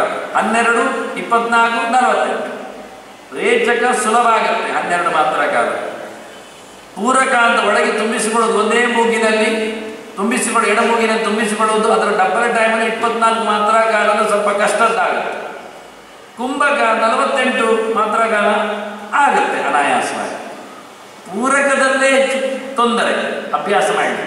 ಇದು ಮಂದ ಪ್ರಾಣಾಯಾಮ. ಮಧ್ಯಮ ಅಂದರೆ 24 ಮಾತ್ರ ಕಾಲದಲ್ಲಿ ರೇಚಕ, ಇದು ಕಷ್ಟ ಆಗುತ್ತೆ. 48 ಮಾತ್ರ ಕಾಲದಲ್ಲಿ ಪೂರಕ, ಮೊದಲೇ ಸೋತವರ್ಣ, ಇದು ಹೇಳುವುದಿಲ್ಲ. ಅದರ ಡಬಲ್ ಟೈಮ್ 96 ಮಾತ್ರ ಕಾಲದಲ್ಲಿ ಕುಂಭಕ. 3ನೇ ಹಂತ ಉತ್ತಮ ಅಂದರೆ 36 ಅಕ್ಷರಗಳ ಕಾಲ. ಒಂದು ಶ್ಲೋಕ ಹೇಳುವುದಕ್ಕಿಂತ ಜಾಸ್ತಿ, ಪ್ರತಿ ಮಂತ್ರ ಹೇಳುವಷ್ಟು ದೊಡ್ಡದು. ಹರೇ ರಾಮ ಹೇಳುವುದಕ್ಕಿಂತಲೂ ಅದರಲ್ಲಿ 32 ಅಕ್ಷರ, ಮತ್ತೆ ಹರೇ ರಾಮ ಹೇಳಿ ನಿಲ್ಲಿಸಬೇಕು. ಅಷ್ಟು ಸಮಯ ಮಾನಸವಾದ ಸಮಯ, ಬಾಯಲ್ಲಿ ಹೇಳುವುದಲ್ಲ. ಅಷ್ಟು ಸಮಯ ಗಾಳಿಯನ್ನು ಹೊರಗೆ ಬಿಡಲಿಕ್ಕೆ ಅಭ್ಯಾಸ ಆಗಬೇಕು, ಮಾಡಲಿಕ್ಕೆ ಹೋಗಬೇಕು. ಮತ್ತೆ ಮೂಗಿನಲ್ಲಿ ಏನು ಬೇರೆ ಬಂದಿತ್ತು. ಸಿಂಬಳದ ಬಗ್ಗೆ ಮಾತಾಡಿಲ್ಲ, ನೆತ್ತರಿನ ಬಗ್ಗೆ ಹೇಳ್ತಾ ಇದ್ದೇನೆ. ಅದರಿಂದ ಹೇಳಿದ್ದೇನೆ ಅಂತ ಮಾಡಲಿಕ್ಕೆ ಹೋಗಬೇಡಿ. ಮತ್ತೆ ಹೇಳ್ತೇನೆ, ನನಗೆ ಟೀಚರ್ಸ್ ಇದ್ದಾರೆ ಅಂತ ಲಿಂಗ ಪುರಾಣ ಹೇಳ್ತಾರೆ. ಅವರನ್ನು ಕರಿಬೇಕು ಅಂತ ತಿಳಿಸ್ತದೆ. ನಿನ್ನೆನೆ ಹೇಳಿದ ಅಧ್ಯಯನಕ್ಕೆ ಹೋಗುವ ಮುಂಚೆ ಶ್ರದ್ಧೆಯ ಗುರು ಸದಾ ಅಂತ ಹೇಳಿಕೊಂಡು ವೇದಾಧ್ಯಯನಕ್ಕೆ ಕಲೀಲಿಕ್ಕೆ ಅರ್ಥ ಮಾಡಿ ಅರ್ಥ ವಿಚಾರ ಮಾಡಲಿಕ್ಕೂ ನಾವೇ ಮಾಡುವುದಲ್ಲ, ಸೆಲ್ಫ್ ಸ್ಟಡಿ ಅಲ್ಲ, ಯಾರದ್ದು ಟ್ರಾನ್ಸ್ಲೇಷನ್ ಇಟ್ಕೊಂಡಲ್ಲ. ಕಲಿತು ಬಂದವನ ಕೈಯಲ್ಲಿ ಕಲಿಯುವುದು, ಕಲಿಸಿಕೊಡುವ ಪರಂಪರೆ ಇದೆ. ತಾನೇ ಓದಿಕೊಳ್ಳುವುದನ್ನು ಹೇಳುವುದಿಲ್ಲ, ಶಾಸ್ತ್ರ ಒಪ್ಪುವುದಿಲ್ಲ. ಅದಲ್ಲ, ತಪ್ಪಾಗ್ತದೆ ಹೇಳ್ತಾರೆ. ತಪ್ಪು ಯಾರ ಹತ್ರ ಸರಿ ಮಾಡೋದು ಮತ್ತೆ ಅಂತ ಕೇಳ್ತಾರೆ. ಹಾಗಾಗಿ ಮೂರನೇ ಉತ್ತಮವಾದಂತಹ ಪ್ರಾಣಾಯಾಮವನ್ನು ಯಾರ ಹತ್ರವೂ ನಾನು ಮಾಡಿ ಅಂತ ಹೇಳಲಿಕ್ಕೆ ಹೋಗುವುದಿಲ್ಲ. ಅಭ್ಯಾಸ ಬಹಳಷ್ಟು ಬೇಕಾಗುತ್ತೆ. ಸುಲಭ ಮಟ್ಟಿಗೆ ಈ ಪ್ರಪೋರ್ಷನೇಟರಿ ಆಗಬೇಕು ಮಾತ್ರ. ಹೊಟ್ಟೆಯಲ್ಲಿ ಗಟ್ಟಿಟ್ಕೊಳ್ಳಿಕ್ಕೆ ಸುಮಾರು ಹೊತ್ತಾಗುತ್ತೆ ಅಂತ ಇಟ್ಕೊಂಡು ಅದು ಸರಿ ಇಲ್ಲ. ಪ್ರಾಣಾಯಾಮ ಕ್ರಮಬದ್ಧವಾಗಿಯೇ ಇರಬೇಕು. ಅಕ್ಷರಗಳ ಮಾತ್ರ ಕಾಲದ ಮೇಲೆ ಡಿಪೆಂಡ್ಸ್. 1:4 ಅಂತ ಅನುಪಾತವನ್ನು ಇಟ್ಕೊಳ್ಳಿಕ್ಕೆ ಉಂಟು. ನಾವು ಉಗಿ ಮಾಡುವಾಗ ಲೆಕ್ಕಾಚಾರ ಮಾಡೋದಿಲ್ಲ, ಸರಿಯಾಗಿ ಲೆಕ್ಕ ಮಾಡಿಕೊಂಡೇ ಹೆಸರು ಕಾಳುಗಳನ್ನೆಲ್ಲ ಹಾಗೆ ತಿನ್ನುವುದಿಲ್ಲ. ಹಾಗೆ ಅದು ಇಷ್ಟು ಅಂತಲೇ ಅದು ಉತ್ತಮ ಅಥವಾ ಮಧ್ಯಮ ತಿನ್ನುವುದರಲ್ಲೇ ಅದು ನಮ್ಮ ಉತ್ತಮ ಅಥವಾ ಮಧ್ಯಮ ಕರ್ಮ. ಪ್ರಾಕ್ಟೀಸಲ್ಲಿ ನಾವು ಜಪ ಮಾಡುವಲ್ಲಿ ಉಪಾಂಶ ಜಪ ಮಾಡುವುದು ಶ್ರೇಷ್ಠ. ಸ್ನಾನದಲ್ಲಿ ಉತ್ತಮ ಮಟ್ಟ, ಉತ್ತಮ ಘಟ್ಟ ಅಂದರೆ ಕೊನೆಯ ಪಕ್ಷ ಅದು ಸರೋವರ ಒಳ್ಳೆಯದು ಹೇಳ್ತದೆ. ಹರಿಯುವ ನೀರು ಸಿಗದಿದ್ದರೆ ಬಾವಿ ನೀರಿಗಿಂತ ಸರೋವರ ಚಂದ. ಬಾವಿ ನೀರು ಅಧಮ, ಸರೋವರ ಮಧ್ಯಮ, ನದಿ ಪ್ರವಾಹ ಅದು ಉತ್ತಮ ಅದರ ಕ್ರಮ. ಹರಿಯುವ ನೀರು ಉತ್ತಮ, ಹರಿಬೇಕು. ಮತ್ತೆ ಸಮುದ್ರಗಾಮಿ ಎಲ್ಲ ಮಹಾ ಉತ್ತಮ ಮತ್ತೆ ಲೆಕ್ಕಾಚಾರ. ಮಹಾನದಿಯಲ್ಲಿ ಹರಿದರೆ ಉತ್ತಮ, ನಿಂತರೆ ಮಧ್ಯಮ, ಮತ್ತೆ ಬಾವಿ ಅಧಮ, ಮತ್ತು ಅದರ ಕೆಳಗೆ ನಳ್ಳಿ. ಅದು ಲೆಕ್ಕಕ್ಕೆ ಸಿಗುವುದಿಲ್ಲ. ಮಂತ್ರಸ್ಥಾನದಲ್ಲೆಲ್ಲ ಬರೋದೇ ಇಲ್ಲ. ಅದನ್ನು ನಳ್ಳಿ ಮಾತಾಡಿಬಿಡಿ ಅಥವಾ ಹಂಡೆ ಮಾತಾಡಿ ಅದನ್ನು ಕೇಳೋದೇ ಇಲ್ಲ. ಆಯ್ತು ಮಾಡಿ ಅಂತಾರೆ, ಮಾಡೋದು ಬೇಡ ಹೇಳೋದಿಲ್ಲ. ಮತ್ತೆ ಅದಿಲ್ಲ, ಇದು 3 ಸಿಗುವುದಿಲ್ಲ, ಬೇಡ ಅಂತ ಬಿಡಬೇಡಿ. ಏನಾದ್ರು ಮಾಡಿ ಕೆಳದಲ್ಲಿ ದೇವತೆಗಳು ಬರೋದ್ರಿಂದ ಹಂಡೆಯಲ್ಲಿ ಅದು ಗಂಗೆಯನ್ನು ಕರೆದು ನೀರಿ ಅಂತ ಹೇಳ್ತಾರೆ. ಅದಿರಲಿ. ಅದು ಸ್ನಾನದ ಘಟ್ಟದಲ್ಲಿ ಎಷ್ಟು ಪ್ರಮಾಣಗಳನ್ನು ಇಟ್ಟಿದ್ದೇನೆ. ಇಲ್ಲಿ ಪ್ರಾಣಾಯಾಮದ ಬಗ್ಗೆ ಮತ್ತೆ ಹೇಳ್ತಾರೆ. ಸಗರ್ಭೋ ಗರ್ಭ ಇತ್ಯುಕ್ತ ಸಬೀಜ ಸಜಪ ವಿಜಪಕ್ರಮ. ಇಲ್ಲಿ ಹೇಳಿ ಬೀಜ ಹೇಳಿಲ್ಲ, ಜಪ ಹೇಳ್ತಾರೆ. ಸಗರ್ಭೋ ಗರ್ಭ ಇತ್ಯುಕ್ತ. ಇಲ್ಲಿ ಸಗರ್ಭ ಪ್ರಾಣಾಯಾಮ, ಅಗರ್ಭ ಪ್ರಾಣಾಯಾಮ ಅಂತ ಎರಡಿದೆ. ನಾವು ಅದು ಹೆಂಗಸರಿ ಗಂಡಸರಿ ಹಾಗಲ್ಲ. ಗರ್ಭ ಬಂದ ತಕ್ಷಣ ಹೆಂಗಸರು ಗಂಡಸರಿ. ಗರ್ಭ ಅಂದರೆ ಸೇರಿದ್ದು ಅಂತ ಅರ್ಥ. ಏನು ಗರ್ಭ? ಮಂತ್ರ ಸೇರಿದ್ದು. ಮಂತ್ರ ಸೇರಿದ್ರೆ ಸಗರ್ಭ, ಮಂತ್ರ ಇಲ್ಲದಿದ್ದರೆ ಅಗರ್ಭ. ಗರ್ಭ ಅಂದರೆ ಒಳಗೆ ಸೇರಿದ್ದು. ದರ್ಬೆಯಲ್ಲಿ ಕೆಲವೊಮ್ಮೆ ಹೇಳ್ತಾರೆ, ಹೇಳುವಾಗ ಹೇಗಿರಬೇಕು ಅಂದರೆ ಅನಂತರ್ಗರ್ಭವು ಪ್ರಾದೇಶ ಮಾತ್ರವು ಅನಗಚ್ಛಿನ್ನವು ಅಂತ. ಇದು ಓದಿಕೊಂಡವರಿಗೆ ಮಾತ್ರ ಗೊತ್ತು, ಅರ್ಥ ಆಗಬೇಕು ಅಂತಿಲ್ಲ. ಅನಂತರ್ಗರ್ಭವು ಅಂದರೆ ಅಂತರ್ಗರ್ಭ ಇಲ್ಲದ್ದು ಅಂತ. ದರ್ಬೆಯಲ್ಲಿ ಕೆಲವೊಮ್ಮೆ ಒಳಗಿಂದ ಒಂದು ದರ್ಬೆ ಸೇರಿರ್ತದೆ, ಅದು ನಮಗೆ ಲೆಕ್ಕಕ್ಕೆ ಸಿಗುವುದಿಲ್ಲ, ಅದು ಬಿಡಬೇಕು. ಗರ್ಭ ಇದ್ದ ದರ್ಬೆ ಆಗುವುದಿಲ್ಲ. ಅನಂತರ್ಗರ್ಭವು ಇದು ಯಾರು ಅರ್ಥ ಹೇಳಬೇಕು. ಪ್ರಾದೇಶ ಮಾತ್ರವು ಹೆಬ್ಬೆರಳಿಂದ ಕಿರುಬೆರಳಿಗೆ ಪ್ರಾದೇಶ ಅಂತ ಅಳತೆ ಲೆಕ್ಕ. ಅನಗಚ್ಛಿನ್ನವು ಅಂತ. ಅನಕ ಅಂದರೆ ನಕ ಅಂದರೆ ಉಗುರಿಂದ ಕತ್ತರಿಸಲಿಕ್ಕಿಲ್ಲ. ಉಗುರು ತಾಗಿಸದೆ ಚೂರಿಯಿಂದಲೋ ಮನೆಗೆ ಅವರದ್ದೇ ಉಂಟಲ್ಲ ಚಮಚ ಅಂದರೆ ಉತ್ತರಣಿ ಸೌಟು, ಅದರಿಂದ ಅದು ಕೊನೆಯ ಪಕ್ಷ ಏನಾದರೂ ಆಗಿ ಅಂತ ಉಗುರಲ್ಲಿ ಕತ್ತರಿಸಬಾರ್ದು ದರ್ಬೆ. ಇಂಥದ್ದು ಪವಿತ್ರವಾದದ್ದು ಉಪಯೋಗಕ್ಕೆ ಅಂತ ದರ್ಬೆ ಬಗ್ಗೆ ಮಾತಾಡಿದ್ದಾರೆ ಲಿಂಗ ಪುರಾಣ ಬಂದಾಗ. ಹಾಗೆ ಇಲ್ಲಿ ಗರ್ಭ ಅಂದರೆ ಮಂತ್ರಗರ್ಭ. ಮಂತ್ರ ಇದ್ದರೆ ಸಗರ್ಭ ಪ್ರಾಣಾಯಾಮ, ಮಂತ್ರ ಇಲ್ಲದಿದ್ದರೆ ಅಗರ್ಭ ಪ್ರಾಣಾಯಾಮ.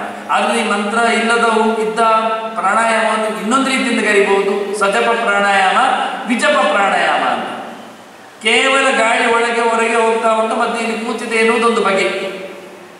ಈ ಗಾಳಿ ಹೋಗುವಾಗ ಬರುವಾಗ ಹೇಗೆ ಇರಲಿ, ಕೂತ ಬಳಿಕ ಕುಂಭಕಕ್ಕೆ ಬಂದಾಗ ಮೂಗು ಹಿಡಿದಾಗ ನಾವು ಪ್ರಾಣಾಯಾಮದ ನೆಲೆಯಲ್ಲಿ ಪ್ರಣವವನ್ನು ಜಪಿಸ್ತಾ ಇದ್ದೇವೆ. ಒಳಗಿಂದ ದೇವರ ಮಂತ್ರವನ್ನು ಚಿಂತನೆ ಮಾಡ್ತಾ ಇದ್ದೇವೆ. ಬಾಯಲ್ಲಿ ಹೇಳಿದರೆ ಮತ್ತೆ ಗಾಳಿ ಹೊರಗೆ ಹೋಗ್ತದೆ. ಅದರಿಂದ ಗರ್ಭದಲ್ಲಿಯೇ, ಒಳಗಿಂದಲೇ, ಮನೋಗರ್ಭದಲ್ಲಿಯೇ, ಹೃದಯ ಗರ್ಭದಲ್ಲಿಯೇ ದೇವರ ಚಿಂತನೆ ಮಾಡ್ತಾ ರೇಚನ ಪೂರಕ ಆದ ಬಳಿಕ ಸುಮಾರು ಹೊತ್ತು ಕುಂಭಕದಲ್ಲಿ ಭಗವಂತನ ಮಂತ್ರ ಚಿಂತನೆ ಮಾಡಿ. ಇದನ್ನು ಎಲ್ಲಿ ಪ್ರಾಕ್ಟೀಸ್ ಮಾಡಬೇಕು ಅಂದರೆ ನೀರೊಳಗೆ ಮಾಡಬೇಕು. ಅದಕ್ಕೆ ಸ್ನಾನದಲ್ಲಿ ಅದನ್ನು ಉಲ್ಲೇಖ ಮಾಡಿ ಇಡೀ ಅಗಮರ್ಷಣ ಸೂಕ್ತವನ್ನು ಮುಳುಗಿ ಹೇಳಿ ಅಂತ ಆಗುವುದಿಲ್ಲ. ವ್ಯಾಹೃತಿ ಗಾಯತ್ರಿ ಮಂತ್ರವನ್ನಾದರೂ ಹೇಳಿ ಆಗುವುದಿಲ್ಲ. ನಾರಾಯಣ ನಾರಾಯಣ ಅಂದರೆ ಹೇಳಿಕೊಂಡು ಮೇಲೆ ಬನ್ನಿ. ಮೊಳಗಿದಾಗ ನಾರಾಯಣ, ವಾಸುದೇವ, ವಿಷ್ಣು ಮೂರು ಮೊಳಗಿದಾಗ ಮೂರು ಮಂತ್ರವನ್ನಾದರೂ ನೆನಪಿಸಿಕೊಂಡು ಚೆನ್ನಾಗಿ ಯೋಚನೆ ಮಾಡಿ ಹೊರಗೆ ಬನ್ನಿ. ಏನಾಗುವುದಿಲ್ಲ, ಕೇವಲ ಪ್ರಣವೇನೇವ ಗೊತ್ತಿದ್ದ ಅದೂ ಹೇಳಿಕೊಂಡು ಮೇಲೆ ಬನ್ನಿ. ಮುಳುಗುವುದು ಹೇಳು, ಹೇಗೆ ಮುಳುಗಿದವರಿಗೆ ಗೊತ್ತಿಲ್ಲ, ಹೇಳಿರ್ತಾರೆ ಮೇಲೆ ಬರೆದಿದ್ದು ಎತ್ತಿ ಹಾಕಿಂದ ಅಂತ. ಚಳಿಯಲ್ಲಿ ಕೆಲವರಿಗೆ ನಿರ್ವ್ಯಾಪಾರ ಆಗುವುದು ಉಂಟು, ಇರಲಿ. ಹಾಗೆ ಅಷ್ಟನ್ನಾದರೂ ಹೊತ್ತು ಅಂದರೆ ಅಭ್ಯಾಸ ಮಾಡಲಿಕ್ಕೆ ಕೆಲವರು ಮೂಗಿಡಿದು ಕಿವಿ ಹಿಡಿದು ಕಣ್ಣು ಹಿಡಿದೆಲ್ಲ ನೀರೊಳಗೆ ಮುಳುಗ್ತಾರೆ. ಅದೆಲ್ಲ ಎಲ್ಲ ಬಿಟ್ಟೇ ಮುಳುಗಬೇಕು, ನೀರು ಗಾಳಿಯನ್ನು ಒಳಗೆ ಹೋಗಬಾರ್ದು. ಹಾಗೆ ಕಂಟ್ರೋಲ್ ಮಾಡಿಕೊಂಡು ಮುಳುಗಿ ಹೇಳುವ ಅಭ್ಯಾಸ ಮಾಡಿದವರಿಗೆ ಸುಮಾರು ಹೊತ್ತು ನೀರಿನ ಒಳಗೆ ದೇವರ ಮಂತ್ರವನ್ನು ಹೇಳಿಕ್ಕೆ ಅಭ್ಯಾಸ ಆಗ್ತದೆ. ನೀರು ಕುಡಿಯದೆ ಬಾಯಿ ತೆರೆಯದೆ ನೀರುವಾಗಿ ಯಾವತ್ತೂ ಬಾಯಿ ತೆರೆಯಬಾರ್ದು ಅಭ್ಯಾಸ ಮಾಡಿಕೊಳ್ಳಿ. ಯಾವತ್ತೂ ನಮ್ಮ ಬಾಯಿಯಿಂದ ಎಂಜಲು ನೀರಿಗೆ ತೀರ್ಥಕ್ಕೆ ಬೀಳಲೇಬಾರದು. ಯಾವತ್ತೆಲ್ಲ ಮೌನ ಮಾಡಲಿಕ್ಕೆ ಬಾಯಿ ಮುಚ್ಚಲಿಕ್ಕೆ ಅಂತ ಹೇಳಿಕೊಳ್ತೀವಿ. ಅದರಂತೆ ಇಲ್ಲಿ ಪ್ರಾಣಾಯಾಮವನ್ನು ನಡೆಸಿ ಇವೆಲ್ಲ 10 ಪ್ರಾಣಗಳು ನಮ್ಮ ಜೊತೆಯಲ್ಲಿ ಸೇರಿವೆ. ಪ್ರಾಣೋಪಾನ ಸಮಾನಶ್ಚ ಉದಾನೋ ವ್ಯಾನೇವ ಚ ನಾಗಃ ಕೂರ್ಮಶ್ಚ ಕೃಕಲಃ ದೇವದತ್ತಃ ಧನಂಜಯ ಏತೇಷಾಂ ಯಃ ಪ್ರಸಾದಸ್ತು ಮರುತಾಮಿತಿ ಸಂಸ್ಕೃತಃ. 10 ಪ್ರಾಣರ ಏನೊಂದು ಅನುಗ್ರಹ ಇದೆ, ಅದೇ ಪ್ರಾಣಾಯಾಮ ಅಂತ ಹೇಳ್ತಾರೆ. ನೋಡಿ ಇಷ್ಟು ಮುಂದುವರಿತದೆ. ಇದು ಆಚಾರ ಕೊಟ್ಟ ನಿರ್ಣಯನೇ. ಅಲ್ಲಿ ಹೇಳ್ತಾರೆ ಪ್ರಾಣಜಯ ಶನೈ ಅಂತ ಯೋಗದ ಮಾರ್ಗವನ್ನು ಭಾಗವತ ಹೇಳುವಾಗ ಪ್ರಾಣಜಯ ಮಾಡಿಕೊಳ್ಳಿಕೊಂಡು. ಪ್ರಾಣಜಯ ಎಲ್ಲ ಎಷ್ಟು ಪಕ್ಕ ಆಗ್ತದೆ ಮಾರ್ರೆ. ಪ್ರಾಣನನ್ನು ಗೆಲ್ಲುವುದು ಅಂದ್ರೆ ಏನು ಅಷ್ಟು ಸುಲಭವಾದರೆ ಅದಕ್ಕೆ ಆಚಾರ ಉಂಟು. ಭಕ್ತ್ಯ ಪ್ರಾಣಜಯ, ಭಕ್ತ್ಯ ಪ್ರಾಣಂ ಸನ್ನಿತ್ವ. ಭಗವಂತನ ಮೇಲೆ ಪ್ರಾಣನ ಮೇಲೆ ಪ್ರೀತಿಯಿಂದ ಸಮಾರಾಧನೆ ಮಾಡಿಕೊಂಡು ಪ್ರಾಣವನ್ನು ಅಂಕಿಯಲ್ಲಿ ತರಲಿಕ್ಕೆ ಹೊರತು ಪ್ರಾಣಜಯ ಅಂದರೆ ಮುಖ್ಯ ಪ್ರಾಣನನ್ನು ಗೆದ್ದು ಬಿಡುವುದಲ್ಲ, ನಮ್ಮ ಪ್ರಾಣ ಶಕ್ತಿಯನ್ನು ಮೀರುವಂತೆ ಅಲ್ಲ, ಗಾಳಿಯ ಮೇಲೆ ಬಿಗಿತವನ್ನು ಸಾಧಿಸುವಂಥದ್ದು ಅವರ ಮೇಲಿನ ಅನುಗ್ರಹದಿಂದ ಪ್ರೀತಿಯಿಂದ. ಅದನ್ನಿಲ್ಲಿ ಹೇಳಿ ಆಯ್ತು ಅವರು. ಏತೇಷಾಂ ಯಃ ಪ್ರಸಾದಸ್ತು ಮರುತಾ ಇದು ಸಂಸ್ಕೃತ. 10 ಪ್ರಾಣರ ಪ್ರಸಾದಕ್ಕೆ ನಾವು ಒಳಗಾಗ 10 ಇಂದ್ರಿಯಗಳಿಗೆ ಸಪ್ಲೈ ಆಗುತ್ತೆ ಅಂತ. ಅದು ಎಷ್ಟರ ಮಟ್ಟಿಗೆ ಎಲ್ಲೆಲ್ಲಿ ಏನು ಹೋಗುತ್ತೆ ಅನ್ನೋದು ಲಿಂಗ ಪುರಾಣ ಹೇಳ್ತದೆ. 10ರ ಮಾತು ಹೇಳಿದ್ದೆ ಇದು. ಇಲ್ಲಿ ಉಳಿದವರು ಎಲ್ಲಿ ಸಹ ಪ್ರಾಣಾಯಾಮದಲ್ಲಿ ಇಷ್ಟು ವಿಸ್ತಾರ ವ್ಯಾಖ್ಯೆ ಕೊಟ್ಟಿಲ್ಲ. ಪ್ರಾಣನನ್ನು, ಅಪಾನನನ್ನು, ಜ್ಞಾನನನ್ನು, ಉದಾನನನ್ನು, ಸಮಾನನ್ನು ಅಷ್ಟೇ ಅಲ್ಲದೆ ನಾಗ, ಕೂರ್ಮ, ಕೃಕರ, ದೇವದತ್ತ, ಧನಂಜಯ ಇವರು ದಶಪ್ರಾಣರು, ದಶನಾಡಿಯಲ್ಲಿ ಇರುವವರು. ಹಾಗೆ ಇದನ್ನೂ ಪ್ರಾಣಾಯಾಮದಲ್ಲಿ ನಮ್ಮ ದೇಹದಲ್ಲಿ ಏನು ಮಾಡಲಿಕ್ಕೆ ಇದೆ, ಮಾಡ್ತಾರೆ ಎನ್ನುವುದರ ಬಗ್ಗೆ ಲಿಂಗ ಪುರಾಣ ಎಷ್ಟು ನಮಗೆ ಹೇಳಿಕೊಟ್ಟಿದೆ. ಮುಂದಿನ ಯೋಗದ ಸಾಧನೆಗಳು ಎಷ್ಟಾಗ್ತವೆ ಎನ್ನುವುದನ್ನು ಮತ್ತು ನಾಳೆ ಸೇರಿದಾಗ ಮತ್ತೆ ವಂದನೆಗಳು. ಶ್ರೀ ಕೃಷ್ಣ ನಾರಾಯಣ ನಾರಾಯಣ.